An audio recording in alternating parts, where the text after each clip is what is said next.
Oh no, here we go again. The Grinch has stolen all the Christmas presents once more, but this time his heart won't grow 3 sizes. Santa sent his best elves to negotiate a way to retrieve the gifts, but all the Grinch wanted was an arm wrestling contest with Santa. With little choice, Santa agreed and made his way to the Grinch's cave. The two squared off, their fists clenched, each determined to emerge victorious. For Santa, winning meant reclaiming the stolen presents. For the Grinch, it meant keeping the gifts all to himself forever. Look closely at the scene. Who do you think will come out on top?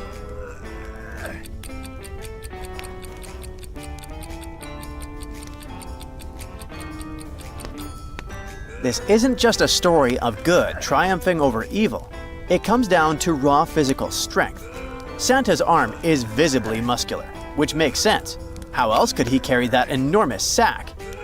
The Grinch, on the other hand, has a thinner, less robust arm. He might not be able to compete with Santa's strength. I guess this time Christmas is saved once again. But beware of the Grinch and his cunning tricks. Who knows what else he might have up his sleeve? No surprise that the Grinch was extremely mad about the lost arm wrestling contest, so he decided to take his revenge. After some thought, he concluded that the best way to ruin the celebration was to create a fake Santa. He could find some aspiring actor, dress him up, and provide him with the nastiest presents. After some preparation, the doppelganger was ready to bring chaos to the town. The elves figured out that there was an imposter among them, and one of them even managed to snap a photo of the fake Santa. They decided to create an ad to hang around town to inform people about how to tell a real Santa from a fake one. So what are the 3 details that can help distinguish the real from the fake?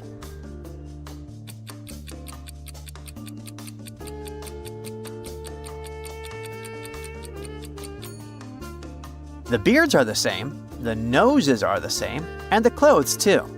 But here's the first detail that gives the imposter away: the eye color. The real Santa has blue eyes, while the doppelganger has brown eyes. The second detail is that the fake Santa somehow doesn't have any eyebrows. Lastly, the fake Santa wears a tiny earring, while the real one doesn't wear any jewelry at all. Alright, it seems the Grinch has finally calmed down, allowing Santa and his elves to prepare for the Christmas season. It could have gone smoothly, but now there's a new problem. The trusty automatic gift dispenser, which allows the elves to quickly collect the gifts they need, is broken. Instead of only dispensing Christmas-themed gifts, it has started producing the wrong ones. It's all about those keys. They must have been misplaced when it was last fixed at the mechanics. So, which keys don't fit the Christmas theme?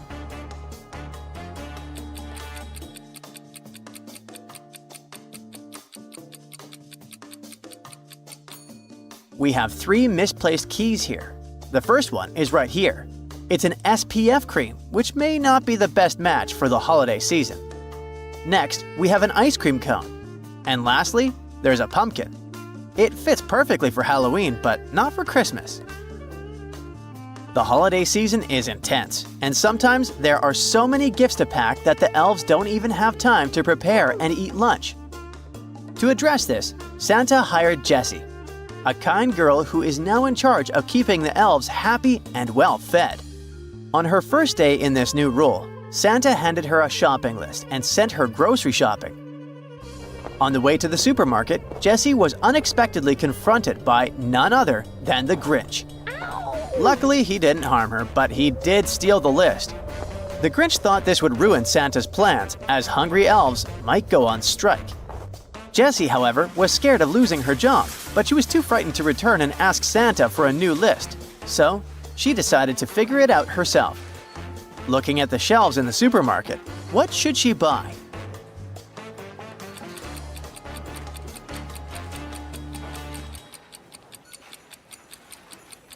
Candy corn, syrup, and candy canes went straight into the trolley. Hot chocolate and marshmallows could be great additions as well. However, Jessie needed to avoid heavier foods that might upset the elves' stomachs. So, items like Wurstles, garlic, and bacon were off the list. Oh, and she could also grab some moss to treat the reindeer. Do you remember the stolen shopping list? It was taken on purpose. The Grinch couldn't recover from losing the arm wrestling contest, so he decided to ruin Santa's life. To do that, he needed to know what elves eat. His plan was to send an anonymous parcel filled with treats for elves, but these treats had to be poisoned. This way, the Grinch could eliminate the elves and maybe even Santa once and for all. He purchased sugar canes that elves loved and coated them with potent poison. Then, he had the parcel delivered straight to Santa's door. It was Jessie who opened it. She unpacked the food and placed the treats into the box where all the sugar canes were stored. When Alfie, the clever elf, came to pick one, he immediately realized that half of the treats weren't safe. How did he know?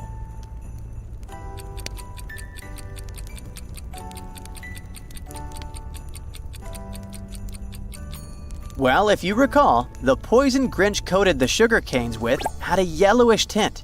If you mix red and yellow, you'll end up with orange. Therefore, the sugar canes with orangey stripes weren't safe to eat. But Alfie decided to play it safe and get rid of all the sugar canes altogether. After all, you can never be too sure. The Grinch kept a close watch on Santa's house and soon realized that his sugarcane sabotage had failed. He concluded that in order to sabotage more effectively, he needed to get inside the house. Fortunately, there was a dinner party at Santa's, and he knew that Santa had invited a multitude of snowmen. So the Grinch fashioned a snowman disguise and prepared to crash the party. No invitation required, since Santa was always pleased to welcome any snowman.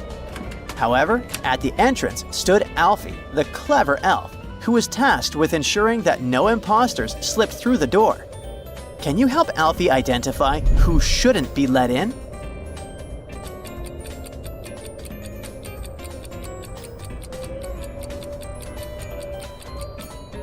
Look closely at the snowman holding a takeaway coffee cup. That beverage is hot, and if it doesn't melt the snowman entirely, it could very well melt one of its hands. This indicates that the snowman isn't made of real snow. It's just a costume concealing someone who definitely should not be attending the party. Alfie was well aware of the recent misfortunes unfolding around him. The sugar canes and the snowman imposter, he recognized that it was the Grinch behind it all. While he understood that the root of the Grinch's antics was his own ulcerated self-esteem, Alfie couldn't shake the worry that the Grinch might truly ruin the holiday season. To mend fences and brighten the situation, he decided to send the Grinch a gift accompanied by an apology note. Unfortunately, things didn't go as planned. The Grinch returned the package with a scrawled note that read, "I don't need no presents from you." So what was the real problem?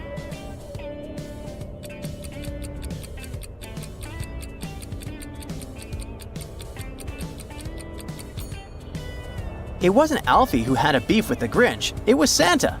Moreover, the Grinch viewed Alfie as beneath him. The issue wasn't the gift itself, it was lovely, but Alfie shouldn't have claimed it was from him. If he had written, "Let's make peace, best wishes, Santa," who knows? Perhaps the Grinch might have accepted it. After the failed attempt to broker peace between the two camps, Alfie sought advice from Jessie.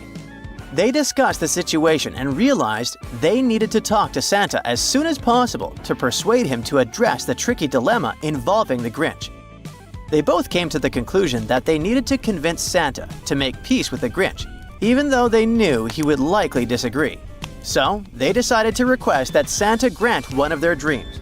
Santa agreed, but only if they could solve his riddle. The riddle was, where does Christmas go before Thanksgiving?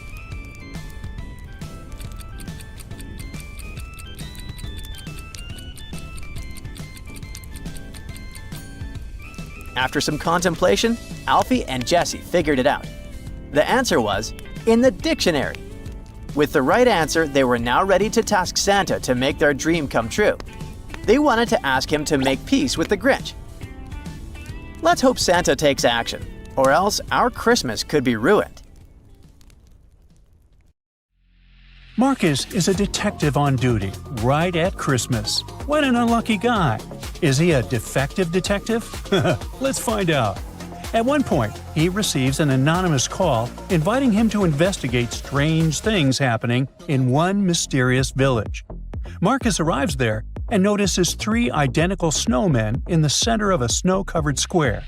But there's something unsettling about them. A villager swears that one of the snowmen turned its head on its own during the night. Which snowman hides a real secret?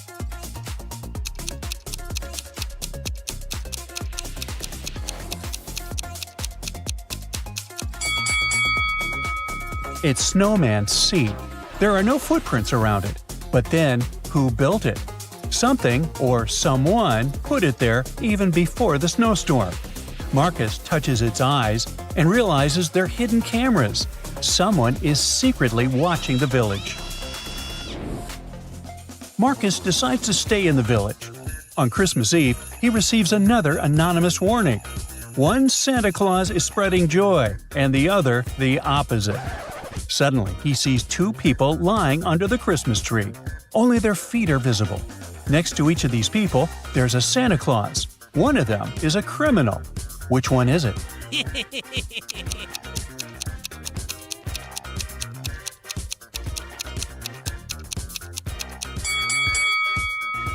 The criminal is Santa Claus B.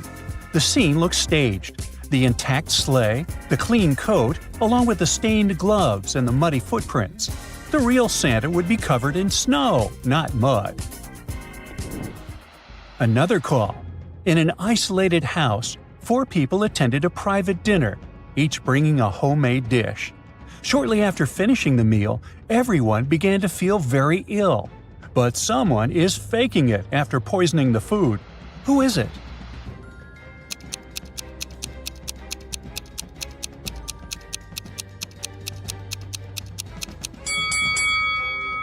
The one who poisoned the dish is Marta. Everyone was drinking the punch, and it was served from the same pot. Marta was the person who stirred the pot and served the portions. Plus, she tried to erase the traces by washing the utensils and the bowl. Marcus is ready to leave the village when a man stops him. Hey! He claims there's a bag with some valuable stuff stolen from his house in Marcus's car. Marcus decides to interrogate drivers parked nearby. Rachel says she was doing her Christmas shopping. Monica says she took her kids to the river to play in the water. And Joey says he's a paramedic and had a night shift.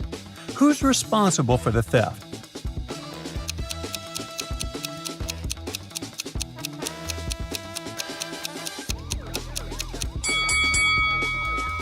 Kids playing in the water in the middle of winter? Monica is definitely lying. She took the man's things and hid them in Marcus's car. Marcus is walking around the village when he sees something strange. Can you figure out what made him pause?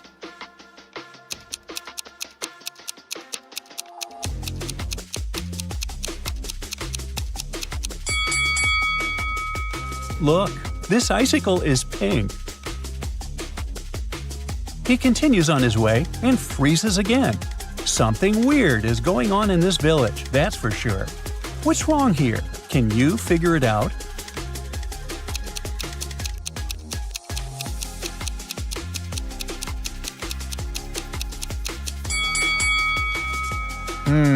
What is a fairy doing here? Now, despite all the weird stuff happening on his way, Marcus finally made it to the hotel. He was about to go to a ski lift. But what a misfortune! The whole town got a power outage because of a heavy snowfall. Good thing Marcus took a Christmas special edition magazine with riddles. Riddle question. Try to guess what's written here.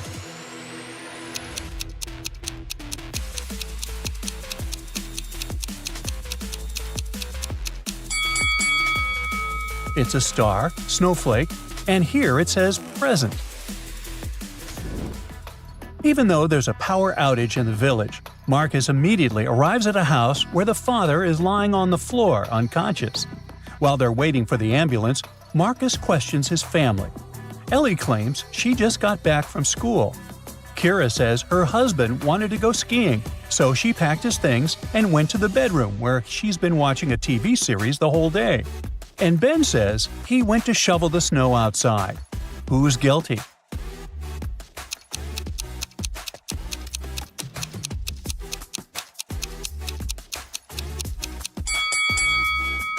It's Kira.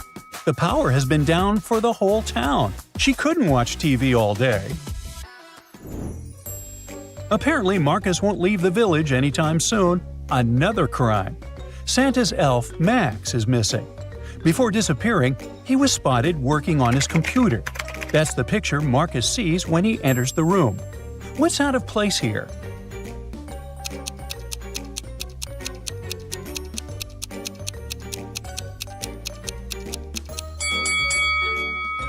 The computer note. According to the calendar, it's not actually Christmas yet. So, something fishy is going on. Marcus questions 3 people who were around Max when he disappeared. Santa claims he had been repairing his sleigh the whole day. Santa's wife says she loves Max. They often sing karaoke together.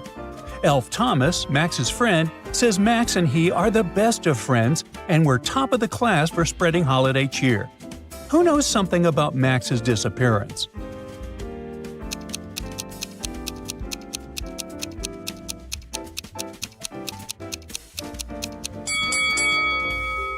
It's Thomas. Remember that computer note? It wasn't a friendly holiday reminder. It was Max partially spelling Thomas's name. Santa Claus comes to Marcus for help. His reindeer, Rudolph, is missing. Santa only knows that Rudolph went to the supermarket to get stuff for Christmas pudding. There are 3 witnesses. Judy says she saw someone grab a reindeer and put it in a truck near an ice cream stand. Philip claims he saw a baby reindeer in a parking lot near the supermarket. And Hannah says she saw a reindeer getting grabbed by a man and taken away in a black car. Who knows something about Rudolph's disappearance?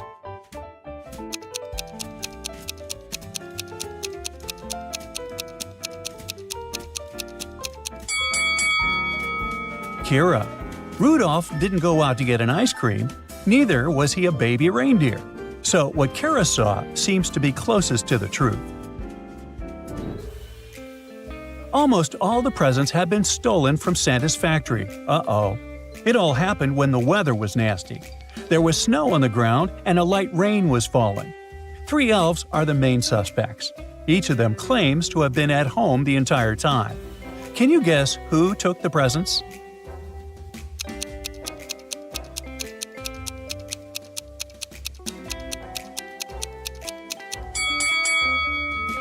It was elf number 2.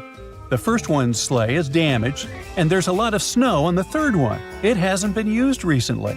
As for the second elf's sleigh, there is some ice under it. While the elf was away, the rain fell on the snowless ground, and now this spot is frozen into ice. Mrs. Miller comes home from work and notices that the presents she prepared for her 3 daughters are arranged differently. Someone must have sneaked in to look at them. She asks Marcus to help her figure out who it was. Diana says she was decorating the tree. Mia claims she was busy decorating the house. And Jessica says she was building a snowman outside. Which of the girls is lying?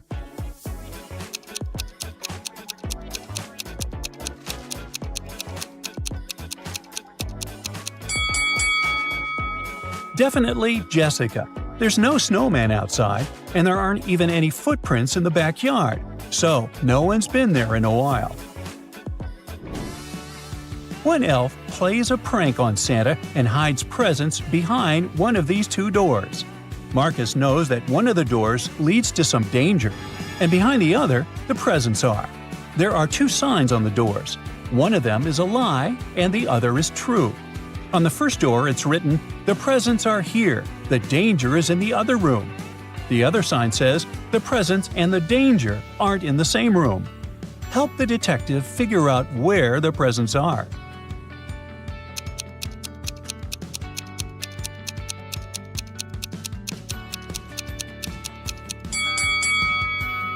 The presents are in the second room. The second statement is true, which means the first one is false. Santa has a problem. One of his elves has just had his birthday, but Santa can't remember how old he's turned. The elf says, "The day before yesterday, I was 34, and next year I'll be 37. Santa definitely needs Marcus's help.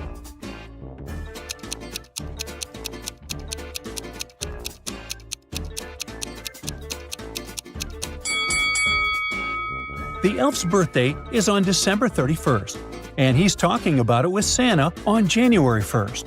The day before his birthday, he was 34. The next day, he turned 35. A new year started the next day. This year, he's going to turn 36, and he'll be 37 the following year.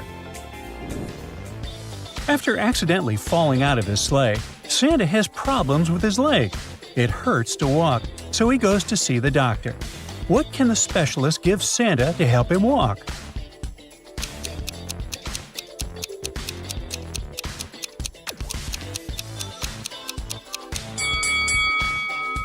A candy cane, of course. Now it's time for Marcus to train his eyes. He needs to figure out which red snowflake is bigger, the one at the top or the one at the bottom.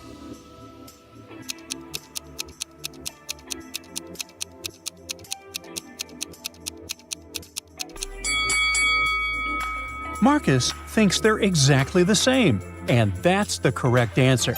Just an amazing Christmas optical illusion. Hey, it's the most wonderful time of the year to solve some holiday mysteries. Grab some cookies and hot chocolate, we're getting started.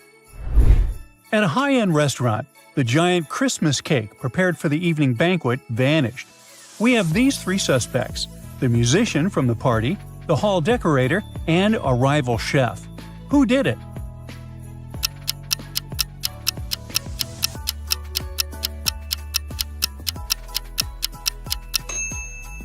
Now, I would have guessed the musician since, hey, we're all about treats. But no, it was the decorator.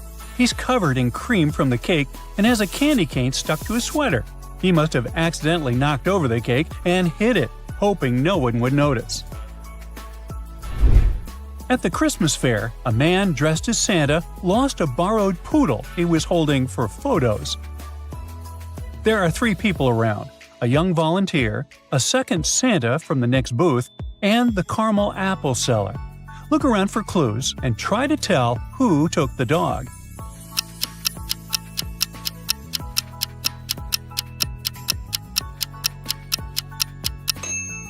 See that red sack in the snow? The sneaky second Santa must have dropped it when stealing the dog. Her costume looked almost identical, so no one noticed the swap. The store's main display piece, a glass reindeer, disappeared overnight. Cameras showed a man just standing by the window. The next day, the reindeer returned, painted gold. We have three suspects: a romantic thief, a street artist, and a local advertiser. Can you guess who did it?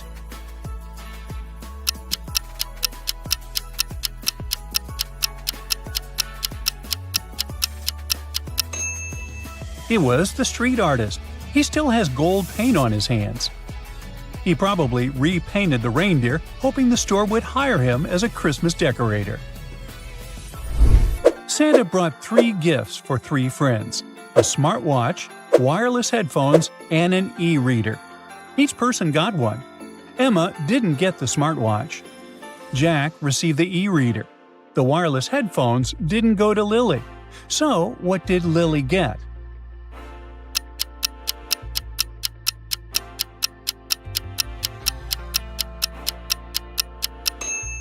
She got the smartwatch. It's the only remaining gift, and it's a great one if you ask me. A rare glass ornament vanished from the Christmas tree at Daniel's apartment. There were three guests: Laura, a photographer, insisting she hadn't gone near the tree. Her hands were full with her camera. Ben, the caterer, spent the entire evening in the kitchen. Sophie, the neighbor, said she only admired the decorations from afar. So, who took the ornament and why?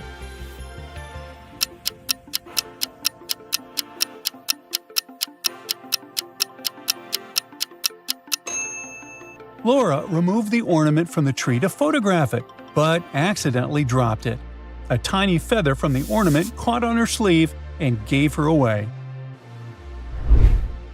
A dangerous criminal escaped from prison right before Christmas. Hey, she got her wish. Just kidding.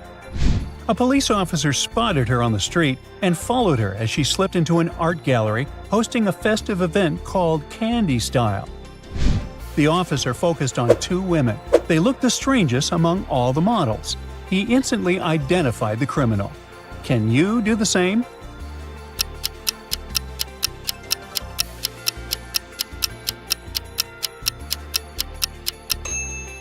This girl has gloves without fingertips, and we can see her bitten nails under shiny polish. Hands like that didn't belong to a model. She's the fugitive. Jolly wants to become Santa's assistant. She must complete several tasks, and the first one is to find Rudolph, Santa's favorite reindeer, in the office.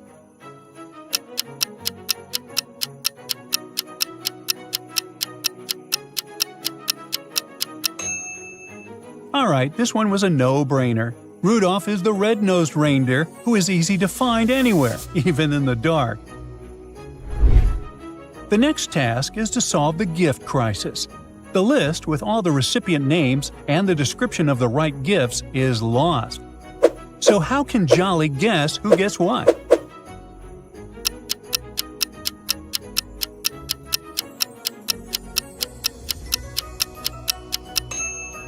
No problem at all. The colors of the packaging match the style of each recipient, unless this gothic-looking girl suddenly decides to switch to the Barbie side. The final task is for Jolly to guess the address of a really important and special person who deserves a huge gift this year. The riddle goes like this: mix red and green, and my street name appears. Then take the days in a week and square that count. The result is where I live.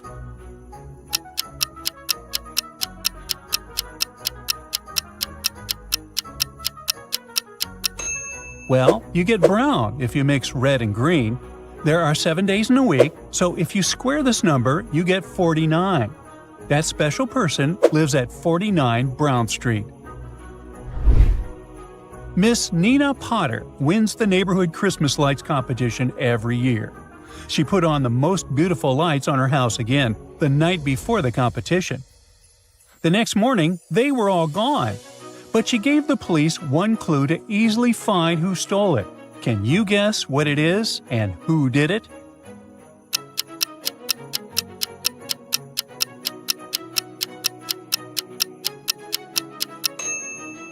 She added her initials to Christmas ornaments that were part of the composition. So, NP here is an obvious clue. Christmas is approaching fast, but Santa has a problem. The automatic gift dispenser is broken. Instead of only dispensing Christmas-themed gifts, it has started producing the wrong ones. Looks like the problem is with the keys on the display. Can you find the odd ones out?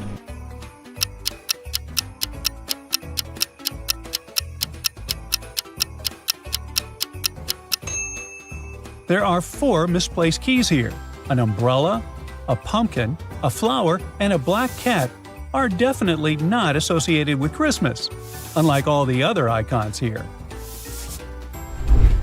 Alright, Santa's workshop can get back to full speed, and the elves are busy packing up the gifts.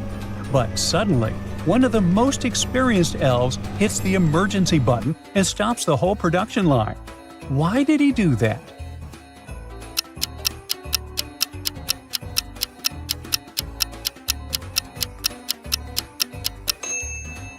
One of the gift boxes is a slightly different color from the rest, and there's no way that would pass the quality control of this picky elf.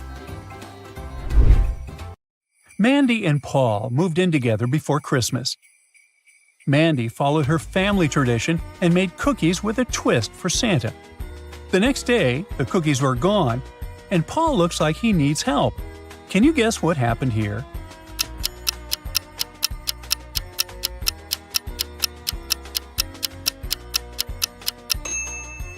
See that peanut butter can? It's the secret ingredient in the Christmas cookies family recipe.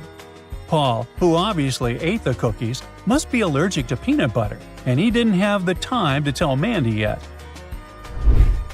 A burglar on the loose got inside the mall on the busiest day and is robbing customers. The police know he's dressed up as Santa Claus. There are currently 3 Santas inside. Can you figure out which one of them is the criminal?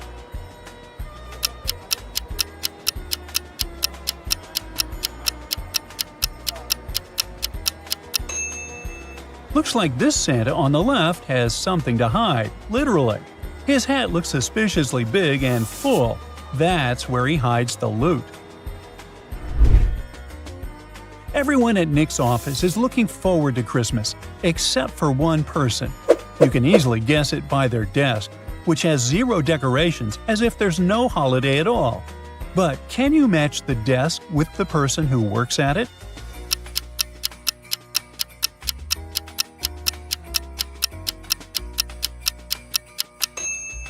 It's this girl in the middle.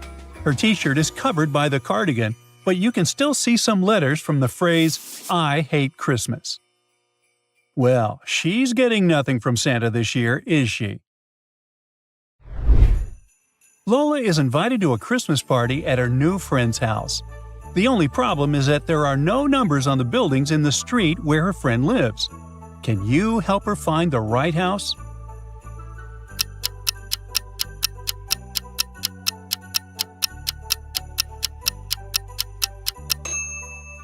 The first house looked like it's completely frozen.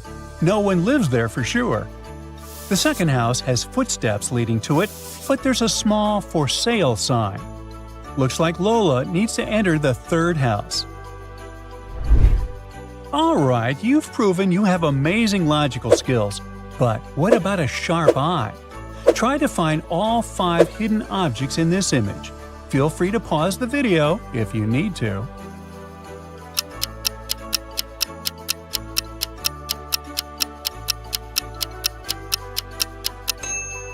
Time's up. Did you find all the objects? Let's move on to the next one. This time, there are 6 hidden objects that only you can find.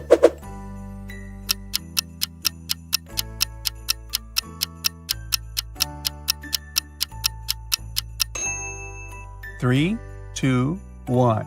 Here they are. Finding the last object was pretty tricky, I must admit. Had to pause the video. Here's one more riddle for those with an eagle eye. Let's find 7 objects this time.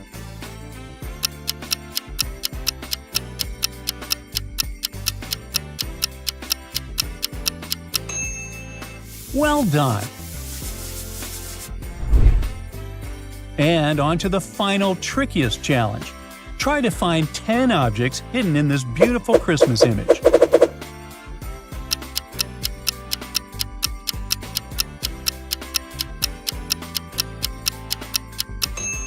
Did you manage to find them all? Hey, great job! Ho ho ho! Happy holidays! And let me know how you did in the comment section. Hey, Rudolph, leave the fruitcake alone. Ooh, you gotta help me solve these wintertime riddles. Ready? A millionaire hosted a Christmas reception. He ordered 3 festive cakes from 3 different bakers. During the event, he found a note in his pocket. Do not eat the cake, it's poisoned.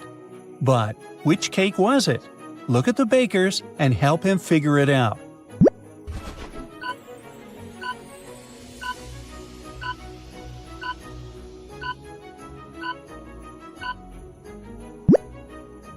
It must be Santa's cake. His clothing is perfectly clean, he has no baking tools, and the cake itself looks like it was bought in a store. Why would someone lie about baking a cake? It's very suspicious. On Christmas Eve, Mila baked 24 cookies and left them on a plate by the fireplace. In the morning, only 10 were left. Late in the evening, 3 people were in the kitchen. Dad said he'd eaten 3 cookies. Mila's brother said he had taken twice as many cookies as Dad. And Grandma said she'd only had 1. But when Mila added up the numbers, she realized someone was fibbing. Who was it?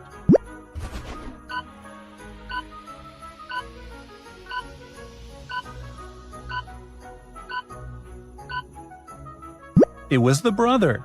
3 plus 6 plus 1 equals 10. But 14 cookies went missing. So Mila's brother took more than twice as many. On Christmas Eve, Mom left a pie to cool on the kitchen table. An hour later, half of it was gone. Dad said he spent the evening reading in the living room. Tom, the son, claimed to have been outside building a snowman the whole time. And Emma, the daughter, insisted she'd never even entered the kitchen. There were small wet drops on the floor near the table. So, who's guilty?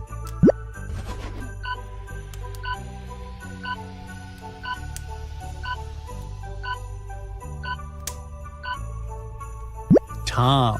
He was indeed building a snowman, and the snow on his mittens melted, leaving the drops on the floor. Ava left her sled by the house in the evening. The snow was smooth, and the wind wasn't strong. In the morning, the sled stood in a different part of the yard. There was a strange track beside it, as if someone had dragged it. But there were no footprints nearby.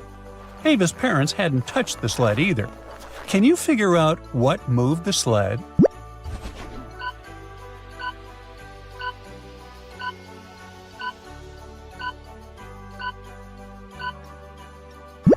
During the night, the temperature dropped and a thin, icy crust formed. The slight slope plus a light wind caused the sled to slide on its own. Santa disappeared, and Detective Robinson was searching for him. He came across a basement with 3 doors. Behind each of them, there was a man dressed as Santa and claiming to be the real one.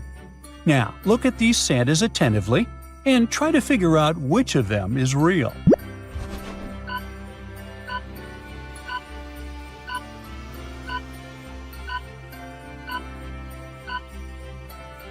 It's the Santa on the left. Hopefully, you've paid attention to the photo on the wall. It depicts Santa with his reindeer. If we compare the photo with all Santas, only the one on the left is absolutely the same. Santa needs to deliver some gifts, but not all chimneys are safe for him. Can you help Santa figure out which chimney he should pick?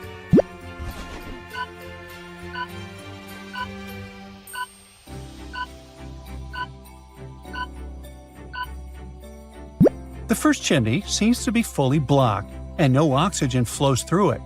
All the snow and ice have melted on the second chimney. The fireplace must be working there. As for the third chimney, it is open enough for oxygen to flow through, but the snow hasn't melted completely, which means the fireplace is off. An elderly couple finished building a new house. It looked beautiful. Very proud, they invited their teenage grandchildren to have a look at their work. But within an hour, one guy and 2 girls managed to break several windows. They also knocked down the fence, removed the decorations, and ruined the roof. But the most bizarre thing, the retired couple didn't seem to mind. They just smiled looking at the teenagers. Can you figure out what was going on?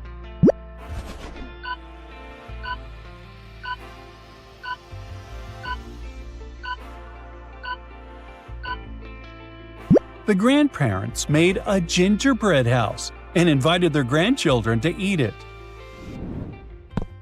Mark told his wife he was going on a business trip to Canada and asked her to pack his bag. It was winter, so his wife packed a pair of very warm socks, a scarf, and a knitted hat for Mark. When Mark returned, he asked her why she hadn't packed his toothbrush. The woman understood her husband was lying about the trip. How did she figure it out?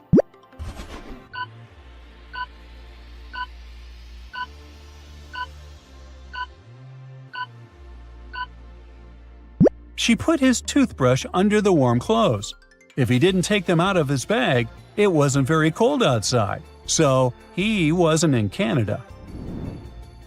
The manager of a ski resort went missing. The police suspected 3 people staying at the hotel. Unfortunately, no one could find any of these people. They were probably on the slopes, skiing. The police officers decided to examine their rooms, look at the suspect's stuff, and say who is responsible for the disappearance of the manager.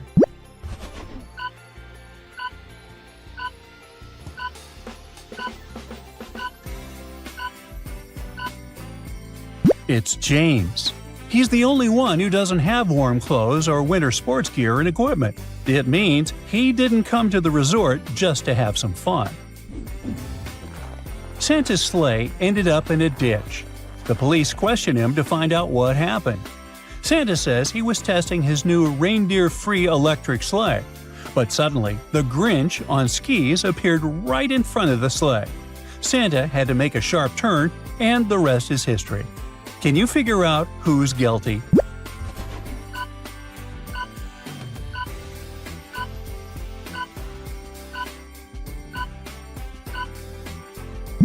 Look at the trail left by the sleigh. First, the sleigh turned sharply, and then a skier passed there. The Grinch isn't guilty. Santa must have lost control and now wants to frame the green guy. Mark and Lisa have been dating for 2 years.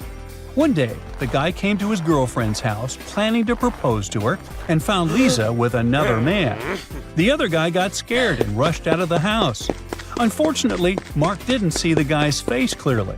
When he ran outside, he saw 3 men. Which one is Lisa's admirer?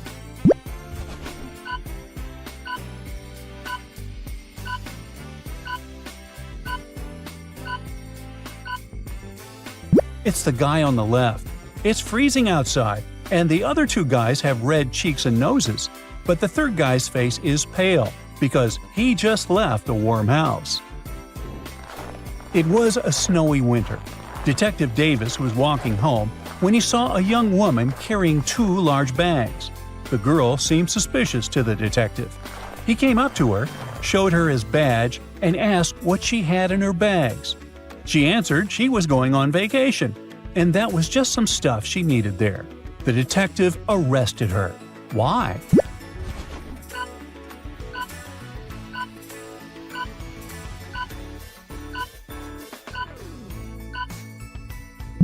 Look at the woman's footprints.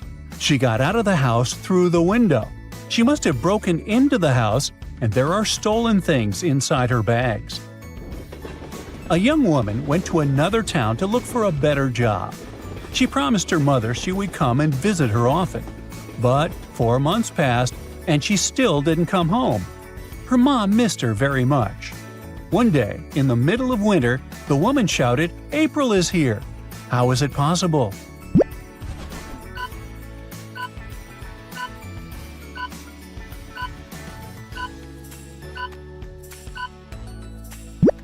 April was her daughter's name.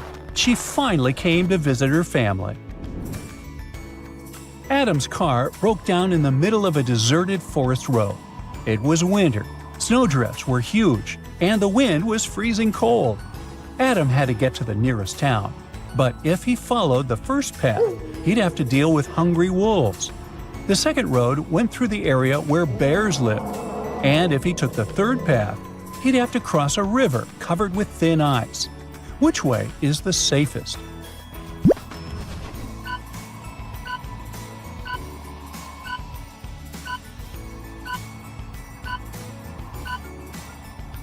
Adam should sneak through the bears' territory. These animals usually sleep in the winter. On Christmas Eve, Santa leaves his workshop located at the North Pole to deliver gifts. In what direction is he going to travel first?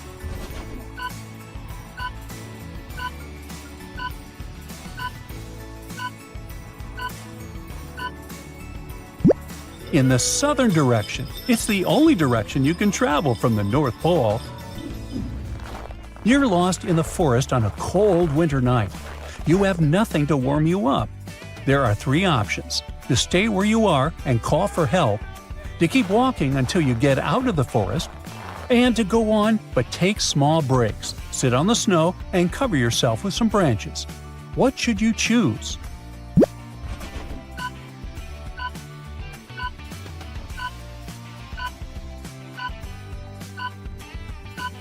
Well, if you stay in one place, you'll freeze in no time. Sitting on the snow during short breaks isn't a great idea as well. You might accidentally fall asleep. So, you should keep walking.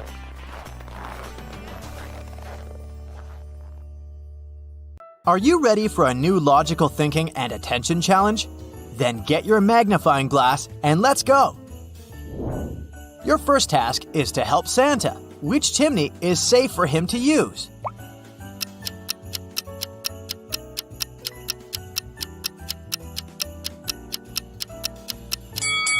The first one seems to be completely blocked, so no oxygen probably flows through it. Might be dangerous. Look at the second chimney. There's no snow on it, which means that the fireplace is working at the moment. Santa should choose the third chimney. It's not fully blocked, but there's some snow on it. So there's no fire in the fireplace at the moment. A man on a motorbike crashed into the window of Mr. Ruby's store, grabbed a dozen of expensive watches, and drove away. When the police arrived, Mr. Ruby told them that he was almost sure it had been his nephew, Patrick. The officers went to visit the guy. Because of a heavy downpour, they got there in only an hour. Patrick was at home, together with his friend. "Look at the weather! I haven't been outside since yesterday!" Patrick's friend confirmed his words. But the police didn't believe his story and arrested Patrick. Why?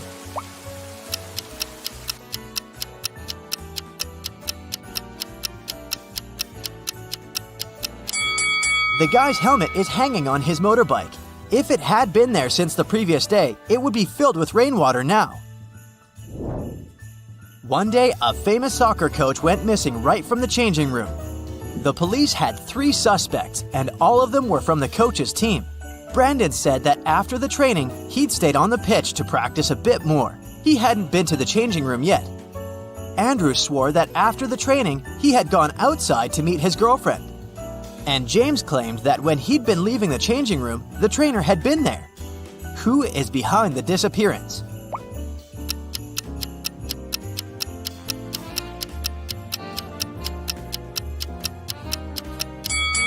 It's Brandon.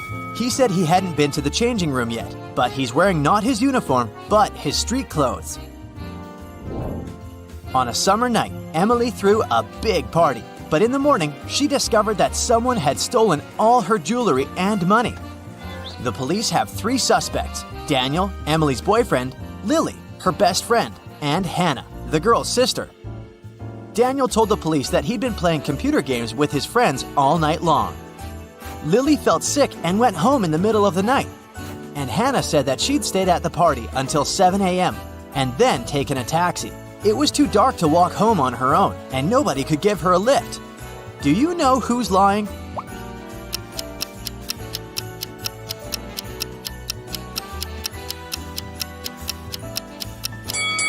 It's Hannah. At 7 a.m. in the summer, it's already light outside.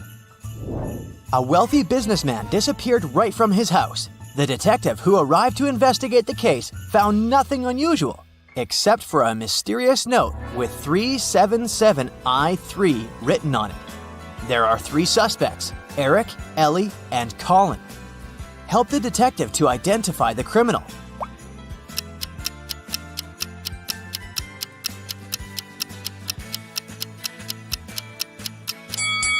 The kidnapper is Ellie. Her name is the one coded in the note. One day, Santa got hungry, so he decided to make a stop at the supermarket to get some food. He didn't want to leave his gifts unattended, but he also couldn't bring them inside, so he left his bags near the entrance. Unfortunately, after he paid for his purchases, he discovered someone had taken the gifts. Can you help Santa find the thief?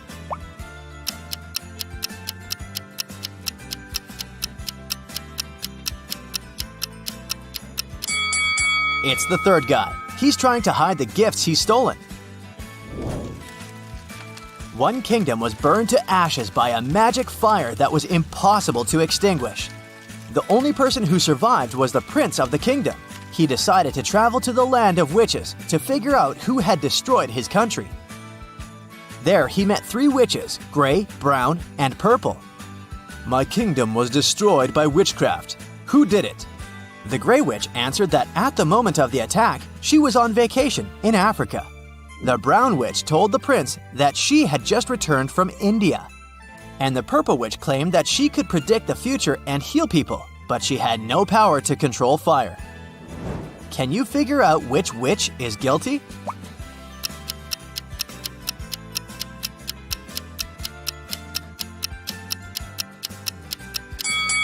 It's the purple witch. How did she know about the fire if the prince never mentioned it?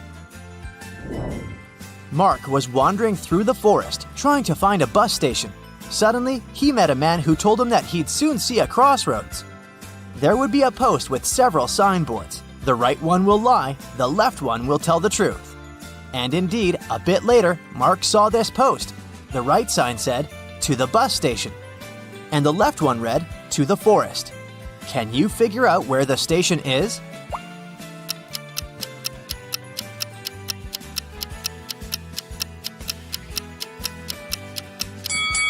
So the right sign apparently lies, and the left sign will lead Mark back to the forest. He should go straight, and then he'll get to the station. A married couple came back home and found Santa lying unconscious on the floor. They called the police. When police officers arrived, they started interrogating the suspects. Those were the couple's kids. Their 17-year-old daughter claimed she had been on the phone with her boyfriend while her parents had been away. Their twin sons said that they'd gone to bed early to wake up early and unpack their presents. And their youngest daughter answered that she'd wanted to surprise Santa, so she'd been baking cookies for him. Look at all the suspects attentively and say who is guilty.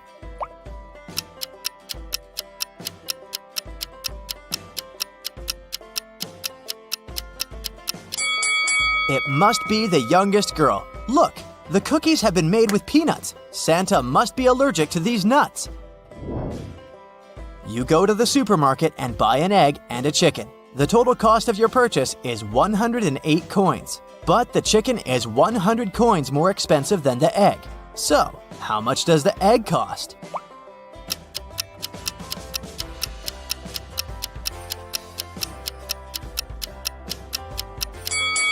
My first instinct was to say 8 coins, but 100 minus 8 doesn't give us the 100 coin difference. The egg actually costs 4 coins. Sophia disappeared right from her house, and from a note found in the living room, the police got to know that she had been kidnapped.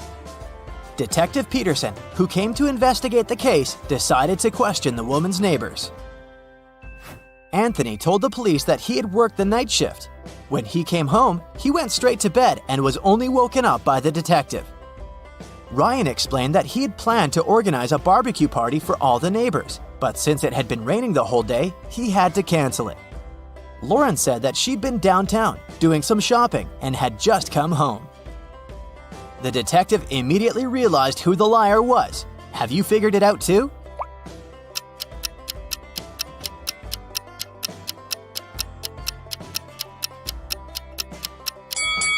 Lauren lied. It had been raining all day long, but there are no puddles under her car. It means she hasn't been anywhere. Emma got caught by a witch. The witch locked her in her hut and left. Emma was starving. She found 3 kinds of cookies. Help her figure out which cookies are safe to eat.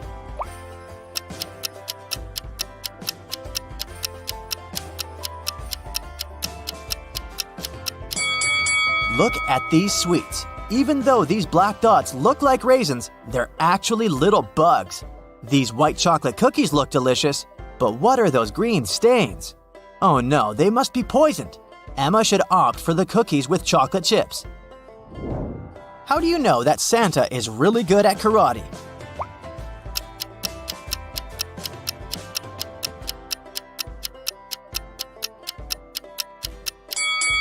Because he has a black belt, of course.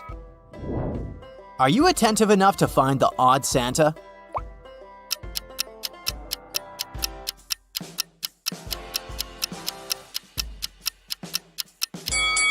Right you are. It's the one without a belt buckle. The next task is to find the odd deer.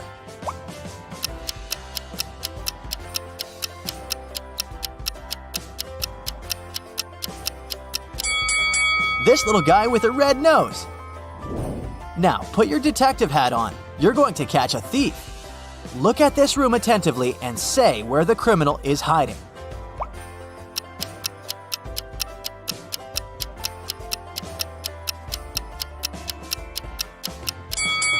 Aha! Look at the tree. Do you see a leg?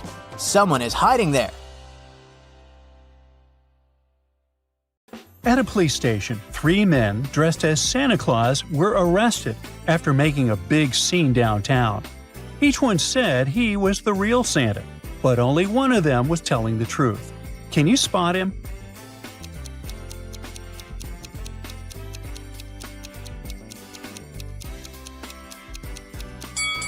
Yeah, he's the real Santa. Look, his boots are covered with coal. That means he really came down the chimney last night. Sarah is walking down the street when she sees Mrs. Claus inside a house holding a paper that says the best time of the year.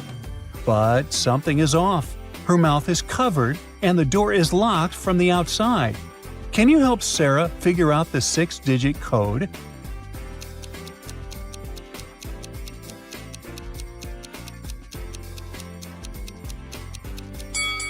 Mrs. Claus's sentence is the clue we need. The code is the number of letters in each word. 3, 4, 4, 2, 3, 4. Well done. Mrs. Claus then asks Sarah to help free 2 of her favorite reindeer. Dancer is trapped in a cage filled up with deep freezing snow that's rising fast. And Comet is surrounded by mischievous elves who are trying to tie her up with Christmas lights. Sarah has to choose and save one of them first. Which reindeer is in bigger trouble here?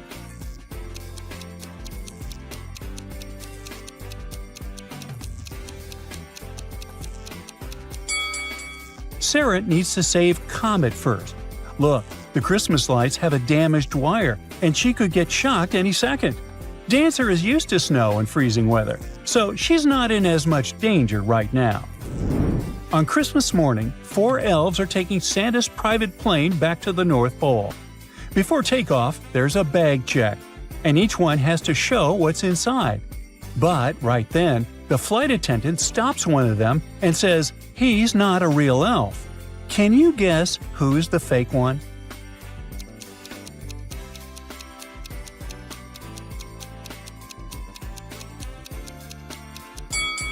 It's this guy. The others are carrying things people normally leave for Santa and his reindeer. But a lollipop doesn't make any sense. Santa is flying through the sky, dropping off presents. But all of a sudden, he passes out. The reindeer are freaking out, and nobody gets how Santa could fall asleep mid-flight. So, what happened to the jolly old man?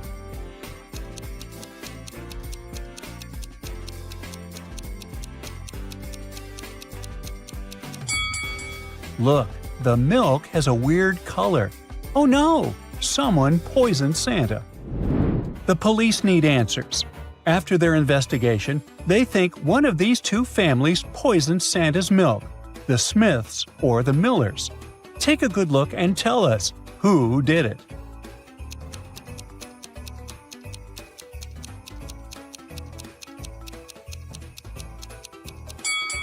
It was the Millers.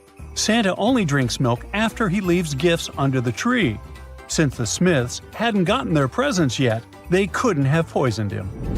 Now, during Christmas, 2 families were photographed celebrating the most anticipated night of the year. At first glance, both look happy, but one of them is struggling with money. Can you figure out which family is poor?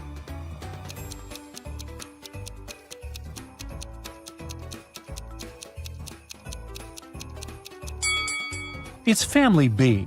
The gifts from Family A are smaller, but their Christmas decorations look expensive and over the top.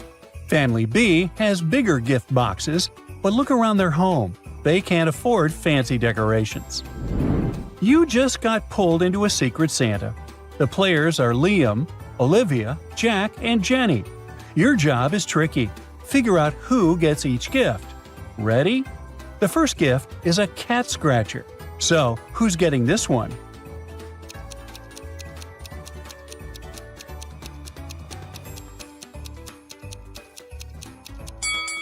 It's for Jenny. Her t-shirt is covered in cat fur, which means this gift is meant for her and her pet. The next gift is this beautiful t-shirt. Who is supposed to get it?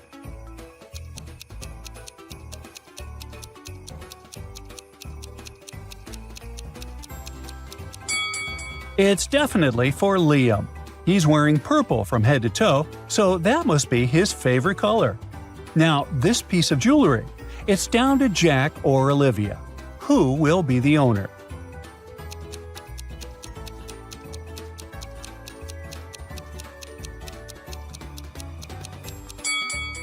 Look closely. It's not a pair of earrings. This is a nose ring, and that means it can only be for Jack. James is known for being a bit eccentric and always coming up with crazy ideas. One day, his cousin walks into his house and is totally shocked. The Christmas tree is upside down, hanging from the ceiling. "Okay, you've officially lost it," the cousin says. But James actually has a pretty good reason for doing this. Can you figure out why?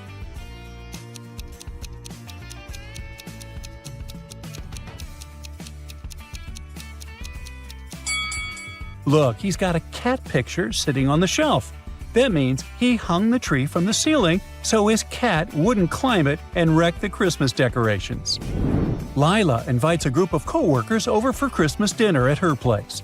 Everyone is chatting, swapping gifts, and having fun when suddenly the lights go out. In the dark, Lila hears a kissing sound. A second later, the lights come back on and everyone acts normal again. Wait, did she imagine it? What really happened?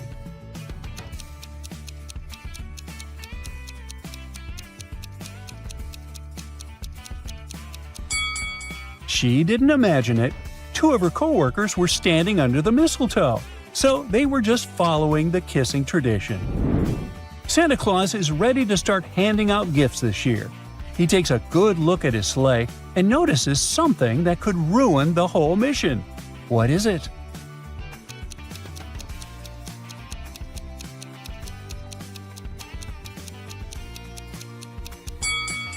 Wait, where's Rudolph, his special red-nosed reindeer? Without him, they can't even start the trip. Robert is walking down the street when suddenly a huge gift box drops right in front of him. "Hey, who did that?" he yells. He looks up and sees a bunch of elves riding in Santa's sleigh. One of them accidentally dropped the gift.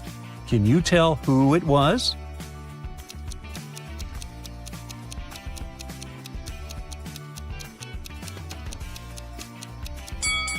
Look closely at the present that fell.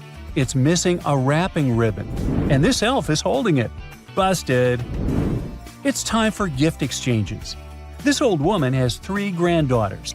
Ava gets a doll, Viola gets a teddy bear, and Sally gets both a doll and a teddy bear. But why? Is she the favorite granddaughter?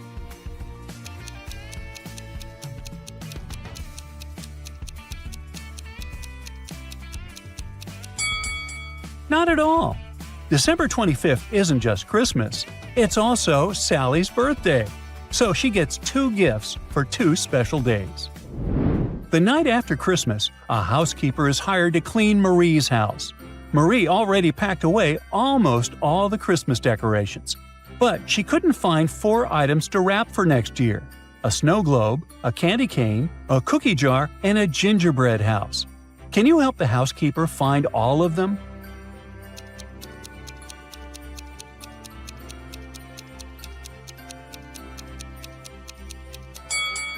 Good job! Here they are. Santa sneaks into a house to leave 4 gifts, but the owner, a police officer, wakes up in the middle of the night. He checks the presents and suddenly runs after Santa to handcuff him. The officer is sure this guy is an imposter. But why?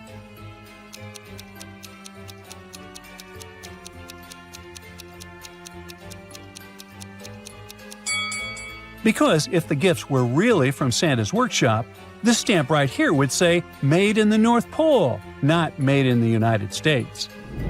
A young woman walks into a skating rink, but a second later, she falls flat on the floor. She looks down and sees her skate laces are tied together.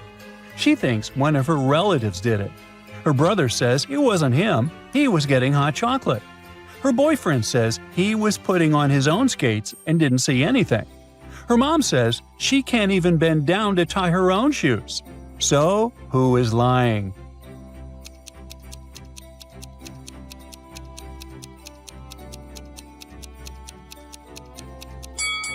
It's her brother. If he really just got hot chocolate, why isn't there any steam coming from his cup? He's faking it, and he did it. Let's wrap up today's video by checking if you're a true fan of Christmas movies. Can you guess the film just by looking at these emojis? First round.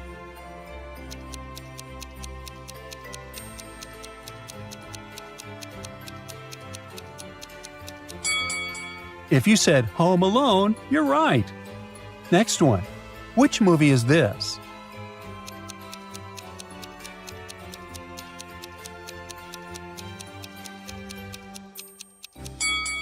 It's Jingle All the Way. See? And the last one.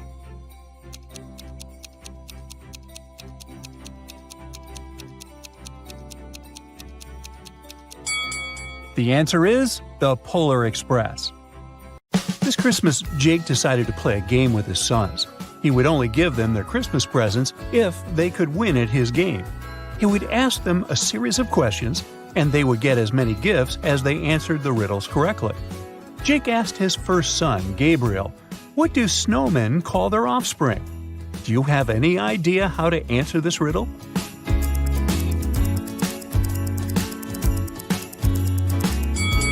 They call them children. Duh.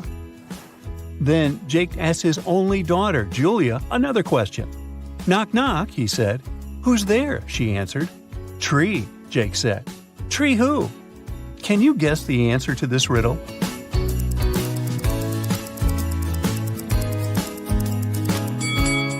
It's the Three Wise Men. This one was definitely hard. His kids were doing so good that he decided to switch it up a little. He asked his son Aaron, "What do you call a disrespectful reindeer?" What's the answer here, huh?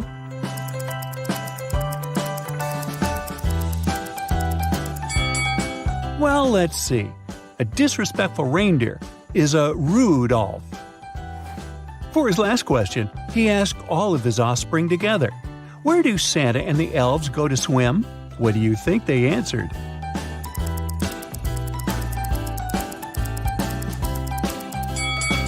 The North Pole, of course.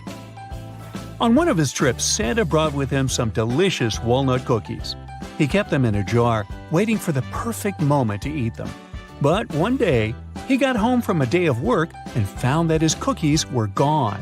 He decided to interview his elves to find out who might have eaten his cookies. The first elf told Santa that he was making peppermint swirls with Mrs. Claus all morning.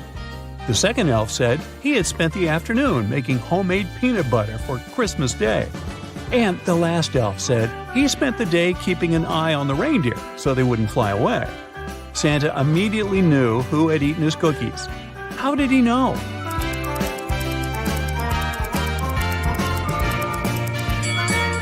Take a look at the second elf's tongue. It's completely swollen.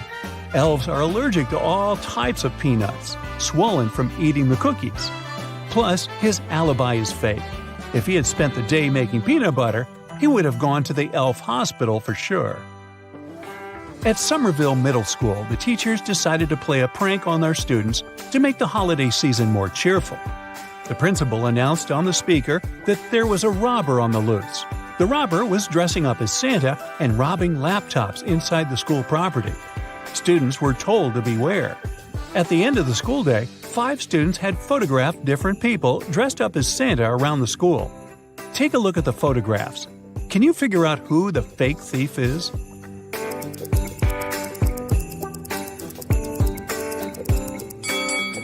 The thief is the second Santa on the left. Take a look at his shoes. They're much bigger than the other shoes. He must be hiding something inside of it. In 3 different parts of the world, 3 Santa Clauses are getting ready for their big night. They're about to leave the comfort of their homes to go and distribute gifts all around the world. Take a good look at the image below. Which Santa isn't ready to leave?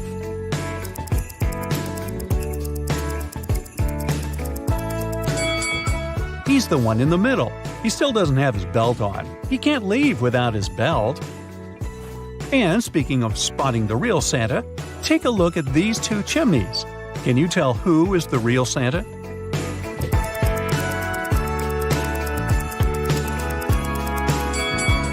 Take a look. The guy on the left has huge legs, and there's some green fur poking out of his pants. It must be the Grinch. The real Santa is the guy on the right, that's for sure. Daniela is a new detective in town, and there's an urgent case for her to solve. At night, someone robbed a mall and stole all the presents prepared for the winter show. In the morning, the videos from the security cameras were analyzed, and the police found 3 main suspects. All of them were interrogated. Bernard said, "I have nothing to do with it. I came from work yesterday and was watching football until I fell asleep." Samuel said, "Today, in the evening, I was so tired, so I just went to sleep and you woke me up." And Jason said, "I was studying all night for my exam in the afternoon." Who should Daniela arrest?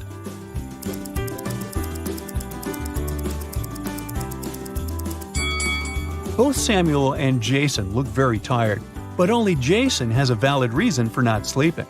But Samuel called the previous day today by mistake, which means he probably didn't sleep at night and there was no difference for him between the 2 days. It was definitely him. Santa arrived in LA to give out gifts for children in the region. He parked his sleigh on top of a family's home and traveled down their chimney. He left their gifts under the tree and decided to check if the family left some cookies for him to snack on. He found the dinner table set with delicious meals: candy canes, hot chocolate, gingerbread, and a turkey. Can you tell which food doesn't belong at a Christmas table?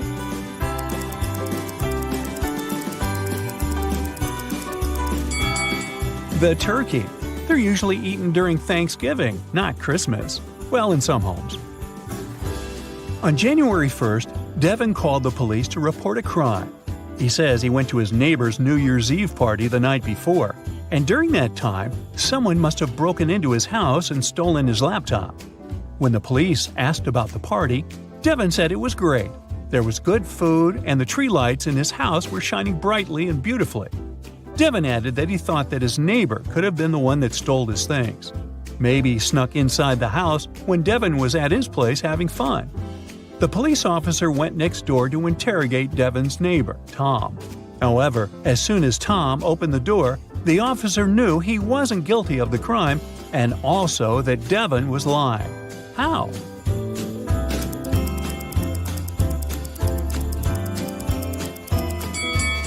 Look at Tom's Christmas tree. There are no lights, meaning it was probably not even working on the night before. Devin was lying. He probably just wanted to get some insurance money. 4 Santa Clauses were flying aboard a commercial flight. But just before the aircraft was about to take off, the airline got an anonymous call saying that someone was trying to smuggle illegal goods into the aircraft. So they had to check everyone's bags. Each bag went through the X-ray machine again. The first Santa was carrying an extra pair of wigs, shoes, and costume. The second Santa was carrying shaving cream, a book, and several naughty or nice lists. The third Santa had a stash of money, a laptop, and another wig. And the fourth Santa was carrying a few gifts and some gingerbread. Can you guess which Santa is a criminal?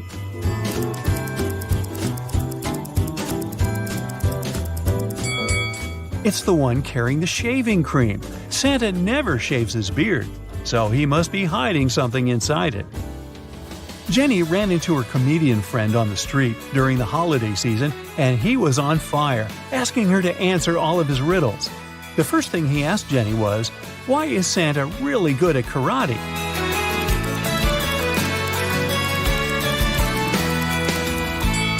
Because he has a black belt. Way to go, Jenny. Then he asked her, if December 31st is the end of the year, then what is the end of Christmas?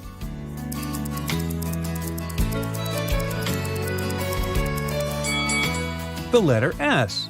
Well, that sounded obvious. For his grand question, he asked Jenny, what do you call a person who is afraid of Santa?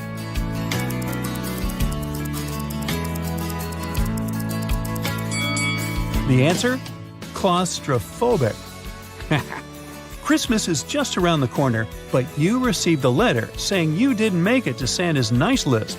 You were naughty all year long and are not getting any presents unless you prove you are filled with Christmas spirit. Now, what would you say is the best way to do that? Praying, dancing in the middle of the street, or singing Christmas carols?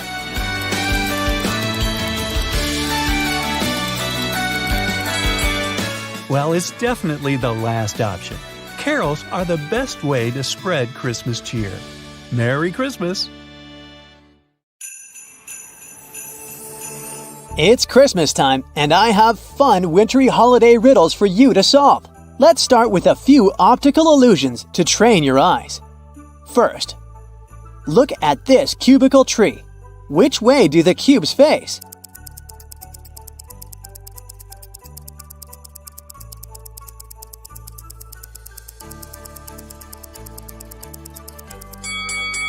Both ways, actually, depending on how you look. Take your time and try to see them facing both ways. And in this illusion, you can see 7 candy canes. What do you say? Are they parallel?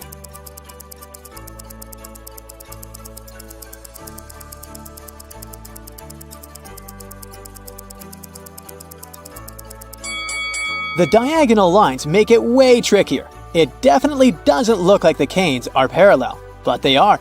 If you don't believe me, take a ruler and check for yourself. Another tricky question for you. Which one of the red snowflakes is bigger?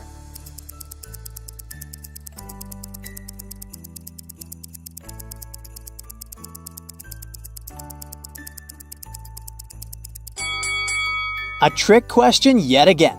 They are exactly the same size. It's an optical illusion that makes you see them differently. Here's a wrapped present. Is it a present in the corner or a present missing a corner?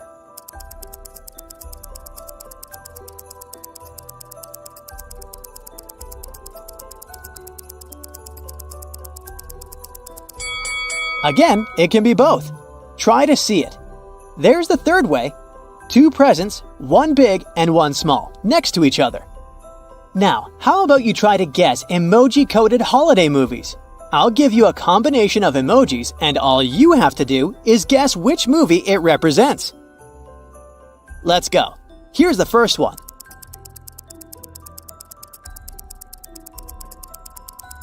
A green monster with a dog.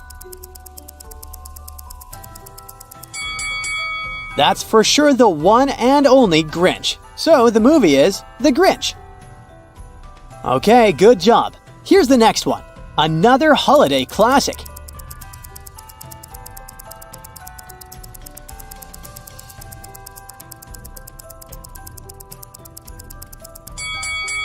Yes, it's our favorite, Home Alone. This one's a bit harder, but I think you can crack it.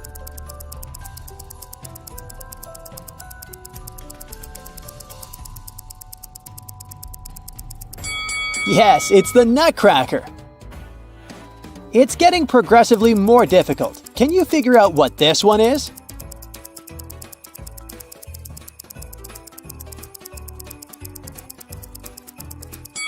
It's the Polar Express, of course. Have you seen it? How about this one? Does it ring a bell?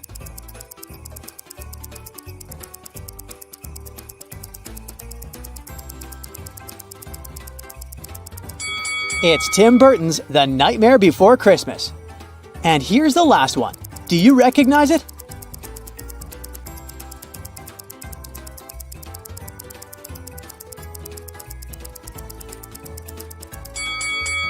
Well, that's pretty straightforward. A holiday elf can only represent another holiday classic, Elf. Okay, now let's play Santa.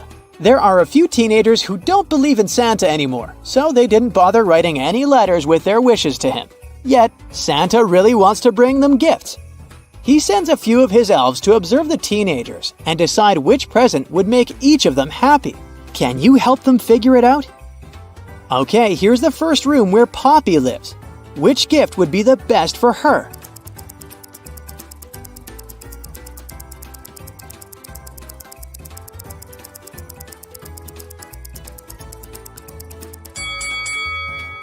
It seems she likes beauty contests and makeup, so a makeup kit will be a good fit for her, don't you think?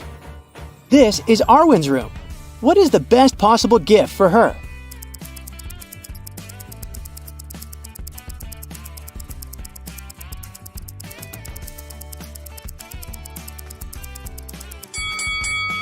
Judging from all the posters on her wall, she likes skateboarding. And what is right here in the corner of her room? A broken skateboard! She'd probably love to get a brand new skateboard, so that's for her. The next one on the elves list is James. Here's his room. Is there anything that will help you decide the best gift?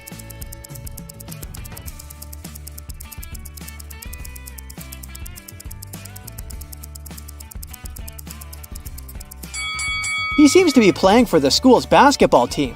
So how about a basketball? Could be nice. The next person is Leah. Here's her room. What do you think Santa should get her?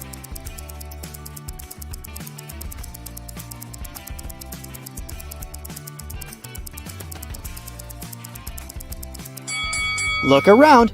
There's a book by her bed and hundreds of them on the shelves. I bet that Leah is a bookworm, so giving her a bunch of books would be a good idea. The problem is to decide which ones she hasn't read yet.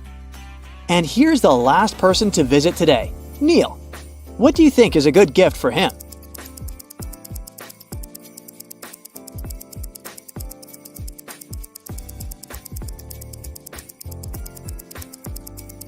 Well, Neil is obviously an artist, so some art supplies would be a go-to for him, right?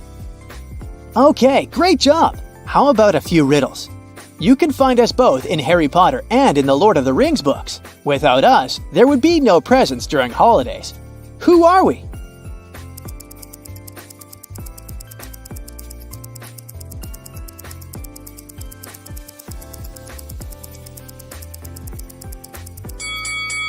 Elves, of course. 24 doors, each day a surprise. In December's countdown, joy underlies. So what is it?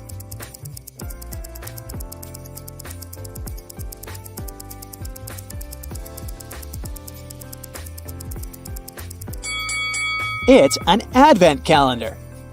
I have two colors. I'm minty yet sweet. So what is it?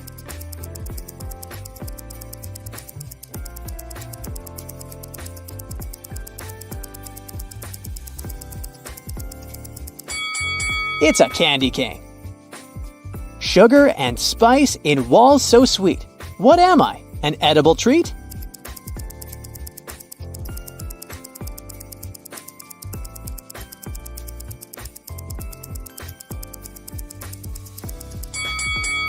A gingerbread house. I fall in the winter but never get hurt. What am I?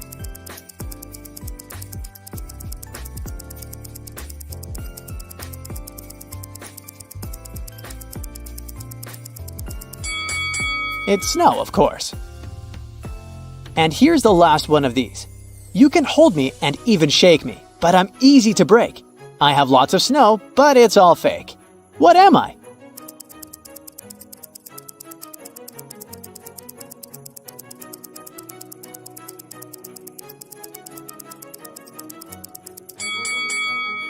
And that's a snow globe.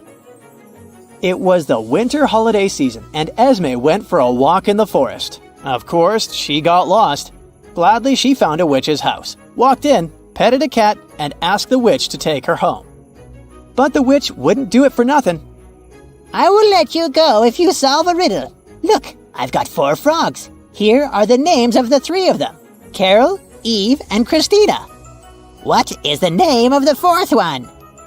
Alice, Jane, or Holly?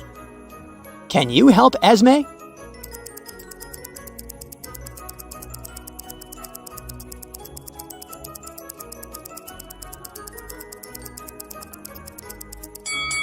It seems like all names of the witch's frogs follow the theme of winter holidays. So, I would assume that the name of the 4th one is Holly.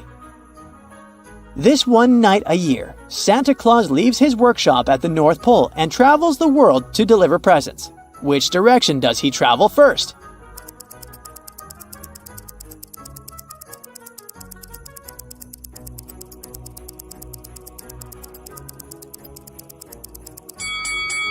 Santa lives at the North Pole, so whenever he goes, the only way to travel from there is south. It's that one morning of the year, and Emma rushes down to see her presents. But there's also a letter from Santa, and here's what it says. Dear Emma, you have been relatively good this year, but I can't look past a few not-so-good things you've done. I know you will do better next year. This year, I left you a gift, but you will need to find it. If you open the wrong one, everything will disappear. So be careful. Your gift is wrapped in white paper, doesn't have a red ribbon, and isn't small. Happy holidays, Santa. Can you help Emma find her present?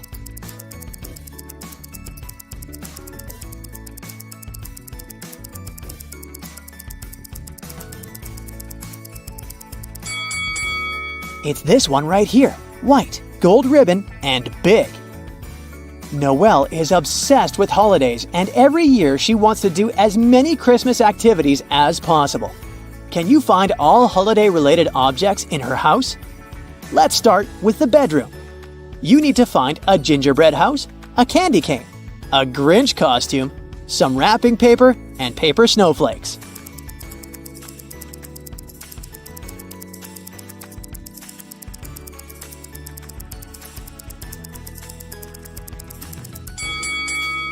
Here they all are. Have you found them all? Now let's move to the living room. It's messy too, so you need to keep your eyes wide open. Can you find a stocking, a Christmas tree, Christmas lights, a nutcracker, and a poinsettia?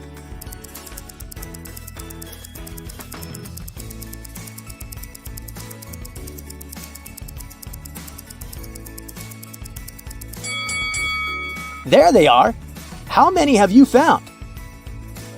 When Mrs. Miller came home from work, she noticed that the presents she had prepared for her daughters were arranged differently. Someone must have sneaked in to look at them. Now she was determined to find out who it was. So she asked her daughters if anyone had been to her room that day. Diana said, "I didn't go there. I was decorating the tree." Mia said, And I was busy decorating the house. Jessica said, "I didn't go there either. I was building a snowman outside." Which one of them lied?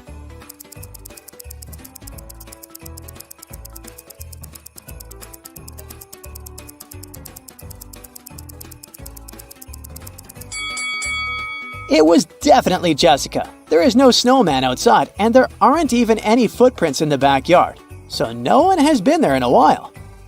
A similar situation happened with Mrs. Miller's friend, Mrs. Jones. Mrs. Jones had 3 sons, and she noticed that someone had sneaked in to look at the presents while she had been shopping.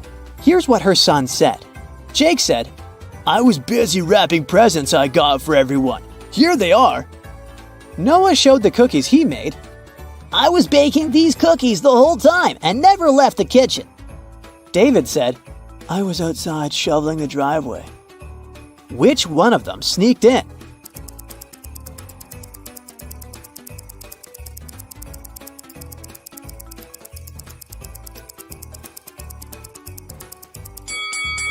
The presents are indeed wrapped, the cookies are made, and the driveway is really clean. But look, the cookies are burned. If Noah had really been watching them, it wouldn't have happened. He probably sneaked out to look at the presents, and that's why the cookies burned a little. When you were 10 years old, your parents finally revealed the harsh truth to you. Santa is not real. But you refused to accept that and promised yourself that you would find Santa and prove to everyone that he was real when you grew up. But many years passed, and you forgot about your promise. One night, right before you fall asleep, you start hearing a jingling sound. You open your eyes and see a snow fairy. She says, "Answer my riddle and receive your letter. What comes with a winter's chill, adorned with lights that give a thrill, has branches dressed in snowy frills, and stands in homes on windowsills?"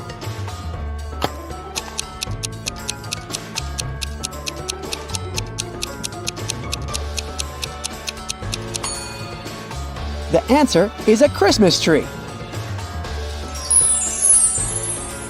The snow fairy hands you a red letter and flies away as fast as she can without telling you who it's from.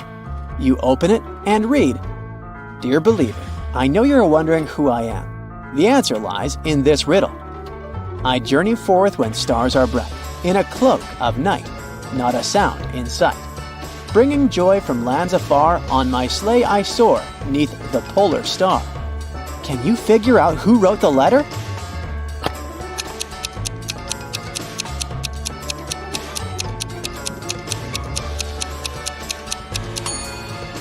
It's Santa Claus!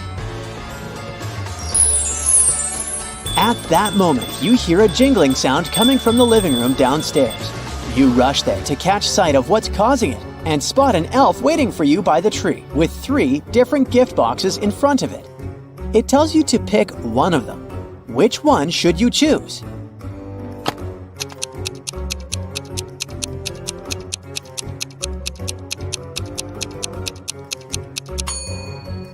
Take a look at the tag attached to the first gift box's ribbon. It says, "Delivered to Thomas Kirtland, age 9. So that belongs to someone else. And notice how the wrapping of the third gift box is damaged from the corners? That could only mean it's already opened, so you should pick the second one. You open your gift box and find a map that shows where Santa lives on the North Pole. You ask the elf, "But how am I supposed to get there?" The elf says, "The answer to your question lies within this riddle. Leading the pack with a light so rare, my shiny beacon cuts through the air. In fog or blizzard, I steer clear. Name me, I'm the sleigh's bright pioneer." Can you tell what that is?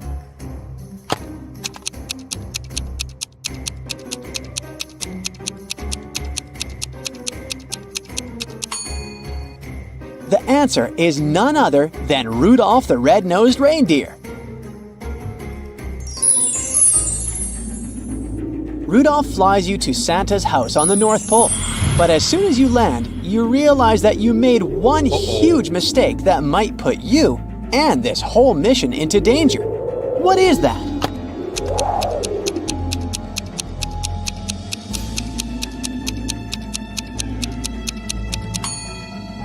You didn't get a coat, a beanie, or a scarf to keep yourself warm. Fortunately, you spot Santa Claus's house right in front of you and run there to get warm. But something you see makes you suspicious. What is that?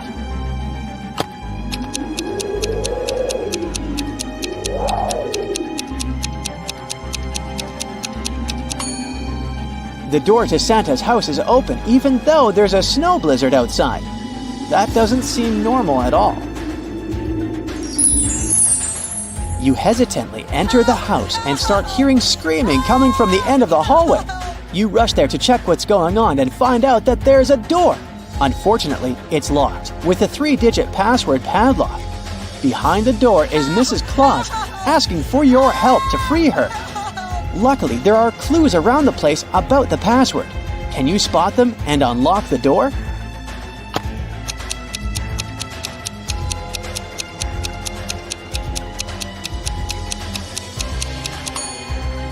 The first clue is here. A traditional Advent calendar is hanging on the wall with only one window open, showing the number 3. This is the first digit. The second clue is right here. A string of jingle bells hangs above the fireplace. There are 6 bells in total.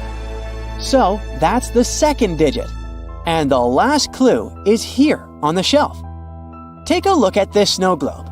Inside it, there's a tiny statue of number 4. And that's the last digit.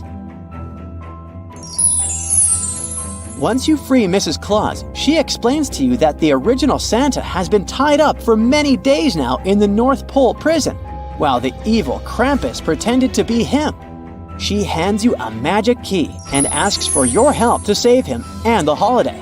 So you set off to this prison, with the right clothes this time. You spot the scary building ahead, and there are 3 different ways that will lead you there. Which one should you choose? A, the icy tunnel, B, the frozen forest, or C, the snowy bridge?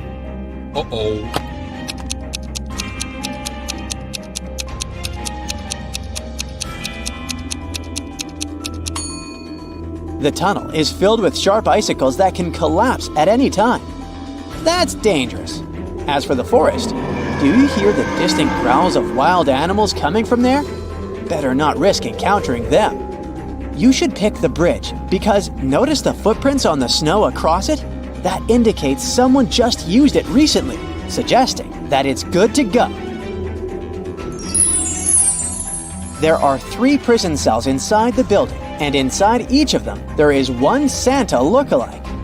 2 of those people are imposters, and one of them is the original Santa. However, you have only one chance because the magic key Mrs. Claus gave you before will break after a single use. You must free the real Santa and save the holiday once and for all. Which door do you open?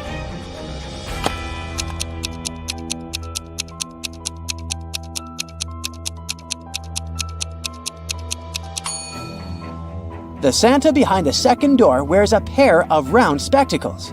While he fits the image of Santa, his spectacles don't have any lenses in them, which suggests they're more for show than for use. As for Santa behind the third door, do you notice how his beard slightly shifts when he moves? So, it's just a well-made fake. So you should free the Santa behind the first door. Congrats! You just saved Christmas! And hey, Santa is real indeed. Johnny and his family arranged a photo shoot to prepare this year's Happy Holiday card. The photographer took 3 photos of them. But when they checked them, there was something weird in all of the photos. Take a look at the first photo they took in the living room. Can you tell me what's weird here?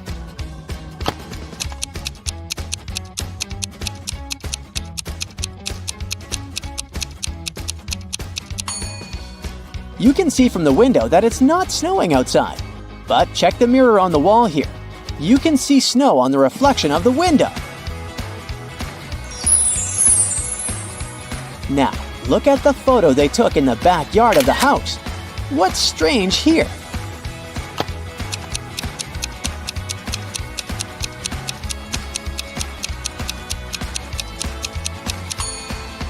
Take a look at the chimney on the roof. Something's stuck there. It's Santa's gift bag. Here's the final photo they took in the dining room. What's odd here?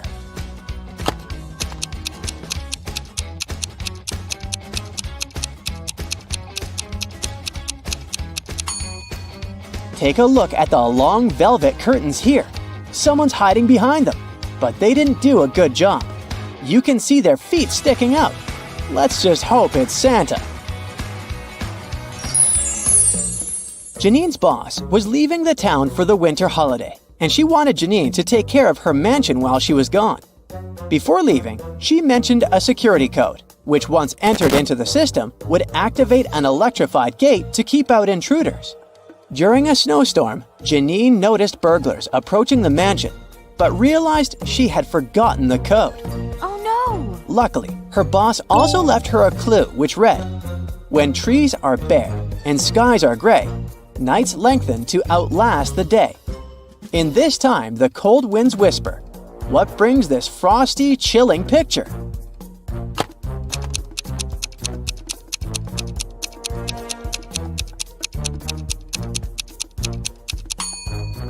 The answer is the season of winter. So Janine needs to enter the word winter on the digital control pad. Nellie, Peter, and Orly rented a country house to celebrate the holiday season together. Unfortunately, the owner of the place forgot the presents he got for his family inside. But when he came back to get them, there were no presents. Assuming they got stolen, he called the police. Once she arrived, she asked all 3 friends what they were doing when the robbery took place. Nellie said she was watching the TV in the bedroom. It was so loud that she didn't hear anything. Orly said she was decorating the Christmas tree with the ball ornaments in her hand. And Peter said he was building a snowman outside and didn't know what was going on in the house. Can you tell who's lying?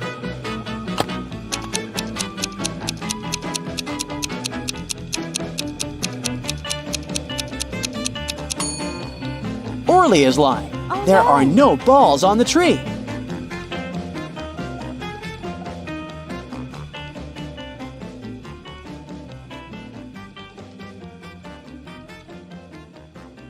The holiday season is coming, but criminals are still busy with their evil deeds. Your help is needed. Get your magnifying glass and let's make Christmas merry again. A man was walking along the road heading for a resort town. At one point, he saw a weird scene. Santa was standing on the side of the road. His sleigh had apparently spun out and ended up in a ditch. The man approached Santa to find out what exactly had happened. It turned out Santa had gone out to test his brand new reindeer-free electric sleigh. But suddenly, the Grinch on skis appeared right in front of the sleigh. So Santa had to make a sharp turn. And that's how his sleigh ended up in a ditch. Surprisingly, the man didn't believe Santa. Why?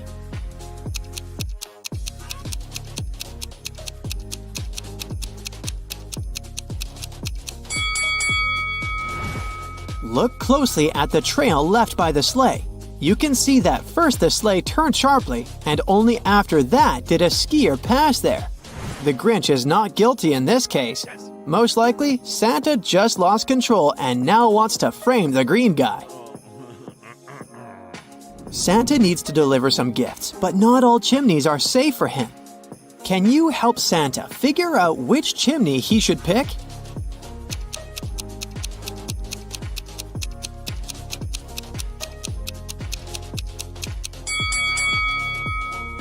The first chimney seems to be fully blocked and no air flows through it. All snow and ice have melted on the second chimney. The fireplace must be working there. As for the third chimney, it's open enough for oxygen to flow through, but the snow hasn't melted completely, which means the fireplace is off. The Grinch wants to change himself to be part of the celebrations instead of hating Christmas. The only problem is that his body isn't cut out for Christmas cheer. He's come to Santa to ask for help. Which part of the Grinch's body needs to be modified the most to fix his anti-Christmas sentiment?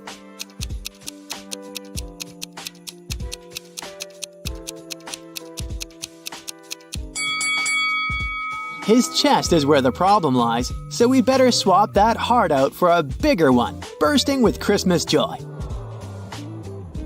Rudolph the reindeer went missing, and this put the whole Christmas at risk since children wouldn't receive any presents. Santa only knew that Rudolph had gone to the supermarket to get the products for Christmas pudding. The news quickly spread on TV, and 3 witnesses appeared. Judy said that the night before, she'd been passing by an ice cream stand on Palm Street and had seen someone grabbing a reindeer and putting it in a truck. But at that time, she didn't think it could be Rudolph. Philip claimed that he had seen a baby reindeer in a parking lot near a supermarket. The animal was eating hay together with a pony. A man in a jacket approached the animals and they all left. And Kira said that at night, she had seen a reindeer being grabbed by a man and taken away in a black car. Can you figure out who actually witnessed Rudolph's abduction?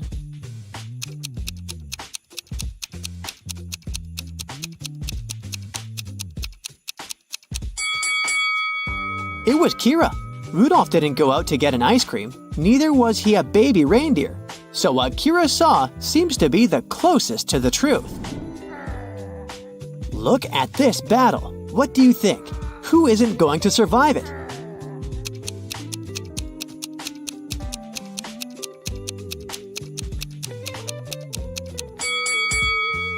Everyone will survive. It's just arm wrestling. Almost all the presents have been stolen from Santa's factory. It all happened in the last couple of hours. The weather was nasty. There was snow on the ground and a light rain was falling. The suspects have been narrowed to 3 elves. Each of them claims to have been at home the entire time. As the roads are too dangerous to navigate on foot, the elves can only get around on their sleighs. Can you guess who has taken the presents?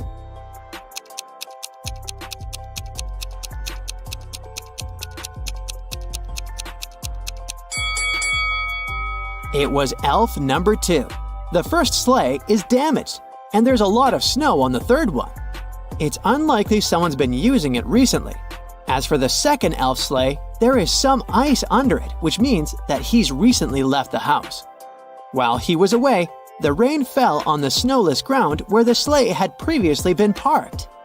And now, this spot is frozen into ice. Let's move to the North Pole. Someone has been stealing Santa's cookies, which he keeps in the reindeer stables. Santa suspects that the criminal is one of his elves who work there, but he's also worried because all of them are allergic to chocolate, and the disappearing cookies are chocolate chip ones. Detective Robinson gathers all the elves in one room. One of them keeps sticking out his tongue and then blushing and apologizing. The second elf has traces of something brown on his hands, and the third elf keeps smiling and giggling. Look at them attentively and try to figure out which one is the thief.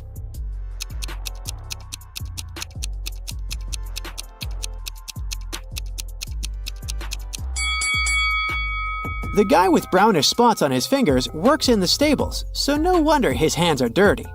Elves are cheerful creatures, which means that a smiling and giggling elf is not actually an unusual occurrence. But the first elf, his tongue is likely swollen as a result of an allergic reaction. Here's our cookie thief. I'm a cookie you might eat, and some might say I'm a flavored Christmas treat. I have brown arms and eyes, and don't forget my feet. What am I?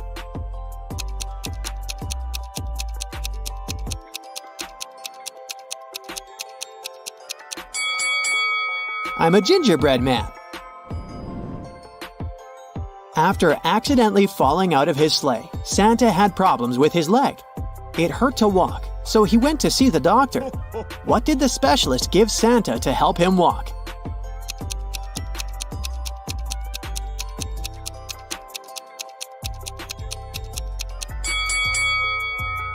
A candy cane, of course! 3 teenagers sneak into Santa's home. When he comes home after work, he sees 3 guilty-looking kids and his tall plastic Christmas tree lying on the floor. Santa knows that one of the kids must have climbed the tree, which made it fall over. He calls the police. After looking at the kids attentively, a police officer tells Santa who is guilty. Can you figure it out too?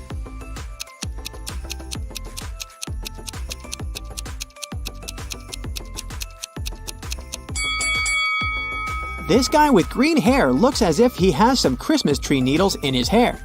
But don't forget that the tree is plastic and can't lose any needles. The guy on the left has a star on his sweater that looks like the one at the top of the tree. But look, it's embroidered. Now look at this girl with a pretty sparkly scarf. It looks suspiciously similar to tinsel decorating the Christmas tree. That's because it is tinsel. Busted! Where can you find Santa's reindeer?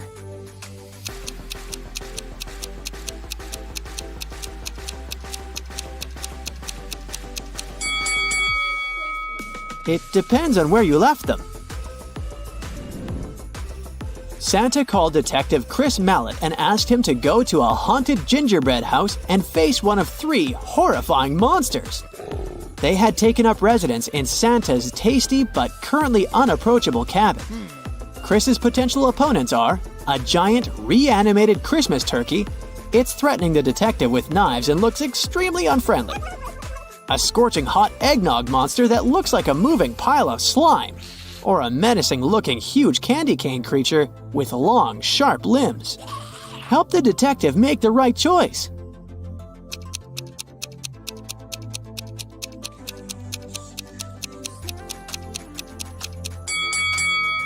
The turkey can be very dangerous with those knives. The candy cane's monster's limbs are too sharp to come close to it.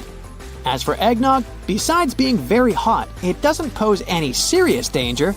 The detective just needs to push the monster towards a gingerbread wall, and it'll absorb the creature very fast.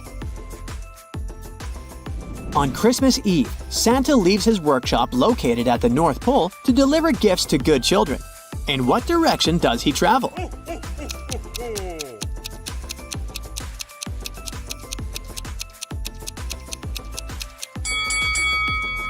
In the south direction. It's the only direction you can travel from the North Pole. I could keep a giant's foot warm, and people look forward to finding me near the fireplace. What am I?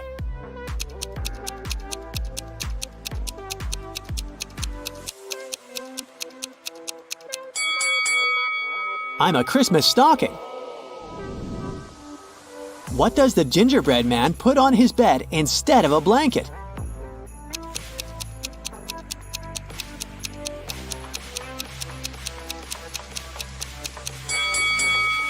He uses a cookie sheet.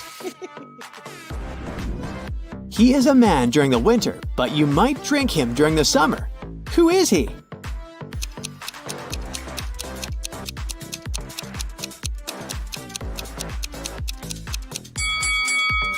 A snowman. And finally, let's have some fun. Who says, "Oh, oh, oh"?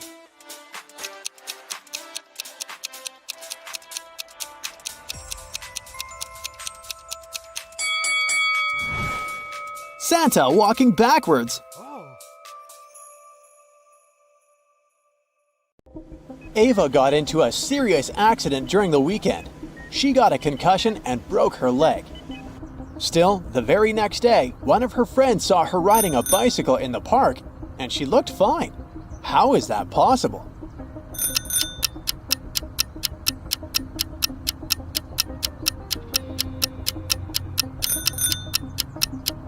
Look, the girl who got into the car accident has a tattoo on her ankle. The girl on the bike doesn't. The girl who was riding the bike was Ava's twin sister, Malva. A doctor rushed into the emergency room and saw there were 2 patients waiting for urgent treatment. The man on the left was a tech millionaire, and the lady on the right was a grandmother to 5 children. He needed to think fast who he would save. Who should he choose?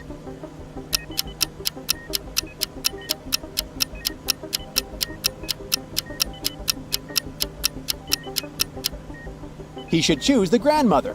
The man on the left has a phone next to him. He could call someone else for help.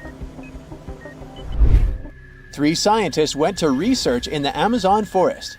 Bianca had some trouble with the harsh weather, but felt it was worth it in the end. Pablo had a great time photographing the wildlife for his social media page, and Helena got to study a rare species of carnivorous plant. On the last day of their trip, passing through airport security, one of them got caught trying to take something in their backpack. Take a look at the picture. Can you tell who it was?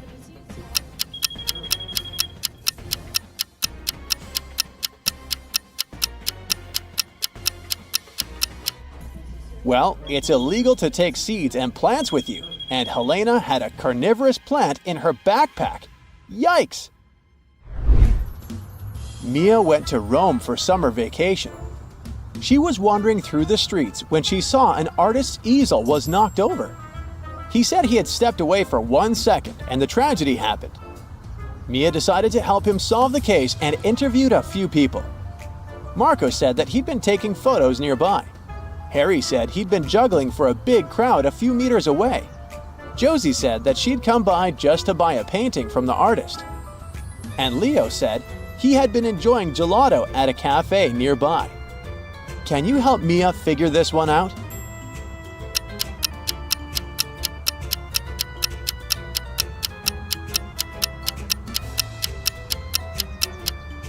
Well, look at Harry's backpack.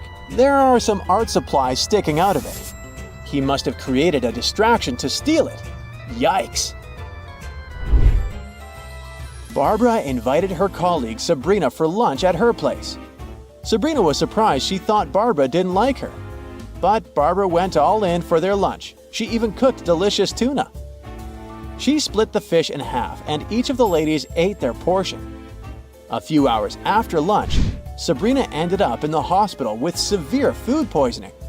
After a thorough investigation, the police popped over at Barbara's house and arrested her. But how was this possible?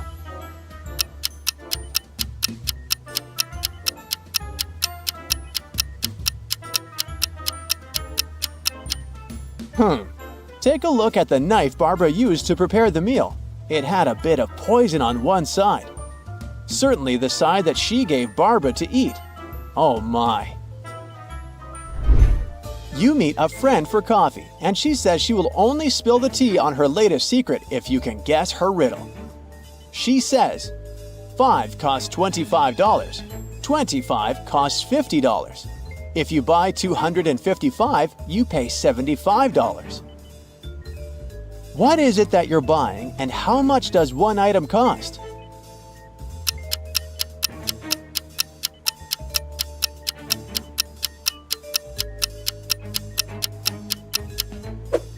You're buying door numbers, and each number costs $25.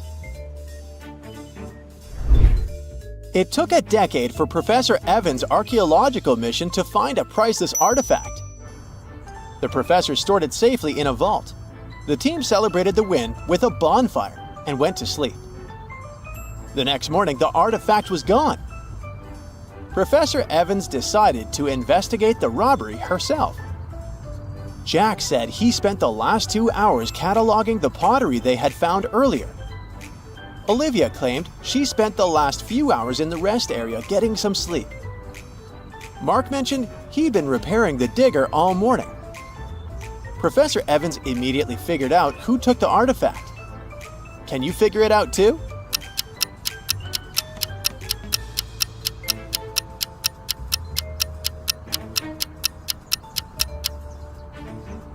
It was Mark.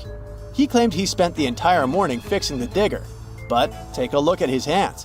They should be dirty from the repairs. A car crashed into a restaurant window and drove straight inside. The owner was horrified and called the cops to investigate. There were 2 main suspects, Julia and Bernard. Each of them claims it was the other person who is the culprit.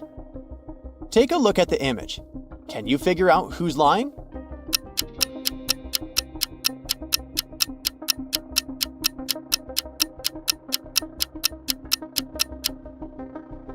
It's Julia. If you pay attention to the tire tracks, you'll see that they're the same pattern as Julia's tires. She's the one who did it. Take a look at this picture. Can you guess who is more reckless?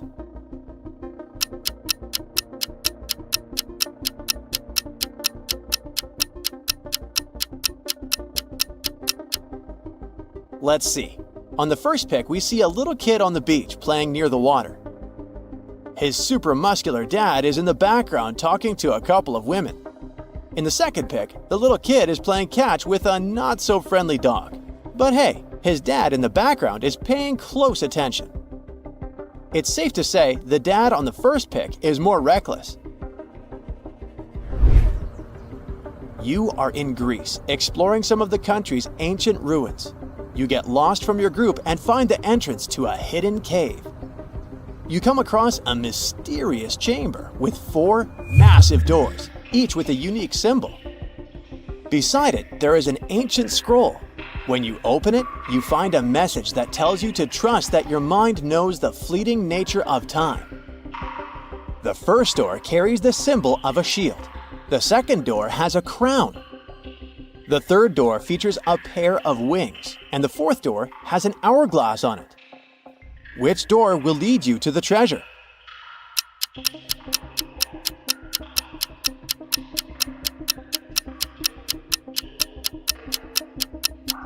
The fourth door, the one with the hourglass.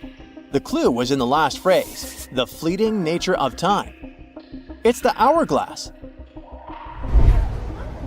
You walk into a diner and there are 2 very suspicious clients indoors. And one of them is actually a criminal. Who is it?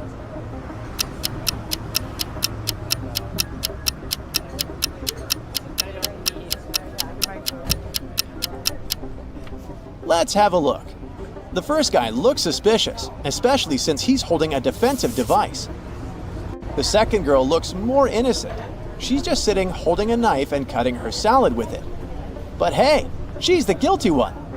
That huge knife is too big for cutting a salad, and it's got a red stain on it. Sarah was invited for a brunch with her new colleagues from work. She recently started working at a tech company. She arrived at the restaurant but didn't see any of her colleagues. Instead, she saw a weird-looking robot. How could she tell that it was really a robot?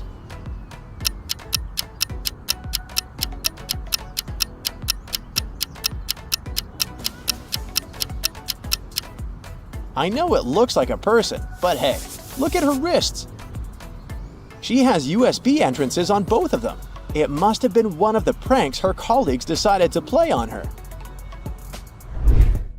Maeve quit her job and decided to travel the world. Her first destination was Paris. She didn't know anything or anyone over there, so she arrived and looked for the first hostel she could find. But, oh no, she really shouldn't go inside this place. Take a look at the image. Can you figure out why?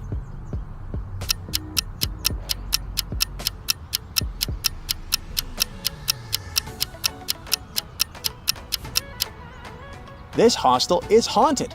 There's the shadow of a ghost on the top window. I definitely wouldn't go in. One late summer evening, a thief broke into a renowned artist studio and stole a rare painting. He didn't manage to get too far though, because a security patrol passed by while he was escaping. The thief stashed the painting under a thick bush and hid behind a nearby wall. The artist was quick to notice they had been stolen and called Detective Summer for help. The detective soon gathered two suspects. Take a look at the picture. Which guy did it?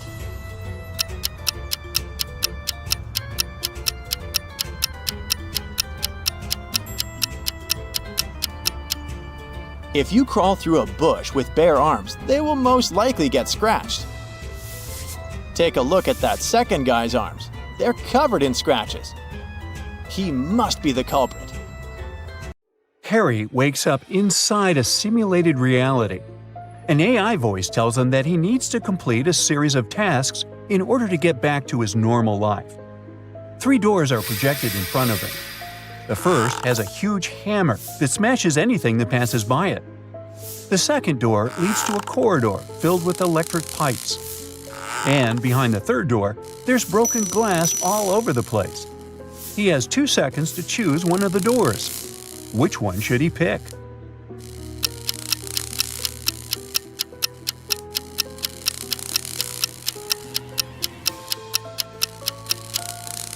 He should choose the third door. Since he's wearing shoes, he'll be all right. He goes through that door and ends up in a cage. Inside, there are 3 rescue buttons. The red button will open the cage immediately, but it also simultaneously opens a cage with a hungry lion. The blue one will open the cage in 10 minutes, but it will also open hundreds of water pipes. The orange button will open the cage in 5 minutes, but it will also set the place on fire. Which of the buttons should he press?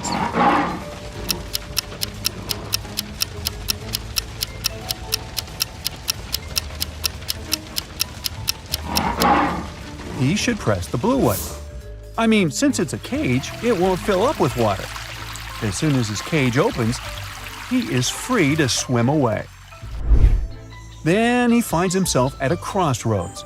There are 3 different paths, and he needs to figure out which one to take. The first path is filled with smoking coal. The second path has frozen ice all over it. And the third path has pretty sharp nails. Which one should he choose?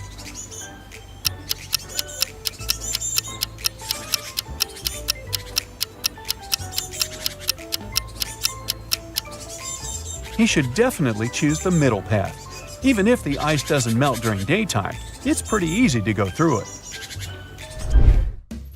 It looks like Harry is doing pretty well, so the AI controlling the game decides to make the task a bit more difficult. It projects a scene where Harry is now in a hotel lobby.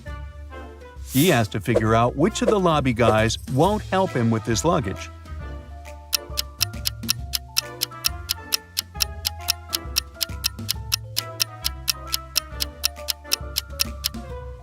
It's definitely the guy in the middle. If you look closely, the guy is transparent, which means he's probably a ghost. He can't touch physical stuff, so he won't be able to help Harry. Suddenly, the weekend in this virtual reality, and Harry is taken to a cabin in the mountains. There are 4 friends waiting for his arrival. They have a fun time, but at the end of the weekend, the cabin catches fire.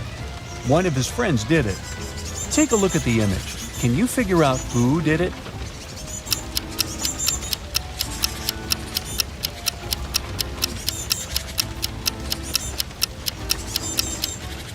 It's the third guy to the right. He has a tiny gasoline bottle hanging from his belt. Harry suddenly appears in what looks like a wedding ceremony and discovers he's the one getting married. Two women appear in front of him. They are dressed the same, but they both have their faces covered with veils. He needs to figure out who his true bride is. Can you help him out here?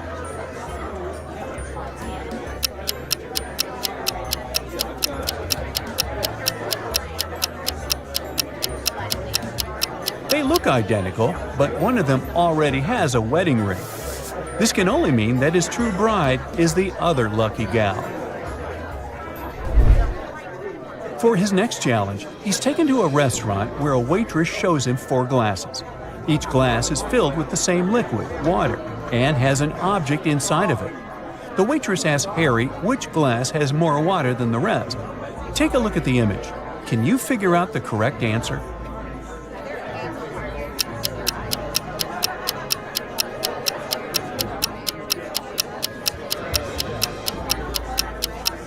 This shouldn't be too hard.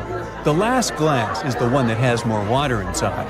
The paperclip weighs almost nothing, while the other objects are way heavier. This means there is less water in all the other glasses. Harry's doing great thanks to you.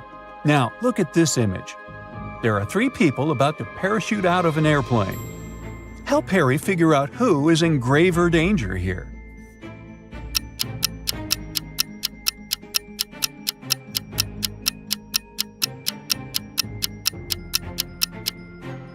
It's the first 2 people. You see, there's a heavy bottle in the last guy's backpack. If it falls down, it can break the other's parachutes. Uh-oh. Harry's stomach starts to growl after so much hard work, so he asks for some food. The AI controlling the game decides to create 2 chefs to bake him 2 different cakes. But here's the catch. Only one is safe to eat. Take a look at both of these delicious-looking cakes. Which one is safe?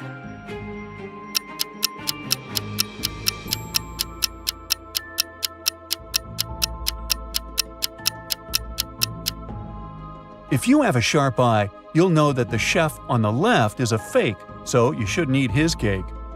The left chef has stains all over his shirt that look like blood.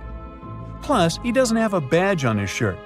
He has a scratch over his eye, and he's hiding a syringe in his hand behind his back. There are just too many red flags here. Harry should go for the cake on the right. Well, it's time to take a nap, and Harry is taken to an old house. There are 3 rooms for him to choose from. Take a look at the picture. Which one should he choose?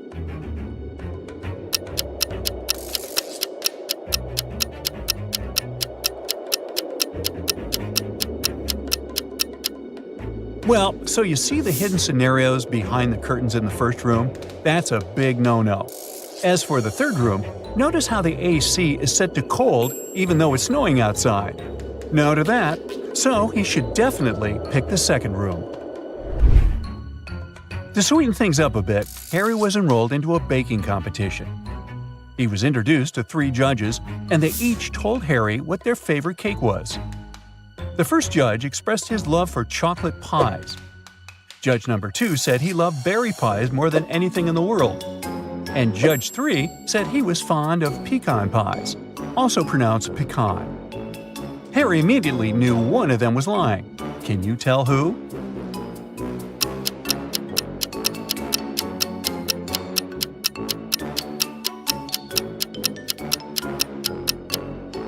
It was judge number 2. Do you see the chocolate stains and pie crumbles on the second judge's shirt? That could only mean he was enjoying a slice of chocolate pie before arriving at the competition venue. Harry needs to enter a new realm of the game, and for that, he needs to go through what looks like an airport. He didn't have any luggage with him, but he still needed to go through a security check. He went through the scanner, but he beeped every time he passed through it. Take a look at the image. Can you figure out what was making him beep so much?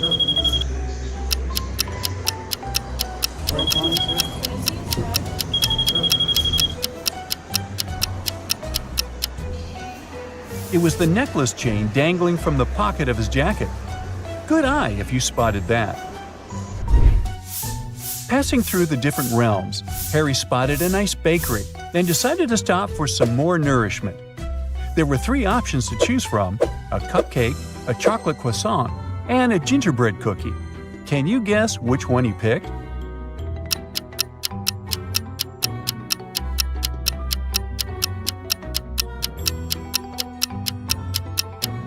You don't need to be a genius to see that Harry is using gingerbread cookie socks. He loves them so much, which is why that's his usual pick. Harry arrived at the gate of the new realm, and there were 2 creatures guarding it, a lion and a unicorn. There was a little sign saying that the lion lied on Mondays, Wednesdays, and Saturdays, and that the unicorn lied on Tuesdays, Thursdays, and Sundays. Harry asked to get inside, and the lion said he needed to answer one of the riddles. He told Harry that he lied yesterday, and the unicorn said he also lied yesterday. Can you help Harry figure out which day of the week was yesterday?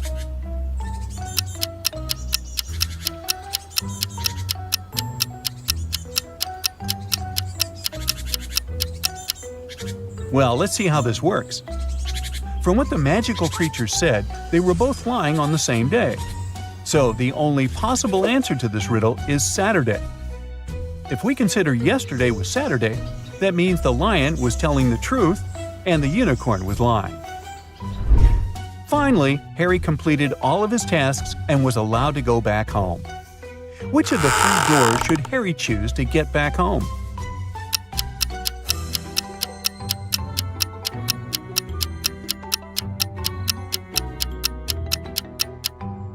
Well, let's see. He should choose the door in the middle. It has a house emoji on it, which will probably take Harry directly back to the comfort of his home.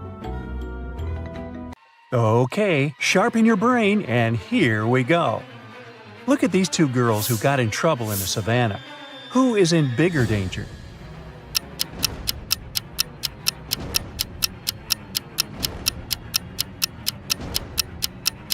The girl on the right is definitely in bigger trouble. There's a whole zeal of zebras running toward her. As for the girl on the left, she's in less of a trouble. Even though a huge elephant is speeding towards her, she can hide behind this large stone.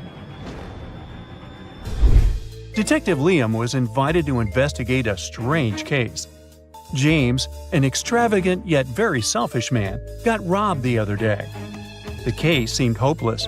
Yet there was a small clue, a cryptic note left at the crime scene.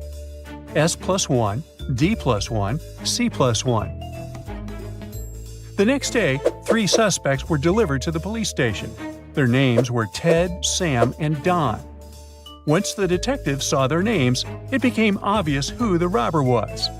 Can you guess who it was?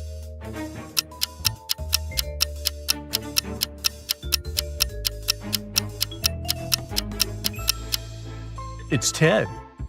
All you need to do to decipher this code is to use the alphabet.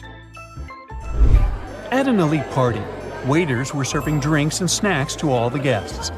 2 aspiring actresses, Jill and Jane, had cocktails too.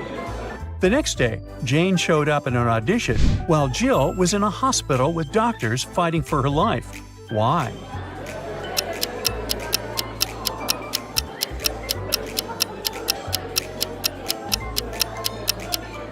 If you were attentive enough, you noticed that even though both girls had the same drinks, Jane didn't have any ice in hers, so the poison must have been in the ice. One day, Andrew and Alex decided to jump with a parachute for fun. However, for one of them, this might be their last day on Earth. Who's in danger?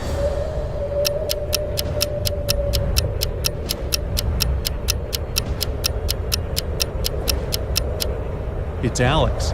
Look, he's got no parachute. It's just a backpack. However, if the guys notice it, Alex can still be saved. He needs to hold on to Andrew tightly to land safely. A group of friends, Louis, Jessica, and Albert, went hiking. Dusk was falling rapidly, and they decided to start a fire and have their late-night dinner.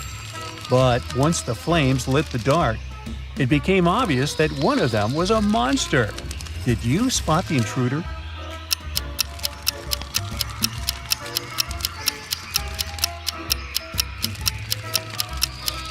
It's surely Jessica. No human being can have those cat eyes. Three friends, Max, Mark, and Mick, went to a fancy new restaurant to try out some cool dishes a mysterious chef had cooked. Everyone loved the food, but oops, the next day, Max and Mark passed away in a hospital. The doctor said the two guys had severe food poisoning, and there was nothing they could do to save them. Now, look at the footage from the restaurant. Why did Mick survive?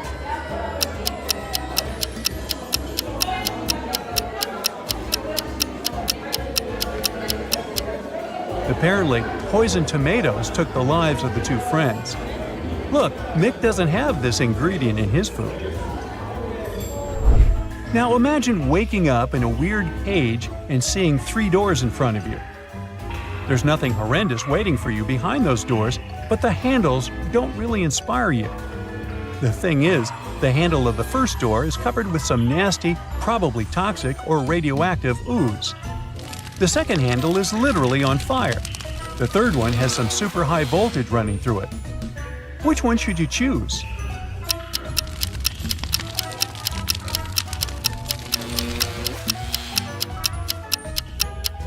Hey, look, there are rubber gloves in the corner and you're wearing rubber boots. This might not help against ooze and fire, but it can definitely save you from high voltage. Pick the third door. Let's put your math skills to the test. Don't worry, it's easy peasy. When all birds landed one on each tree, one bird was left without a tree to sit on. But when 2 birds landed on one tree, there was 1 tree left vacant.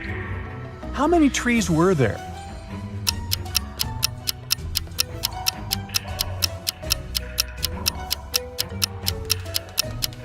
There were 4 birds and 3 trees.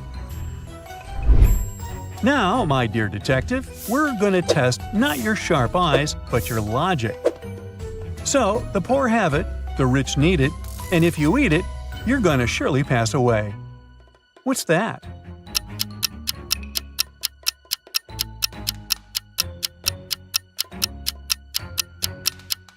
It's nothing.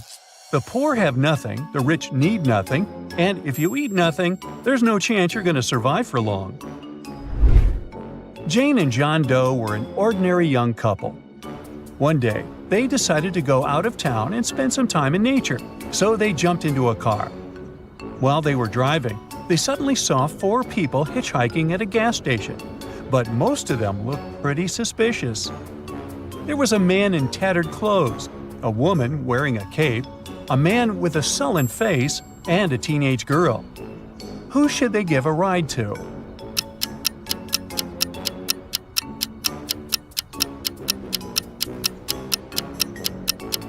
Look, the woman in the cape doesn't cast a shadow. She must be a vampire. The man with the sullen face has a vampire bite on his neck, so he's now a vampire too. The teenage girl has suspicious claws, so she must be a werewolf.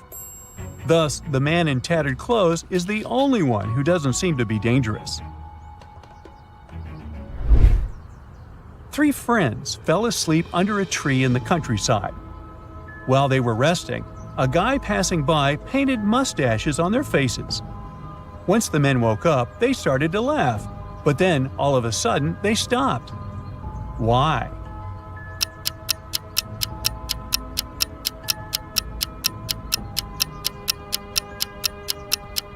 At first, they saw the mustaches on their friends' faces and found it funny. But then, they realized their friends were laughing too. It meant that they had mustaches on their faces as well. On a rainy evening, Mary came home and found that someone had eaten her chocolate bar. Well, she asked her siblings who had done that. Jane said she had been working out in her room and she didn't even eat sweets. Ingrid said that she would never eat somebody else's chocolate. Jessica said that she had been outside watering plants in the garden. She'd just come home herself. Who lied?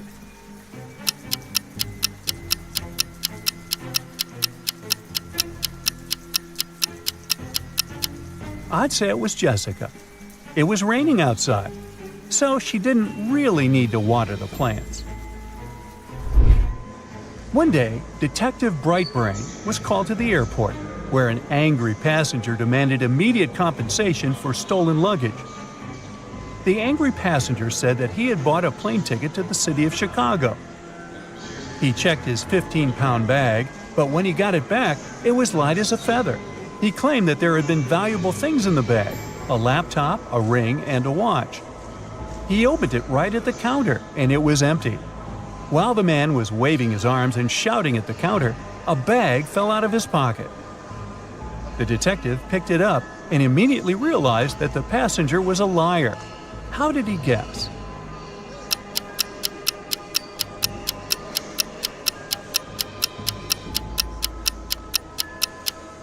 Well, let's just say the bag wasn't exactly filled with gold coins or anything. It was a bag of dry ice. The scandalous passenger had no valuables. He had just put several blocks of dry ice in the suitcase and deliberately left the zipper slightly open.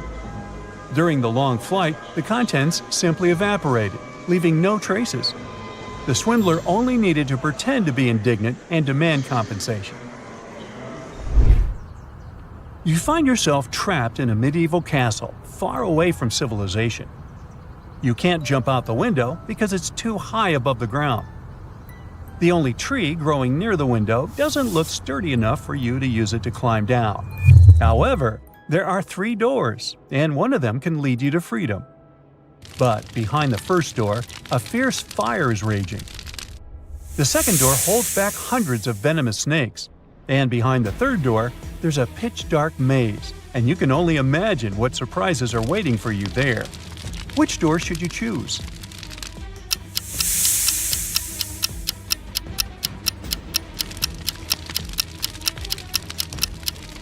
The third. You'll just need to break off a tree branch, turn it into a torch by lighting it in the first room, and go through the maze. It won't be dark anymore. 2 houses are on fire. One of them belongs to Jack, who is poor. Another one is a luxurious mansion that belongs to James. Which fire will the police extinguish first?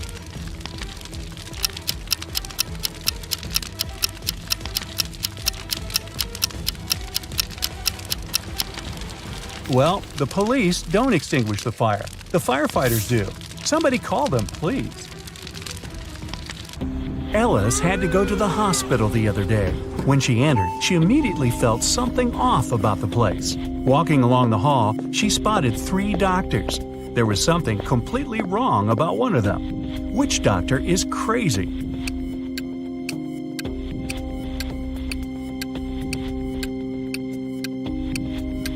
The one on the left, he's got wolf eyes and teeth, and there's no badge on his uniform. Stay away from him, Ellis. Alright, Ellis didn't listen to our piece of advice and went straight to Dr. Wolf's room. He says he needs to apply some new protective cream on her, but in fact, he just wants to test it. After covering Ellis with this magic lotion, she shouldn't have trusted him. He makes Ellis choose one of 3 containers to jump into. Wow, this is a weird hospital. One of them is filled with toxic waste. In the second container, there's acid that can eat through metal.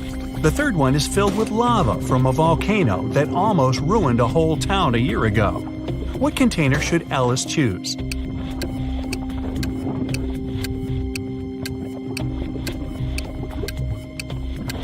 At least this time, Ellis made the right choice. She picked the container with lava. The volcano erupted a year ago, so the lava is already completely solid and cool. Okay, she nailed the first experiment, and Dr. Wolf gives Ellis a choice of 3 pills. He says the red one can help see the past, the blue one can help see the future, and the yellow one can help read other people's minds. Which one should Ellis choose?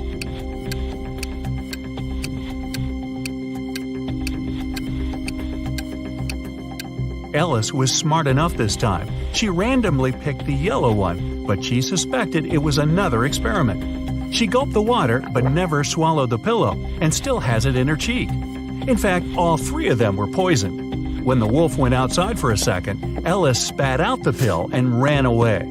Hey, try the urgent care clinic, Ellis. No wolves there. Ginny was cooking dinner for her friends. When everyone was at the table, she suddenly realized there was something wrong with one of her friends. Which friend didn't like the meal?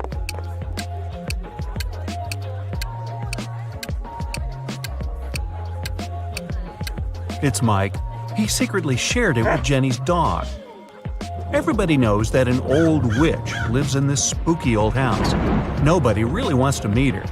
Mary is in this house right now, but she seems to be alone. How come?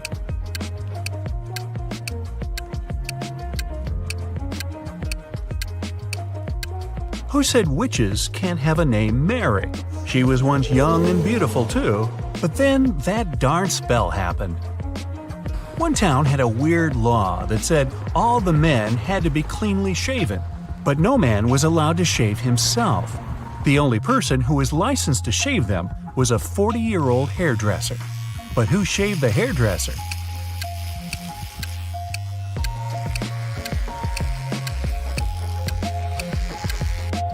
Yeah, there was no need.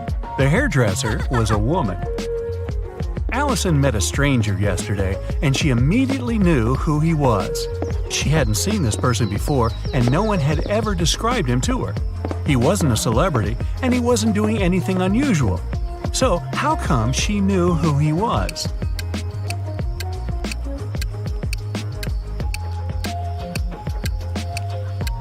The man was the twin brother of one of Allison's friends. Bill is a shoe shiner.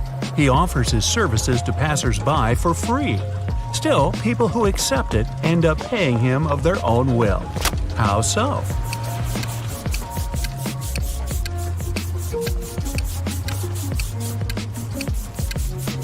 Bill shines only one shoe for free.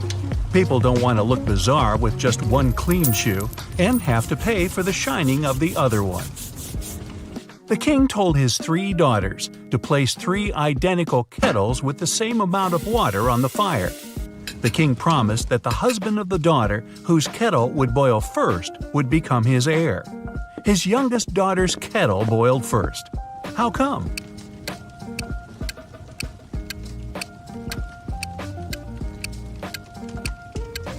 While the other daughters kept lifting their kettle's lids to check if the water was already boiling, the youngest one kept it closed.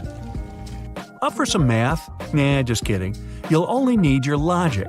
Find a way to get 200 out of 188 by just using one line.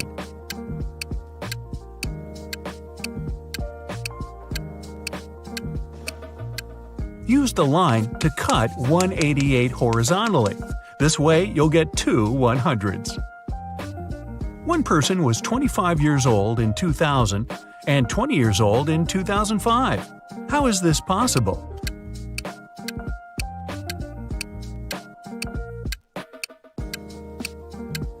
This person lived before Common Era. One man went to his friend's party and told his wife he'd be back before sunrise. He shaved and left home. He returned as promised before sunrise, but he was sporting a long, thick beard. How come?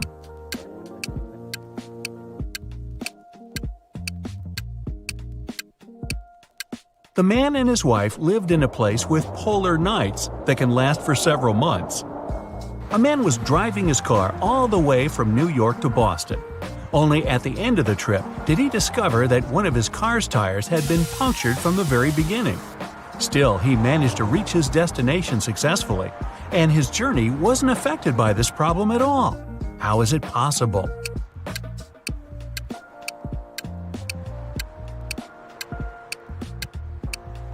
The punctured tire was the spare one.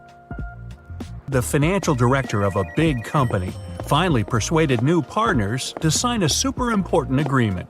He then put this document into a folder and left it on the table in his office.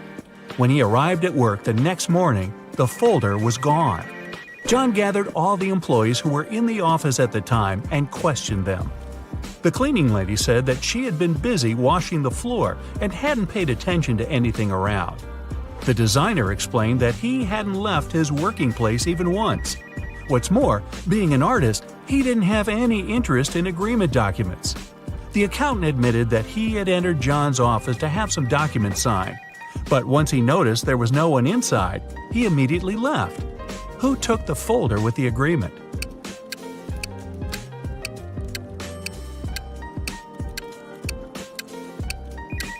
It was the designer. John never mentioned which folder was gone. How would he know that the missing folder had an agreement inside? Eric wears either only black or only white socks. One morning, he was in a hurry getting ready for an important meeting with new partners. Suddenly, the power goes out. The guy has 10 white and 10 black socks in his drawer, but all of them are mixed. He doesn't want to look silly at work wearing different socks. If it's completely dark in the room and Eric can't see anything, how many socks should he pull out of the drawer to get himself 2 matching ones?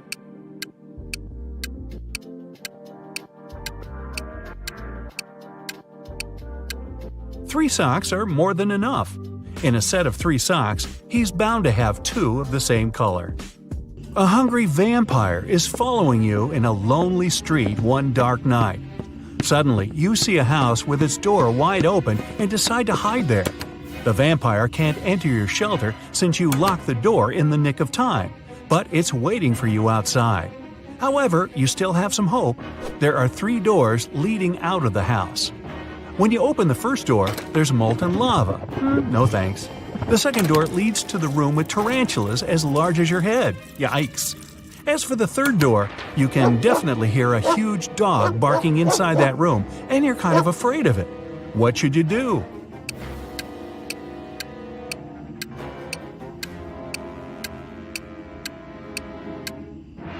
Just wait till morning. Vampires can't stand daylight, and your pursuer will have to leave you alone. You're trapped in a room that's slowly getting filled with water coming from a faucet on the wall. There are no windows in the room, and the door is sealed shut. You have a mop and a big bucket. So how are you going to get yourself out of this one?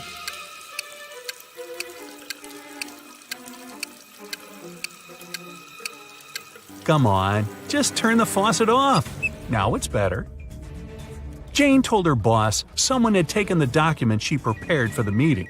She added that she had noticed someone come in wearing a smart suit, gloves, and a black mask, safety first. This person also had 3 rings on their fingers. The boss didn't believe her. Why?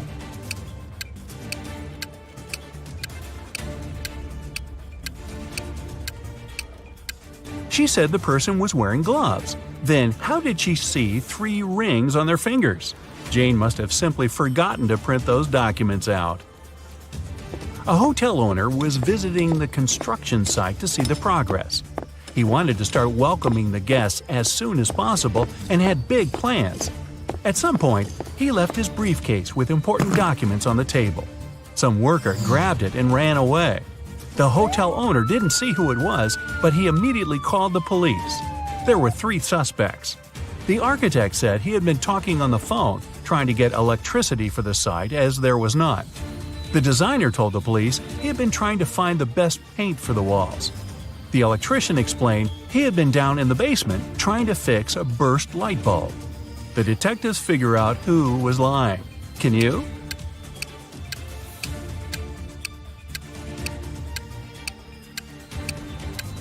It was the electrician.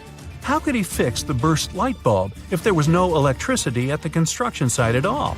Liar, liar, pants on fire. A super wealthy businessman, Mr. Carl Jenkins, has been taken and left locked up all alone in a dark room. His phone's almost run out of charge, so he can only write one message. He knows that someone might spy on his phone, so he decided to write a message with a code to a high school friend, John Smith, who runs a detective agency.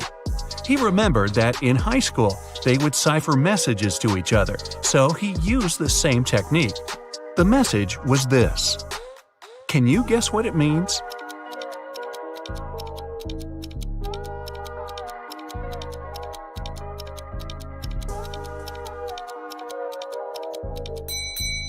Back in high school, they would shift one letter to the right each time they needed to write a secret code. To decipher it, you need to go one letter to the left. Their alphabet looks like this. The message is, "It was Eric."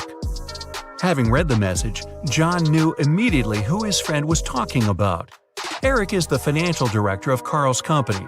He had seen him once at a party a couple of years ago, so he knew what he looked like. John decided to investigate this case himself and help his friend out. He was sure there was something secret in Carl's mansion. Somehow he thought he knew that Eric would have the key to the mansion. The receptionist, Kelly, said he would always have lunch with different business partners at 2 p.m. sharp in his favorite cafe. When the detective drove up to the cafe, he saw Eric, the man with a beard, discussing business with someone. Either of them had a briefcase next to them, and the briefcases looked similar to each other. John was waiting for Eric and the second guy to leave the cafe. They went to the car, got in, and left both briefcases on the back seat. The detective followed them. They left the car in a parking lot, and luckily, they were careless enough to leave the car open. Which briefcase should the detective grab?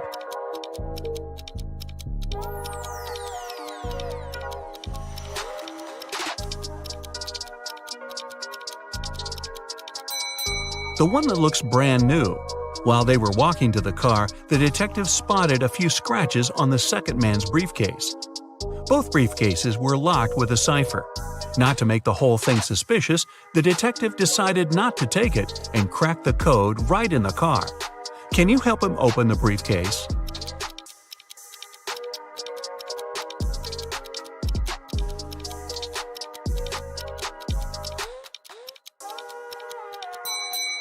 The code is 000. The briefcase is brand new, and Eric probably didn't have time to set a code on it yet. Plus, Eric's the one who leaves the car open and unattended in a parking lot, so no wonder he uses a default code for his briefcase. Now that the detective has the key, he heads to the mansion. The front door isn't a problem with the key in hand. The study is upstairs. He's been there before, so he remembers the stairs leading up have a secret. If you step on the wrong stair, you'll instantly fall to the basement and won't be able to escape from it yourself. What step should John mind?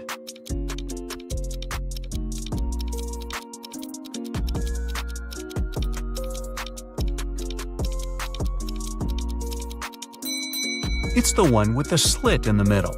When you step on it, it opens and you get into a dark room with bats and spiders. Yikes! Alright, John is finally at the study door, and Carl would always use buttons to open it. You've got only one try. There are 3 buttons, yellow, green, and blue. Which one should the detective choose if he knows that Carl is a big fan of painting?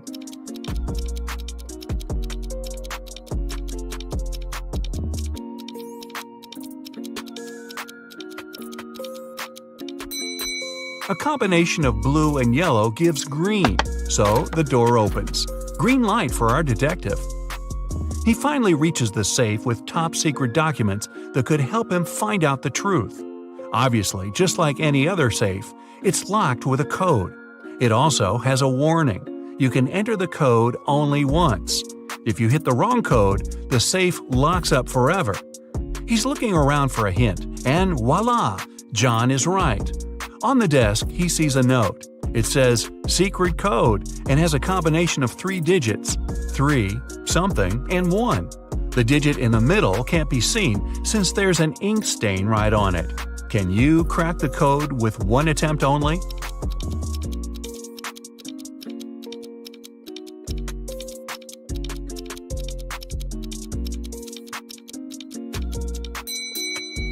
The code is 371.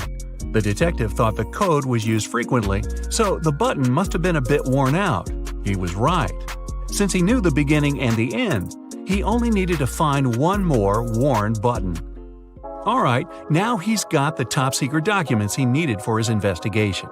He looks through all the papers and finally finds something that looks like the document he actually needed. To take it as a hard proof, he needs to find one which is not fake. There are 4 copies. They look almost the same, but only one is real. Can you guess which one?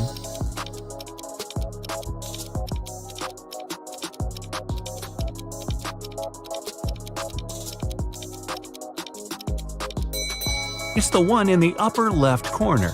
It has a stamp, a signature, and it says agreement.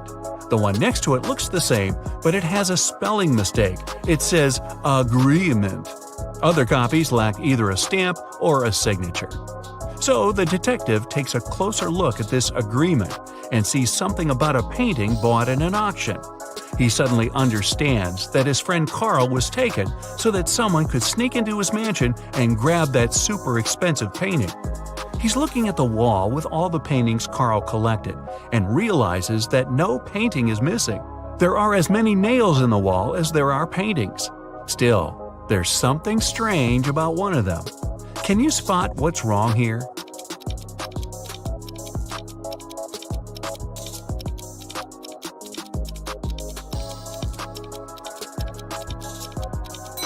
Even though all the paintings are present, there's one that lacks a frame.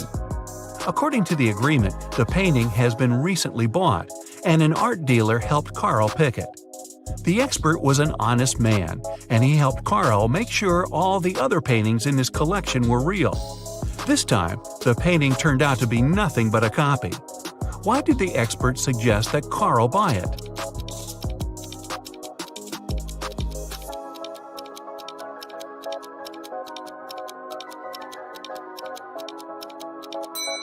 Although the painting cost nothing, its frame was a beautiful and expensive piece of art.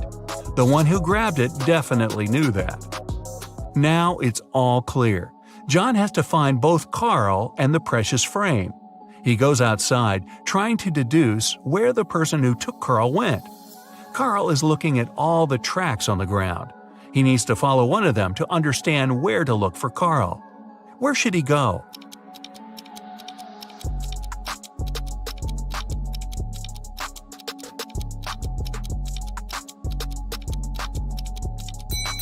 He's got to follow the tracks going to the left. There are 3 sets of tracks here. The first belonged to John's car.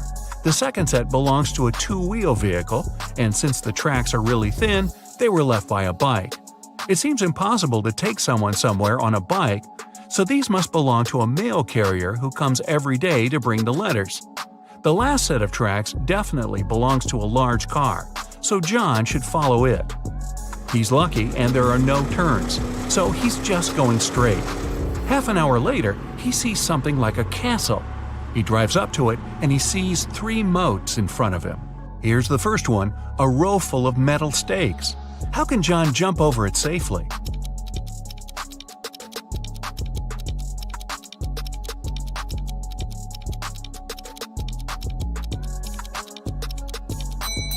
There's a small hot air balloon nearby. John has to untie it and light the lamp to take off. Since the next moat is on fire, John thinks it's unsafe to fly over it because the air balloon doesn't fly high enough and the lamp doesn't have enough oil to go on for long. Still, he managed to cross the moat with fire easily. How did he do it?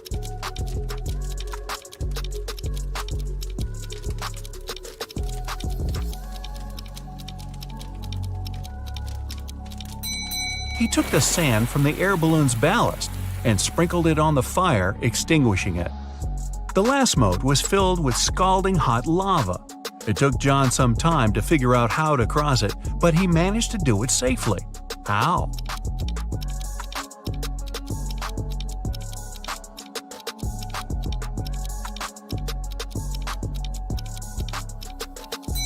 There were a lot of stones around him. The lava torrent wasn't deep at all, so throwing stones at it, he made a tiny path to hop on. The castle was rather small inside, so the hardest thing was to actually get into it. When he entered the hall, John saw 3 doors. Above the doors, there was a sign. It said, "One of the doors leads to a labyrinth no one ever escaped. One of the doors is the exit. If you enter it, you'll have to cross all the 3 moats all over again. One of the doors has what you're looking for."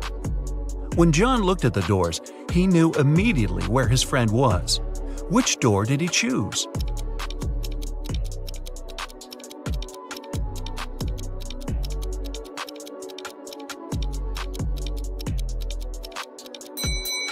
The handles were made of shiny metal, which looks cool but gathers all the fingerprints. The only door with fingerprints is the one on the left. John opens the door and sees his friend. Carl rushes out of that dark room, and while heading to the exit, they spot a few frames. Which one is Carl's?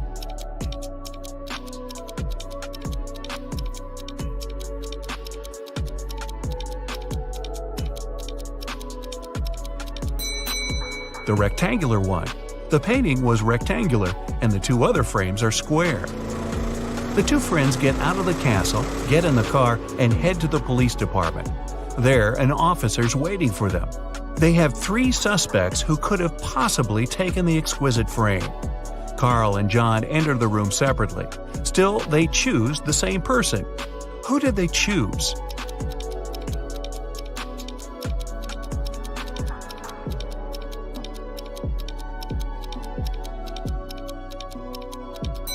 The man on the right.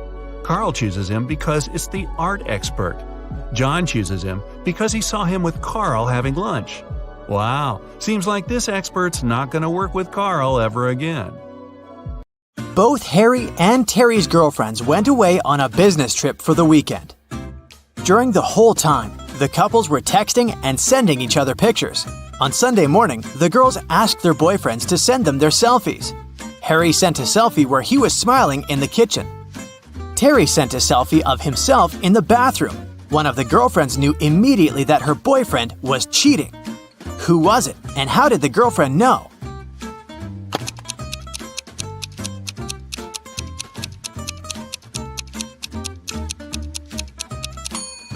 It was Harry.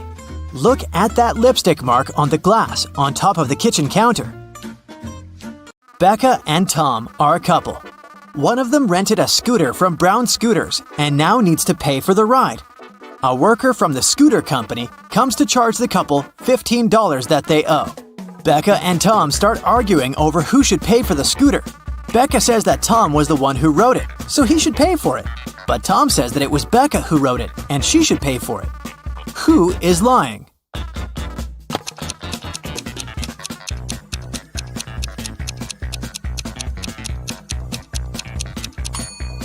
Becca is lying. Take a look at Becca's footprints. They lead directly to the scooter. There were 3 thefts at a local supermarket. One in February, one in May, and one in July. Thankfully, the security camera recorded the footage of those 3 days. The store manager called Detective Moore, asking to solve the crime. The detective took a close look at the footage and noticed one detail that helped him solve the mystery. Take a look at the images and try to figure out who the thief is.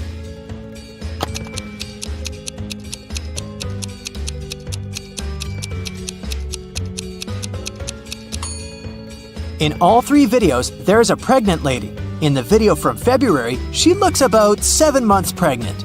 But in the other videos, from May and July, her belly looks exactly the same. This means that she is the thief. She must have been faking her pregnancy all along.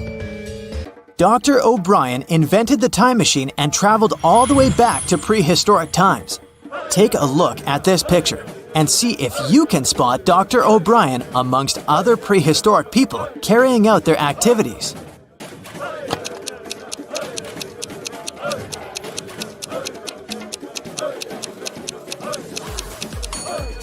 That's easy. It's the guy with the flashlight. He must have taken one with him when he set off on his journey. Katie was running late for class. When she finally arrived at the classroom, she accidentally dropped the pile of textbooks she was holding. It produced a loud thump, making the entire classroom stare at her.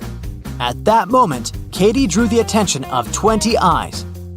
How many people were in the classroom that day?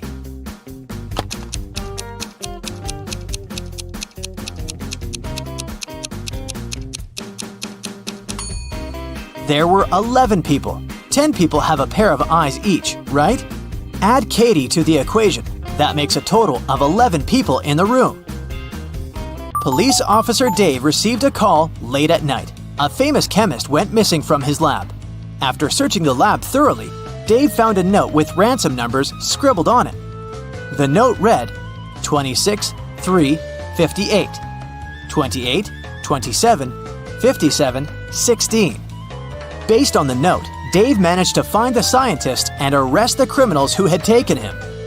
What was written in the encrypted note, and how did Dave understand it?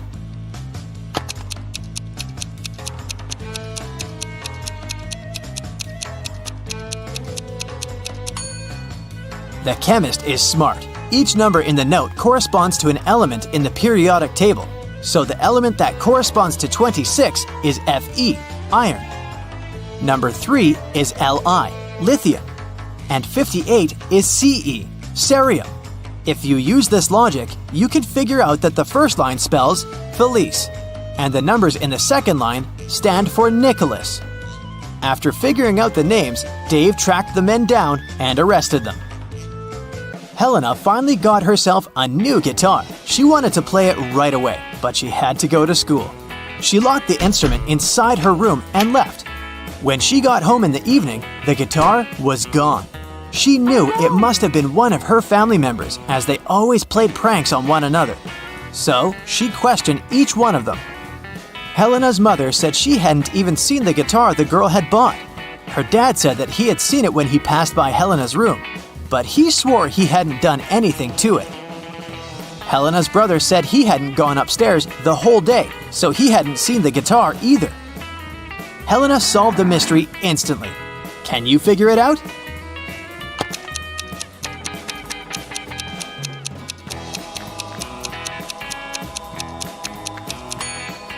Her dad was lying.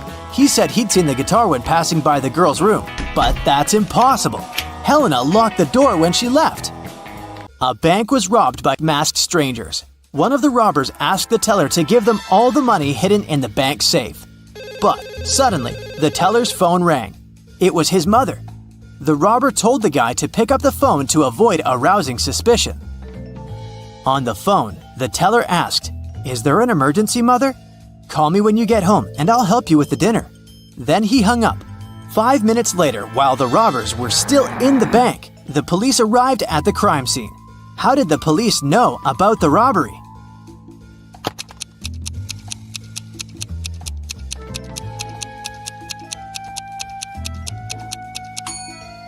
The teller was smart.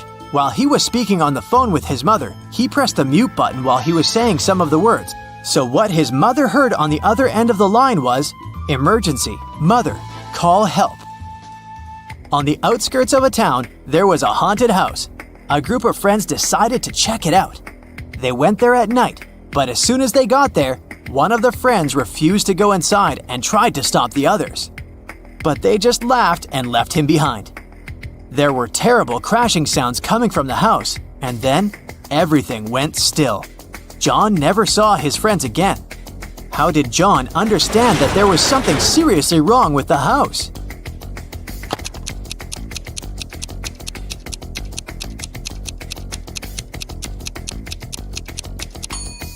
John was very attentive. He noticed that there was lots of footprints leading towards the house, but none going away. A famous hotel has 7 floors. 5 people are staying on the first floor. 8 people are staying on the second floor. 11 people are staying on the third floor, and so on. Each next floor has 3 more people living there than the previous one. Which floor calls the elevator most often?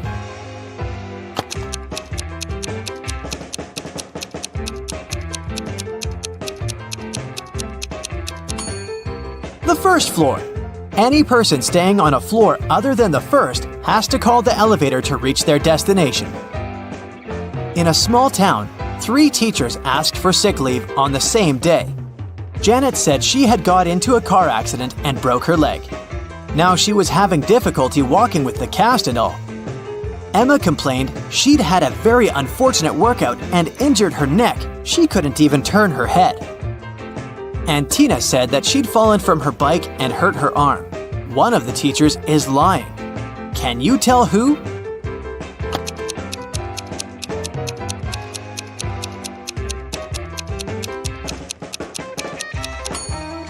It's Janet. She claims she's having difficulty walking with the cast, but she doesn't even have crutches. You wake up and find yourself trapped in a room with 4 doors in front of you. You hear a monster coming, so you check the door quickly. The leftmost door has a sign on it saying, "Take the door on the right to break free." The second door also has a sign saying, "It's the right door." The third door has a sign, "Freedom is just right in front of you." And the last door has a sign saying, "Don't trust the signs." Which door should you choose?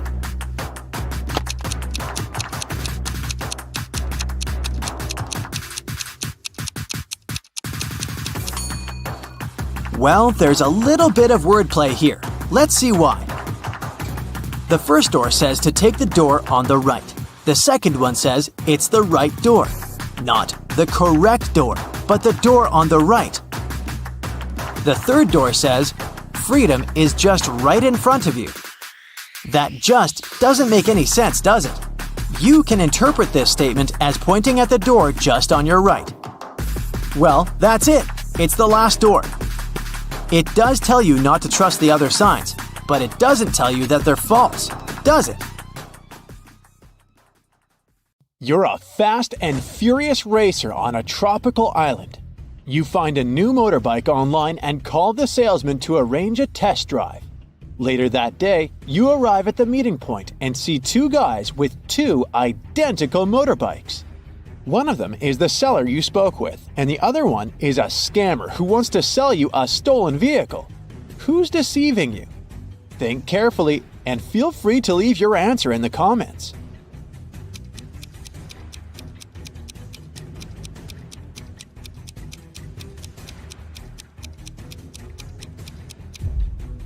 The salesman text message has the logo of his motorcycle store. The guy on the right has a baseball hat with the same logo. Therefore, he must be the store's official representative. Therefore, the guy on the left is a scammer. Congrats! The motorbike is now yours. You hit the road and you make your way across the pier. Suddenly you spot three people. Whom will you save first? Let us know in the comments.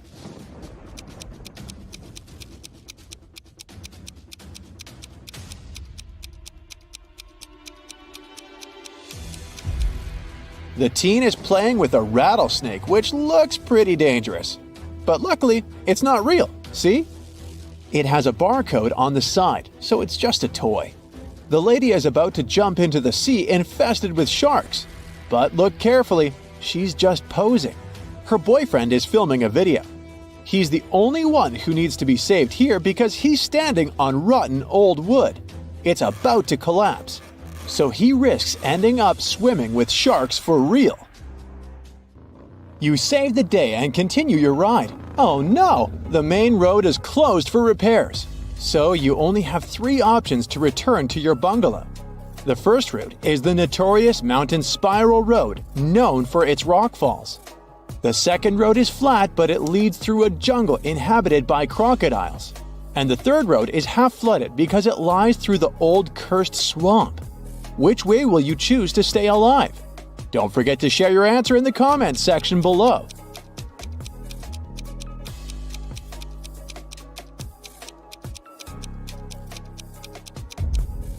Take a closer look at the second route. The sign says Crocodile Farm. This means that the crocs are kept indoors under supervision. So this is the safest choice. You take the second route and decide to visit the crocodile farm. Let's see how eagle-eyed you are. Who's in danger here? Write it down in the comments faster than the other bright side detectives.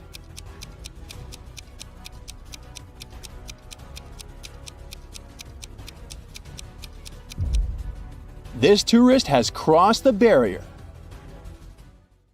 The tourist's name is Mimi. You help her get out of the barrier safely, but in the process, she scratches her leg. So you bring Mimi to the local hospital. Can you spot anything suspicious here? If you nailed it, please share your answer.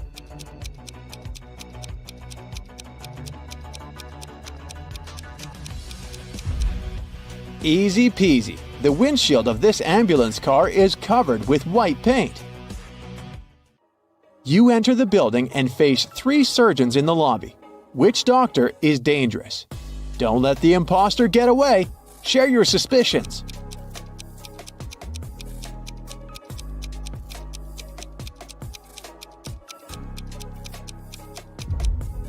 The first doctor is sleeping, but maybe she's just tired after a long shift. The second lady doesn't wear any gloves, but it's not a crime. She's having a coffee break. Meanwhile, the third lady's nails are too long and fancy for a surgeon's work, and she brought an open medical syringe to the lobby, which is not very hygienic. The doctor takes Mimi away. You decide to have a walk around the hospital and face the following scene. Two greatest enemies, Gia and Kai, wake up simultaneously in a hospital room. Both immediately grab the scissors and try to cut each other's IV drips. Who's more likely to survive? Think carefully and tell us your answer in the comments.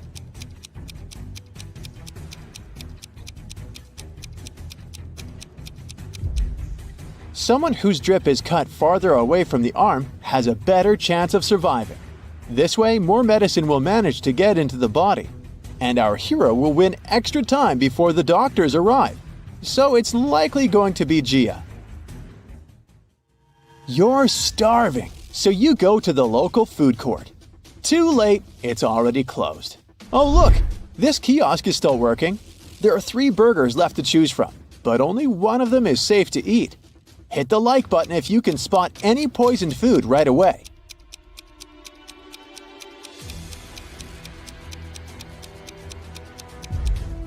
The first burger was cooked 5 days ago, according to its tag. No, thank you. The third one was prepared today, but there's a fly sitting on the meat. Flies can spread diseases. Only the second burger, which is packed in cling film, is a safe option. Does anyone have a better answer? Feel free to share. The next day, you go to the local beauty salon to get a haircut. Unluckily, one of these hairdressers is a maniac. Write your answer in the comments if you can guess who.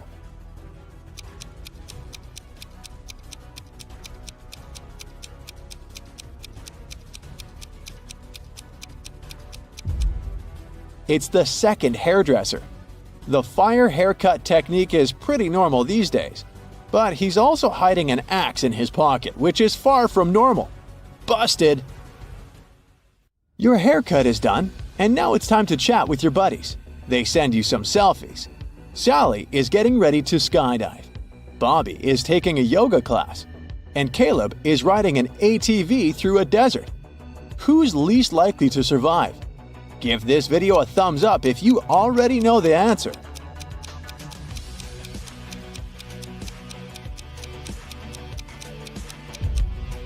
Although Bobby is twisted in an incredible position, his teacher is watching his back. Scorpions are no threat to Caleb unless he gets out of his vehicle. But take a look at Sally's picture. There's lightning in the sky. It's not safe to skydive in a thunderstorm. You're walking in the jungle and find 3 banana palms. One of them is poisonous. Can you guess which one?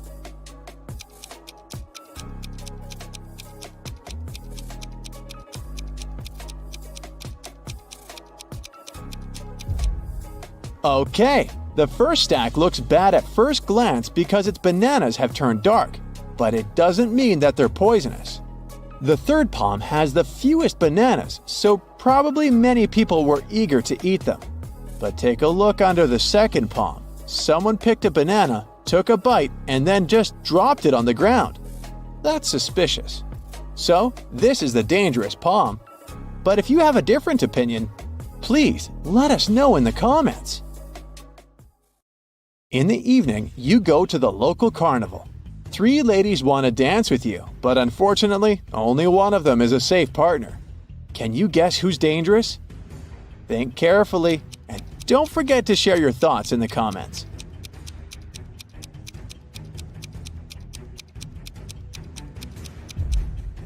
Although the first lady is wearing a cute rabbit mask, she's a thief.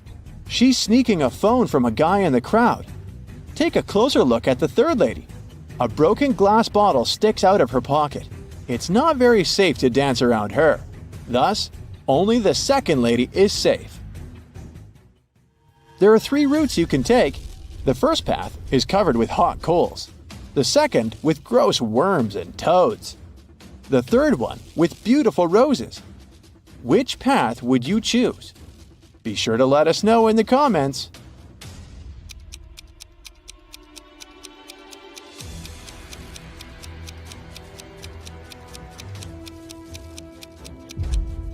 Hot coals can burn through your shoes and rose thorns can scratch your skin, so the second path is the best option. These creatures are no threat to humans. These two chefs cook over an open fire. One of them is in serious danger. If you already know who, hurry up to be the first to share it in the comments.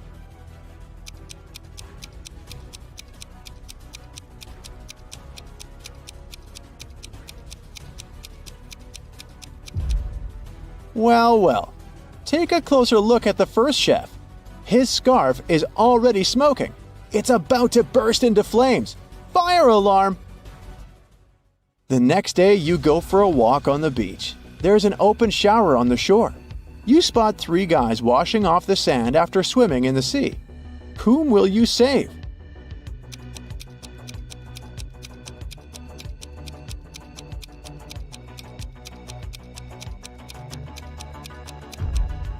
The third guy is in danger.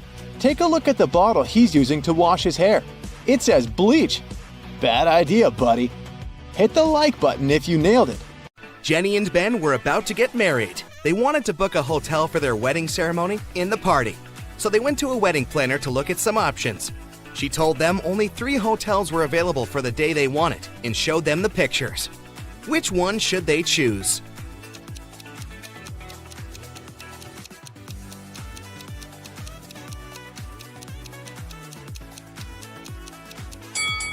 Take a closer look at the 3rd floor windows of the first hotel. In the last window on the right, there's a creepy shadow of a monster that appears and disappears.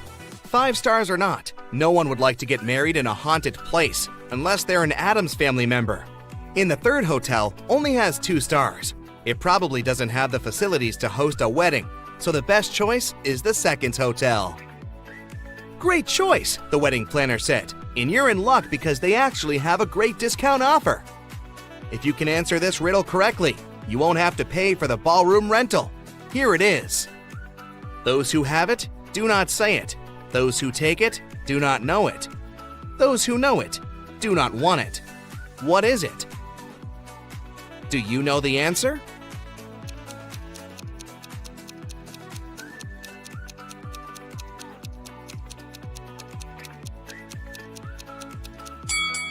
It's fake money. The next day, Ben and Jenny went to the hotel to pick the best ballroom for their party. The hotel manager took them to 3 different rooms where they could host everything, from the ceremony itself to the dinner and after party. Which one should they pick?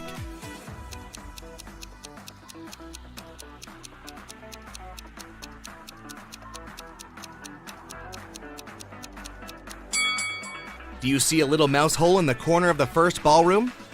The couple wouldn't want such uninvited guests at their party. As for the 2nd ballroom, the chandelier looks like it might fall down any minute. Not the safest option, so they should pick the 3rd ballroom.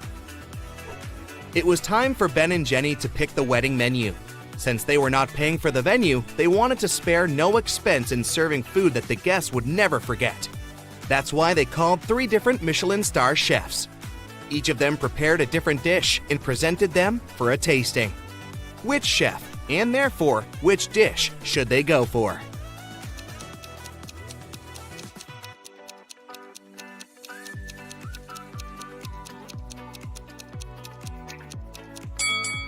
Even though the dish the 2nd chef made looks perfectly fine, do you see a rat's tail hanging from his chef's hat?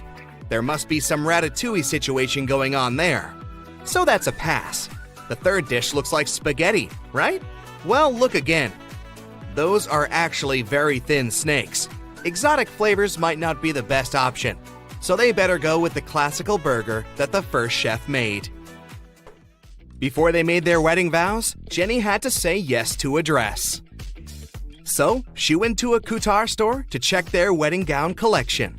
She explained to the designer the style of the dress she wanted for her ceremony. The designer said he had just the perfect gown for her and would bring it to her if she answered his riddle correctly. He asked, if a gown takes an hour to dry, How many hours will it take 6 dresses to dry?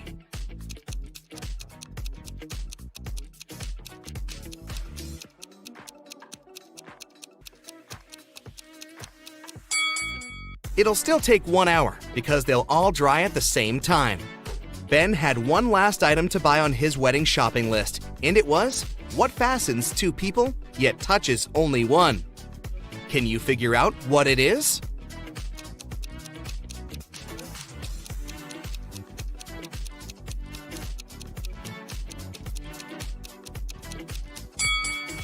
It's a wedding ring, of course. Ben headed to a jewelry store to get something blue for his bride. The store owner showed him 3 different wedding rings with blue gemstones. Which one should he buy?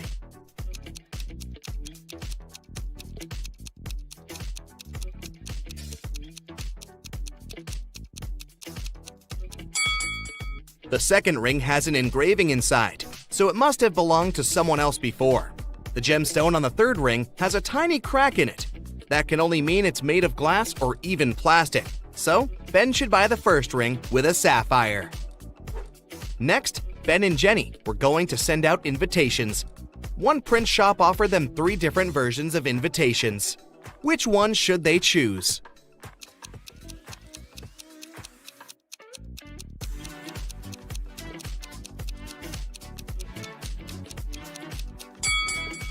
Do you remember the name of the hotel they booked? It was Sunrise Lodge, but the first invitation says Sunset Lodge. So this one won't do. And on the third invitation, their names are printed as Benny and Jen. That's not our couple, so they should choose the second invitation. Before the wedding, 3 of their friends paid them a visit. One of them brought a painting as a wedding gift, but all 3 claimed that they were the artist who had created it. 2 of them must be lying. Can you figure out who the actual artist is?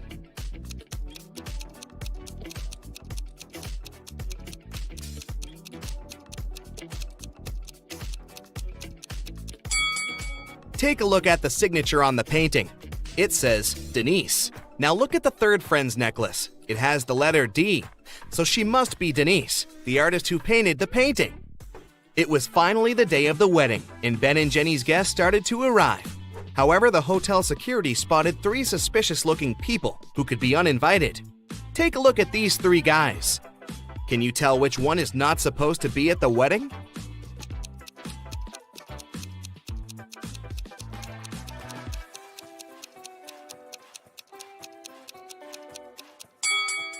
Do you see the hotel wristbands that say Ben and Jenny that the second and the third guys are wearing? That can only mean they are actually invited.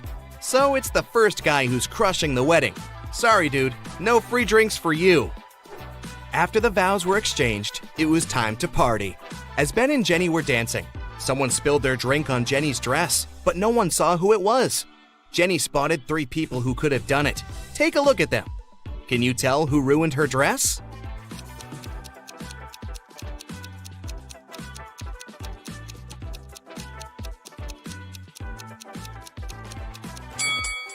The first guy has spots on his shirt that resemble stains from the spilled drink, but they are actually part of the pattern, so it can't be him. The third lady looks clean, but the hem of the second lady's skirt looks dirty, so it must be her who did it. After the ceremony ended, Ben and Jenny wanted to take a photo to capture the moment forever. But take a look at it. There's something strange about it. Can you spot what it is?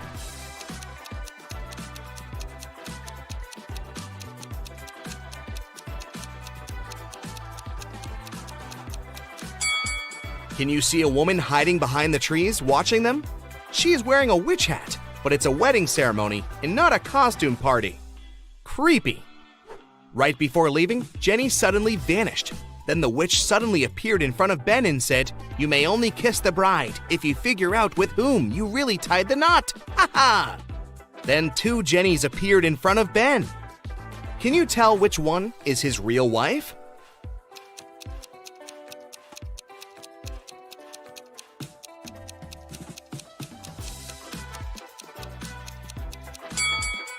Remember the wedding photo? The Jenny on the left is the real one because her tattoo is on the same side as in the photo.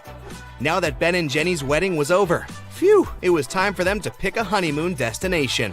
They went to a travel agency to book a tour. The travel agent offered them 3 different holiday destinations: Ibiza, Cannes, in the Caribbeans. Which one should they go to?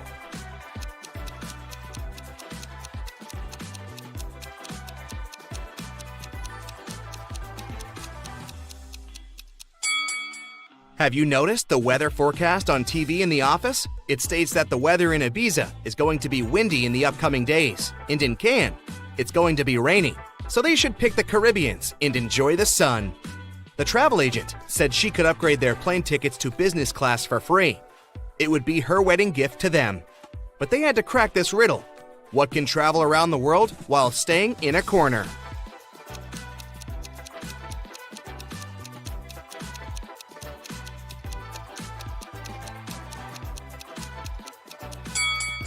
It's a stamp.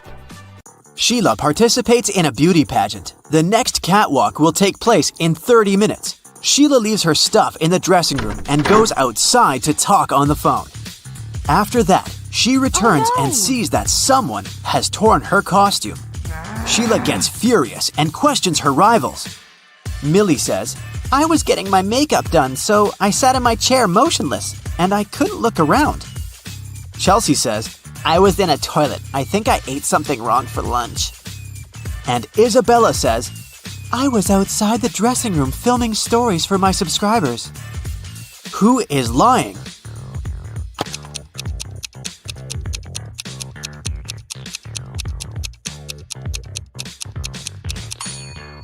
Millie.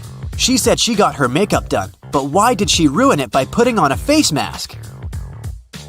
Sheila goes to the storage room to find a new dress. Suddenly, the door slams shut behind her. Oh no! She needs to enter an 8-letter password to open the door. Sheila needs to be on the stage in 5 minutes. Can you help her crack the code?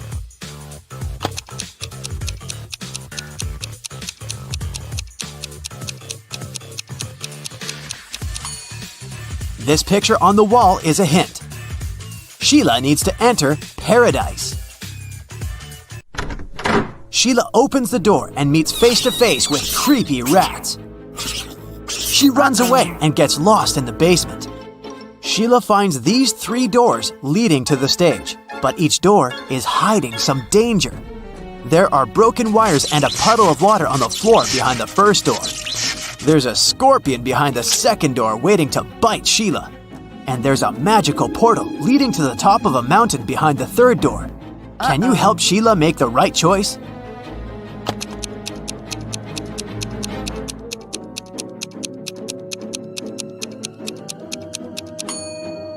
She should choose the first door. There's enough space. Sheila can crawl underneath the wires. Sheila enters the stage and spots 3 weird details in the auditorium. Can you see them too?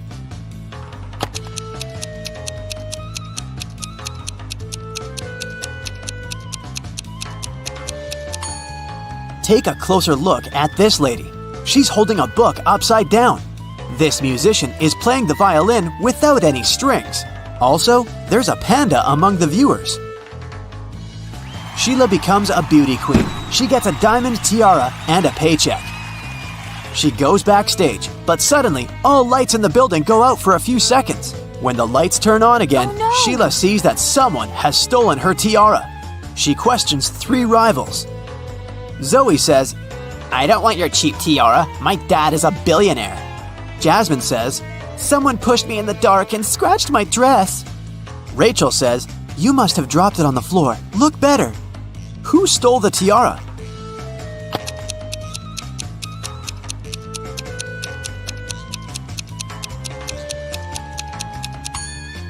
Zoe. It's hidden under her diamond necklace.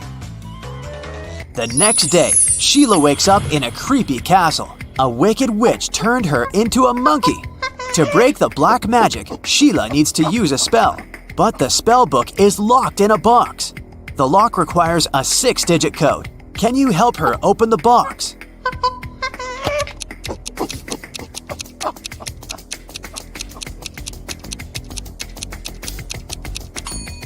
There are exactly 6 candles on the shelf above the box. It's a hint. Each candle has a particular number of dots, So the code is 243621. There are 4 big houses in Sheila's neighborhood. All 4 are standing in one row and they have different colors: red, green, white, and blue. Mrs. Jones's house is somewhere to the left of the green house. The 3rd house in the row is white. Mrs. Snake owns a red house, and Mrs. Crystal doesn't live at either end of the row, but she lives somewhere to the right of the blue house.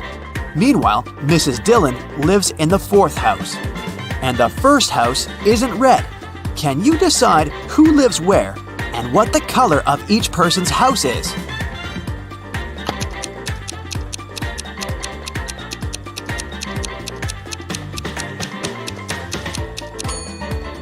From the clues, we know that the 1st and the 3rd houses can't be red.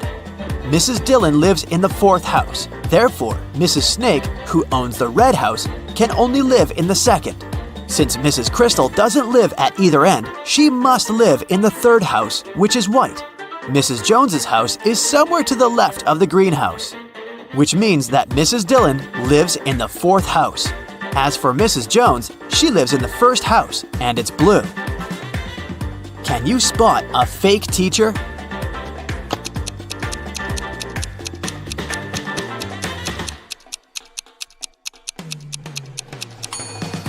The guy on the left isn't a real teacher, he's an actor. Take a closer look. There's a rec camera icon at the top of the screen. 2 friends want to cross a river. The only way to get to the other side is by boat. But this boat can only take 1 person at a time. The boat cannot return on its own, and there are no ropes or any other similar tricks. Yet both guys managed to cross the river using the boat. How is that possible?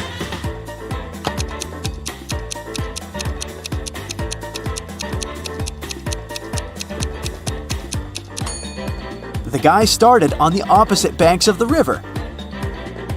Josh and Bob are twins. Josh lives with his wife, and Bob lives alone. Can you guess which one is Josh?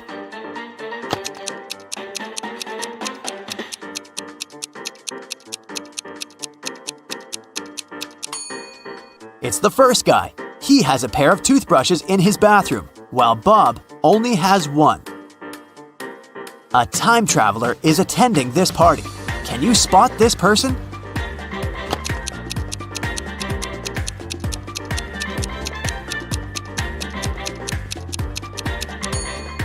This lady's shoes look too old-fashioned. Chuck enters a spooky building where he's supposed to have a job interview. Suddenly, someone locks the door, and now Chuck is trapped. He wanders around for a while and sees these 4 doors. He also finds a note. Only door 3 is leading to the job interview. The remaining doors will take you to the black hole. Good luck. Can you help Chuck choose the right door?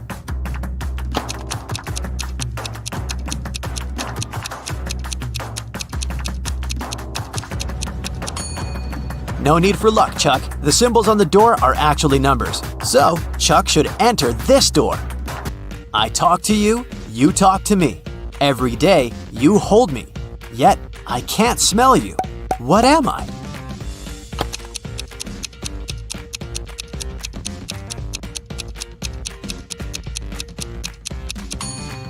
I'm your mobile phone. A gentleman and a lady are talking. The person with black hair says, I'm a gentleman.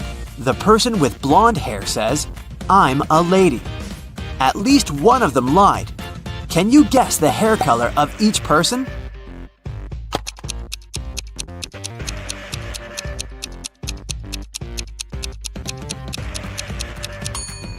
If only one of them lied, they would both be gentlemen or both be ladies. Therefore, they both lied. It means that the lady has black hair and the gentleman is blonde. Can you spot what's wrong in this picture?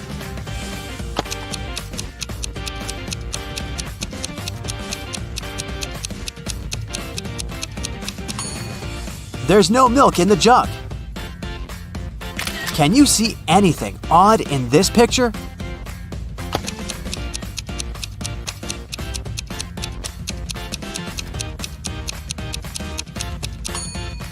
The image in the mirror is not reflected. Can you spot a vampire?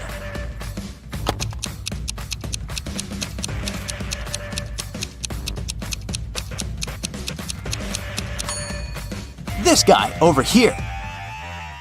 Fiona is a young witch. She finds these 4 portals in a haunted castle. Fiona chooses one of the portals and enters. You can hear city noises from the first portal. You can hear sea waves from the second portal. You can hear leaves rustling from the third portal. And bells are ringing from the fourth. Which portal did Fiona enter?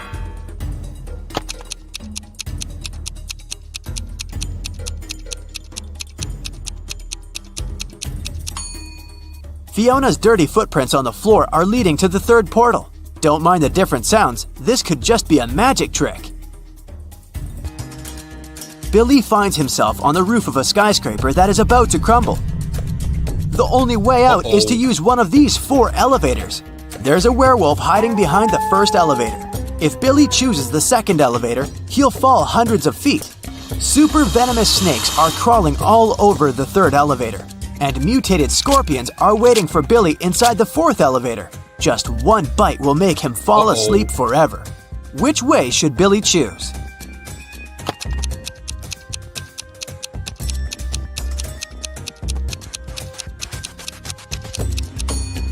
The first one. Take a look at the sky. The moon is not full, so the werewolf is harmless. Rachel meets 3 of her former school friends in the parking lot. All 3 want to impress Rachel, so they begin to discuss their new cars. Melanie says, "I wanted my car to be one of a kind, so I bought this one." Peter says, "Since I'm a beginner, I purchased the cheapest used car." And finally, Samantha says, "I bought a large car because I have a big family." Rachel spots a liar right away. What about you?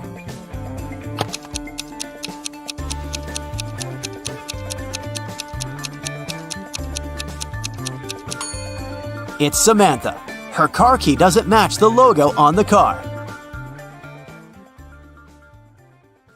I have a math workout for you today, but first, let's have a little warm-up. How many ducks do you see in this picture?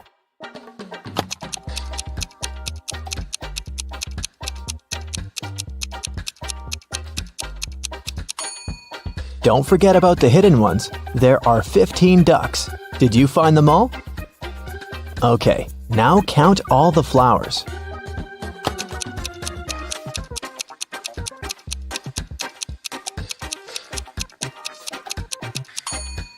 Right, there are 17 of them. Can you spot 3 differences between these photos?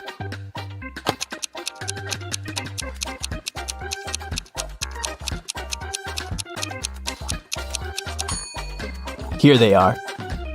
And another one. There are 3 differences again. Do you see them?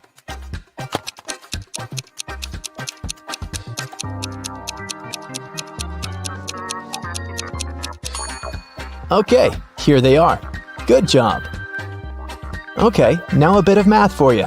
Look at this picture.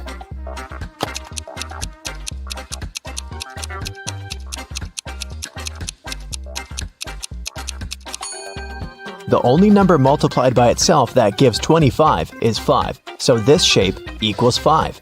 This way, the other shape from the second equation is 4. 4 and 6 make 10, so the red circle equals 6. Then, 5 multiplied by 6 gives us 30. This one is similar, but a bit harder, so be very attentive.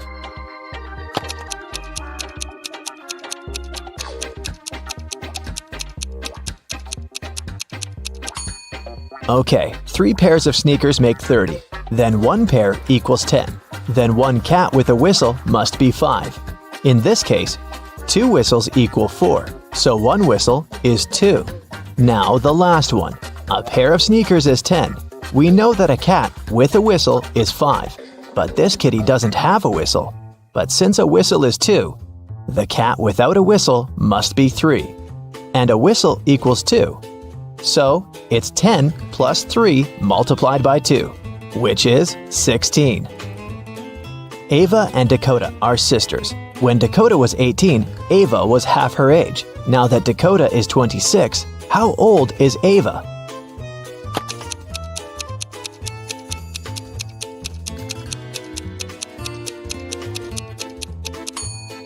When Dakota was 18, Ava was 9, so the age difference between the sisters is 9 years.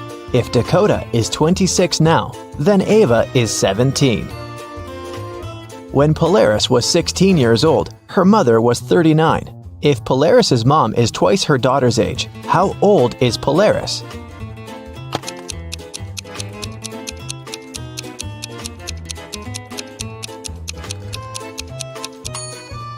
The age difference between Polaris and her mother is 23 years.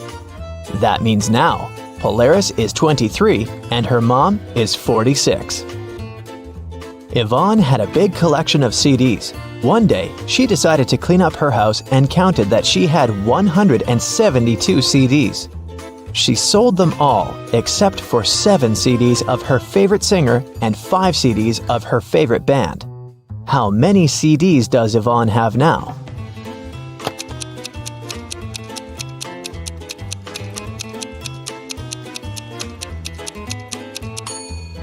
Well, if she gave up all but 7 plus 5, it leaves her with 12 CDs. In PE class, all students were standing in a circle. If the 5th student was exactly opposite the 12th student, how many students were in the circle?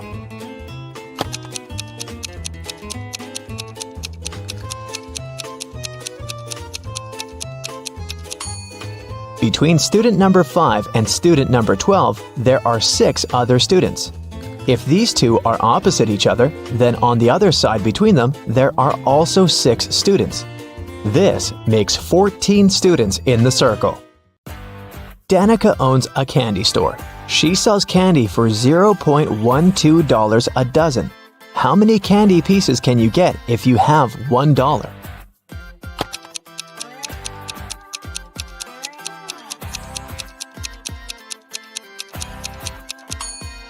$0.12 for a dozen mean that one candy costs 1 cent. So if you have $1, you can get 100 candies. For casting a spell, Flora should put these stones in the correct order. She has 4 of them: purple, green, red, and blue. The instruction says, 1. The red one only has 1 stone next to it. 2. The green and purple stones aren't next to each other. 3. The green stone is the last one. Can you help Flora?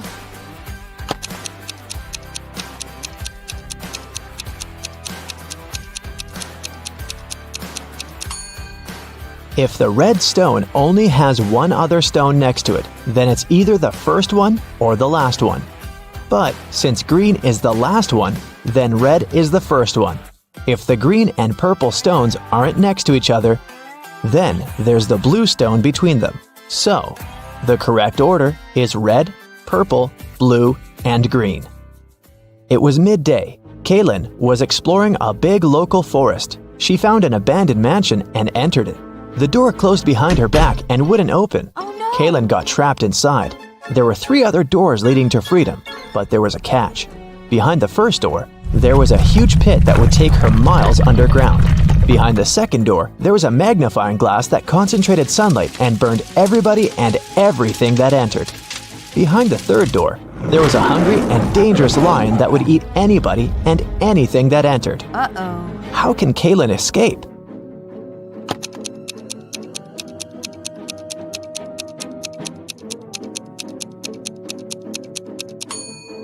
Kaylin should wait until sunset. When the sun goes down, the second door with the magnifying glass won't be dangerous anymore. Amelia, Belle, Chloe, and Della are identical quadruplets who always prank people. One day, one of the girls' teachers had to let Amelia leave the class early. She had a doctor's appointment, but the woman wasn't sure which girl was Amelia. The quadruplets had decided to help her. Here is what they said. Amelia is one of the girls standing in the middle. No, Amelia is one of the girls standing on the sides. I'm Amelia. I'm not Amelia. 3 girls lied and 1 told the truth. Who is Amelia?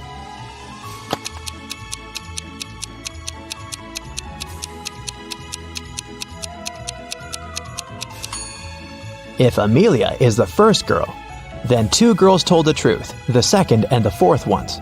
If Amelia is the second girl, then the first and the fourth girls told the truth. If Amelia is the third girl, then the first and the third ones told the truth. But if Amelia is the fourth girl, then only the second girl told the truth. So, Amelia must be the fourth girl.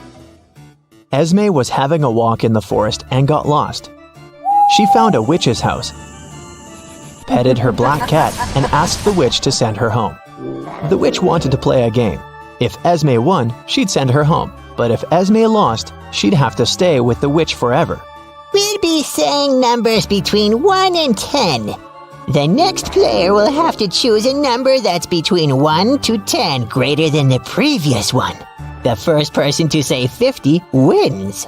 You can start. How can Esme win?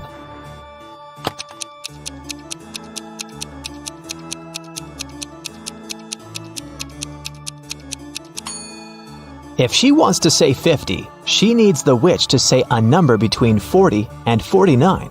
So, before 50, she has to say 39. If she wants to say 39, the witch has to say a number between 29 and 38. So, Esme has to say 28, and before that, 17, and before that, 6. So Esme must start with 6 and then say 17, 28, 39, and 50. Cassidy woke up in a dungeon and couldn't remember what happened to her. She needed to get out, but the door was locked and required a password. Can you guess what the password is?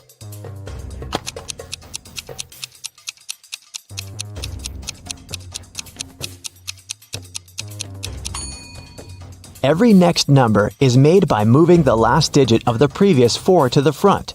So, the password must be 4728.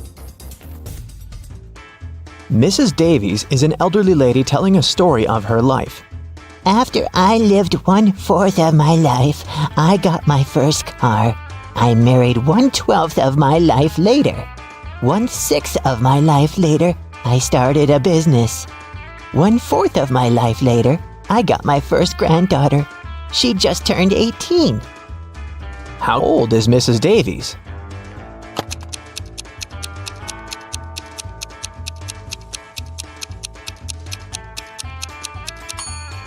Let's say Mrs. Davies is X years old. 1/4 of her life, till she gets her first car, X is 4. Then we add 12 till her marriage. X till opening her business, 4 till the birth of her granddaughter, and finally 18 years from then till now. It should all be equal to X. If you solve this equation, you'll figure out that X is equal to 72. So, Mrs. Davies must be 72 years old. Esme was walking in the forest, and you know what? She didn't get lost this time. She knew how to get home, but the other road led to the witch's house, and the girl recently came up with a cool riddle for the witch. So, Esme decided to pay her a visit. She offered a deal. If the witch couldn't solve her riddle, Esme would get her cat. The witch agreed, and Esme gave her a square piece of paper, 4 inches by 4 inches, with a total area of 16 square inches. Turn it into a square with a total area of 8 square inches without a ruler. How can the witch do it?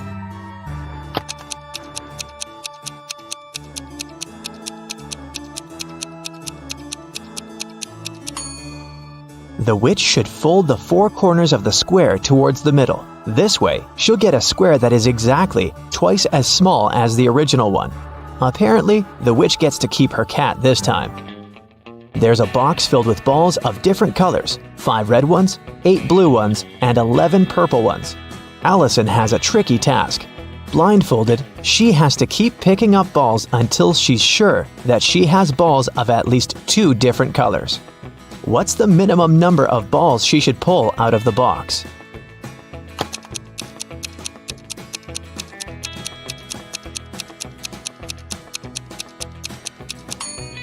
In the worst-case scenario, Allison will be picking up balls of the same color until there are no more of them left in the box. The majority of balls are purple, so if she picks up a purple ball every single time, it'll be 11 balls. And only after that will she get a ball of a different color. So, she should pick up 12 balls. Dana is a swimming champion, preparing for her competitions on Monday. 24 hours before the big day, she disappears. Nobody can find her, and the police suspect 3 other swimmers. Hannah says she hasn't spoken to Dana since their last practice. Ashley explains that she invited Dana for lunch on Saturday, but the missing swimmer refused because she was getting her hair done for the competition. And Melanie says that she spoke to Dana the night before. Dana told her she was feeling anxious before the race. One of the swimmers is lying. Who is it?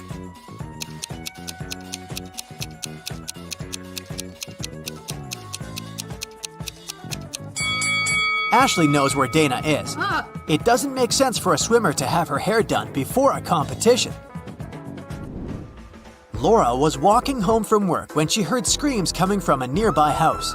She immediately rushed in to help. She followed the voice and it guided her to a basement. As soon as she walked in, the door slammed shut. 3 portals opened in front of her. Only one of them led to safety. The first portal was filled with giant venomous spiders. In the second portal, there was a huge suspended rock that was supposed to crash down the moment someone stepped in. In the third portal, 7 hungry crocodiles were waiting for their next victim. Can you help Laura choose the right portal?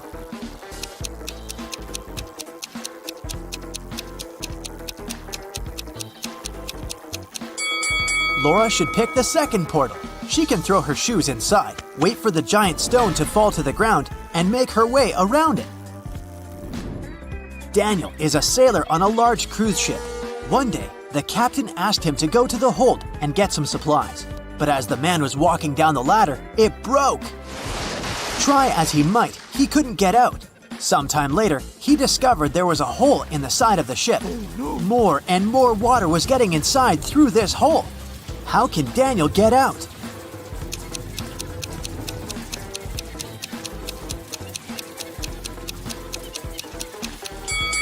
He can put on one of the life jackets that are in the room and wait for the water to fill the hole.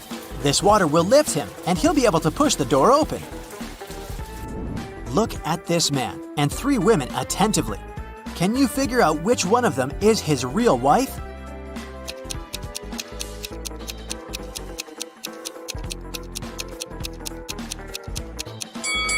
It must be the girl on the left. Look, unlike the other 2 girls, she has nothing in her hands.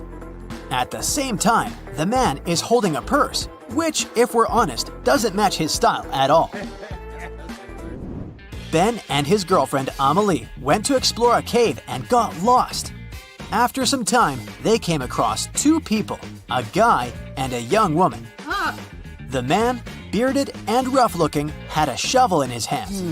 I've been stuck here for a week. I know how to get to the surface, but I need your help. Come with me. The young woman exclaimed, "Don't trust him. He's a criminal." Oh no. "Follow me. I've been stuck here for way longer than him, but I think I know where the exit is." Who should Ben and Amelie believe?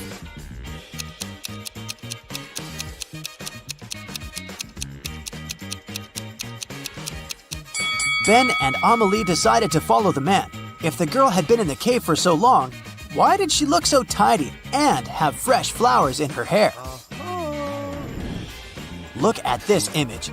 Can you figure out who came from the past?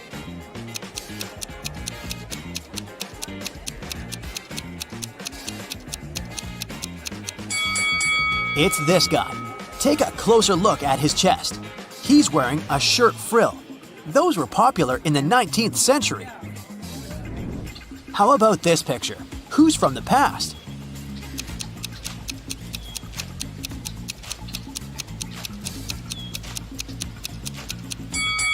I bet it's this young girl. Look at her weird hat. And now, will you be able to spot the time traveler?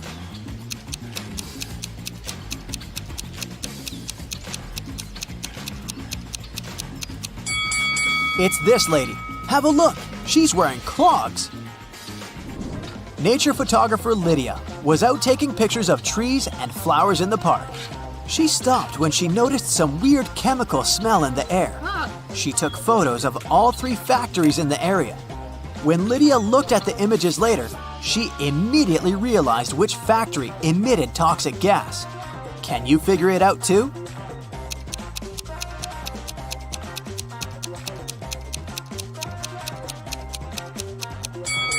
It's not the first factory. It seems abandoned. The second one is surrounded by trees and flowers. It means the smoke coming out of its funnels is safe. It's the third factory that's the toxic one. The trees around it look dry and unhealthy, and the flowers have turned black. At the airport, a furious traveler claimed that the contents of his baggage had disappeared. When I got my suitcase, it was empty. I want compensation. After checking the passenger's info, an airport worker found out that he had indeed left London with a heavy suitcase. And now his bag was empty and a bit wet. But don't you think the whole situation is a bit suspicious? Can you figure out what probably happened here?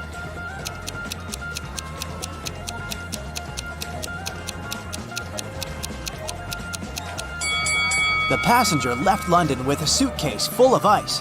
During the flight, the ice melted and the water leaked out, and the man demanded compensation for his lost belongings. Lauren cooked 10 buckets of chicken wings for a family gathering, 1 for each guest. But later, it turned out that Jimmy hadn't gotten his portion. Someone had taken 2 buckets. Is it Uncle Patrick? He looks suspicious. Or maybe it's Lauren's son, Justin. He's wearing this creepy, knowing smile. Or could Jimmy himself hide his chicken wings to get another portion? What do you think? Where are the wings?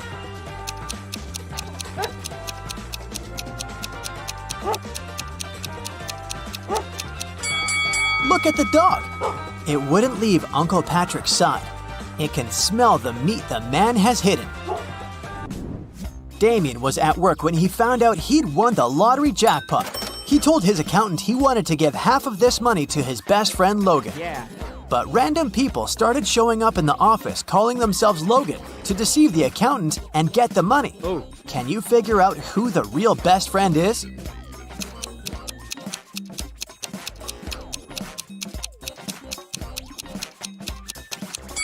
It's the guy wearing a matching bracelet with Damien. Emily was standing on one side of the river, and Anna was on the other. Anna shouted to Emily to come and meet her, and Emily did that. There was no bridge across the river, but she crossed it anyway without even getting wet. Hello. How did she do it?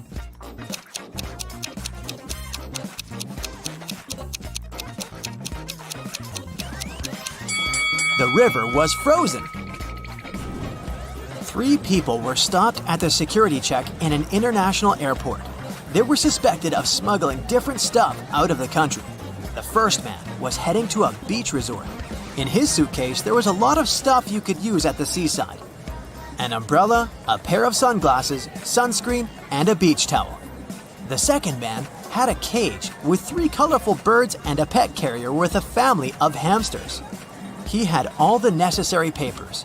The third man was traveling for business. In his bag, he had a suit, some documents, a toothbrush, toothpaste, and a bottle of expensive shampoo. Who's the smuggler?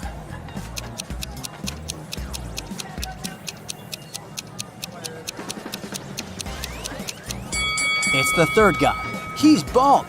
Why would he need this shampoo? 5 men were fishing in a boat not far from the shore. A big wave turned the boat over and all the men fell into the water. And still, not a single man got wet. How come?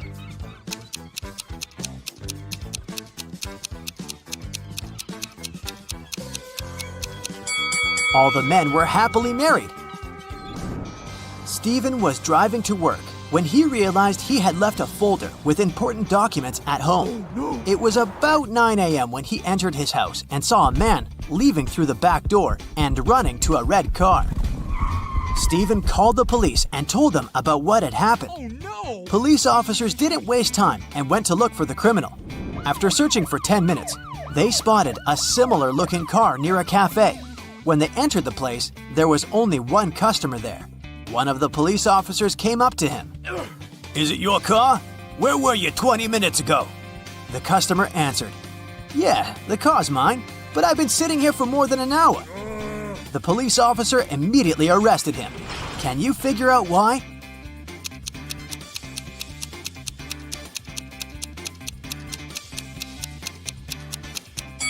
The police officer noticed that the cafe only opened at 9 a.m. The guy couldn't have spent an hour there. Dylan Gross is a secret agent who accepts the most challenging jobs and aims to solve the mysteries of each situation. He won't make it without your help. The first mission is to retrieve a secret package hidden inside one of the suitcases at the train station. There are 3 suspicious suitcases at the scene. Which of them is the right one?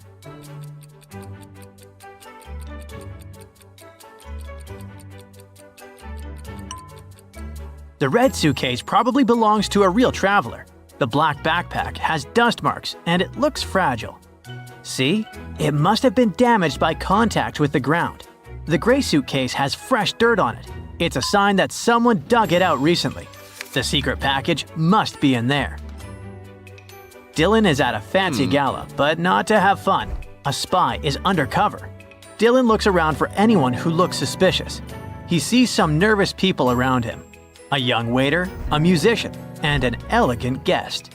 Which of them is a spy?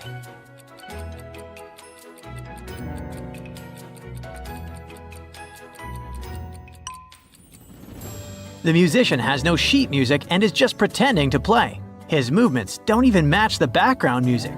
He's the spy in disguise.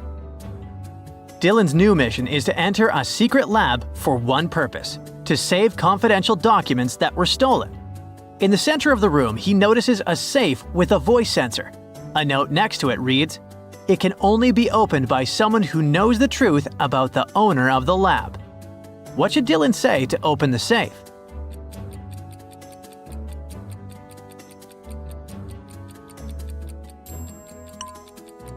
He just needs to say, "Jeremy," to open the safe. The owner who created everything undercover didn't imagine that someone would say his real name.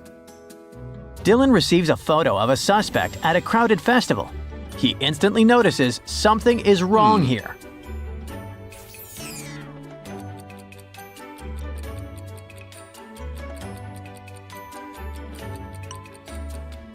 Everyone at the festival grounds casts shadows at the same angle, except for one person.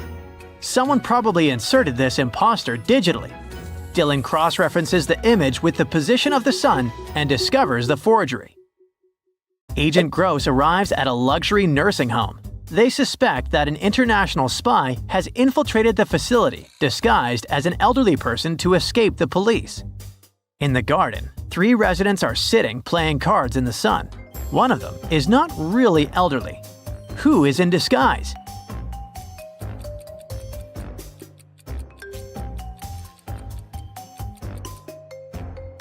Dylan notices that the man telling the stories has firm, muscular hands with prominent veins and no age spots. He is the undercover spy using makeup, a wig, and his acting skills to appear elderly. Selena, Dylan's neighbor, calls him early in the morning and tells him that while she was away walking her dog, someone had gotten into her house and stolen her jewelry and paintings. She was sure it was her neighbor. When the neighbor got home a couple of hours later, he told Dylan he had been running in the forest the entire morning. But Dylan knew he was lying. Why?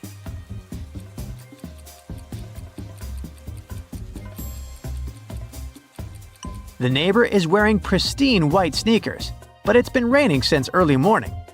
If he was running through the woods, how can his shoes look so clean? A construction company is showing its new innovative office building to business owners who are considering buying spaces there. They ask them not to take any photos to make sure competitors don't steal their ideas. When the group is leaving, Agent Dylan, who is also there, asks one girl to delete the footage she created. How did he know she was secretly taking photos?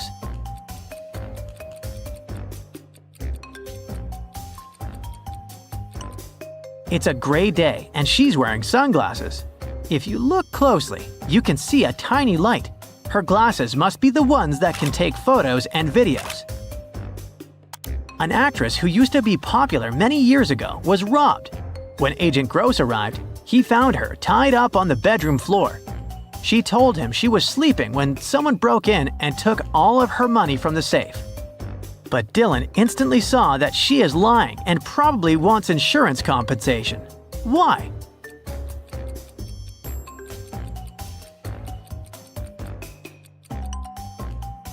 There isn't even a wrinkle on the cover of her bed, so unless the burglars made it so nicely, the actress must be lying. Agent Gross is going on vacation, finally! Mr. White and his new wife are on the same cruise ship.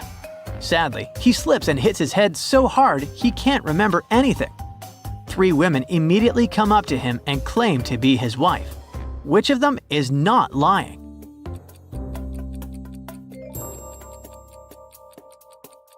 This girl are wearing matching wedding bands with a rare design. Someone stole a set of costly monogrammed bed linen from a luxurious resort where Dylan is staying. 3 guests left the hotel that morning: Mr. John Green, Mrs. Leslie Posh, and Mr. Peter Salmon. Agent Dylan detained one of the guests and found what was stolen in their suitcase. How did he guess who stole the linen?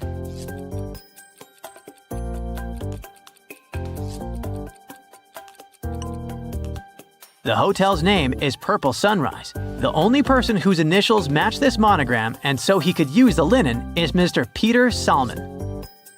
Another guest at the same resort arrived with 3 suitcases of different sizes. He went upstairs and came back 10 minutes later, but only with the largest suitcase. When he returned to his room, he called the reception and told them someone had stolen his luggage with expensive clothes and watches inside. He said he'd start a huge scandal online unless they pay him compensation. But Dylan told them not to do it. Why?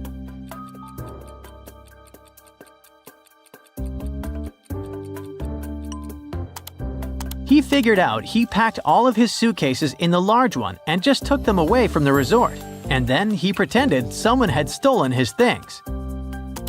Agent Dylan is looking for an assistant. The final round of interviews is just one task.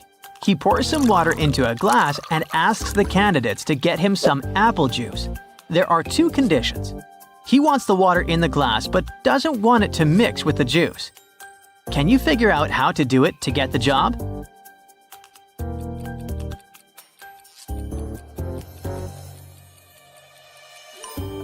You just need to put the glass in the freezer and wait till all the water gets frozen.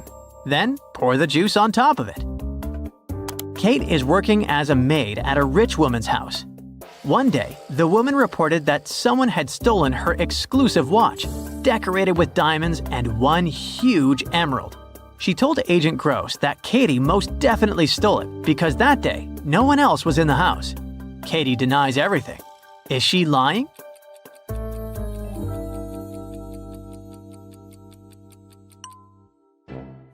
Katie isn't lying, but her boss is. She's hiding the watch under her long sleeves, but when she moves her hand, you can see it. A young girl was nearly poisoned in her own apartment, but she survived. Agent Gross notices a glass of liquid on her desk. There's also a farewell note. Dylan realizes it was all staged and she didn't try to take her own life. How did he guess?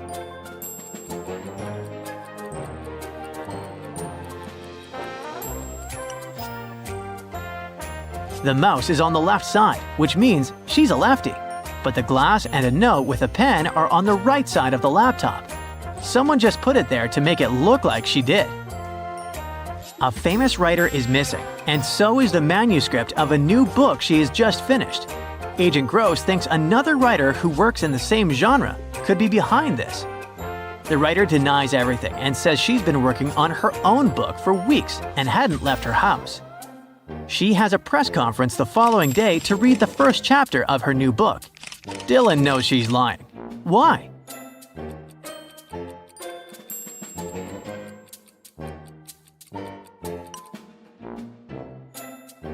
You can see only the name of the new book on her laptop screen. And there's the manuscript of the missing writer hidden in her desk organizer.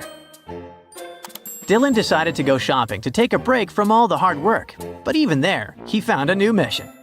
The sales assistant yelled, "Stop that man! He stole the gloves for $2,000 bucks!" The man insisted, I've had them for years. How did the agent know the man was lying?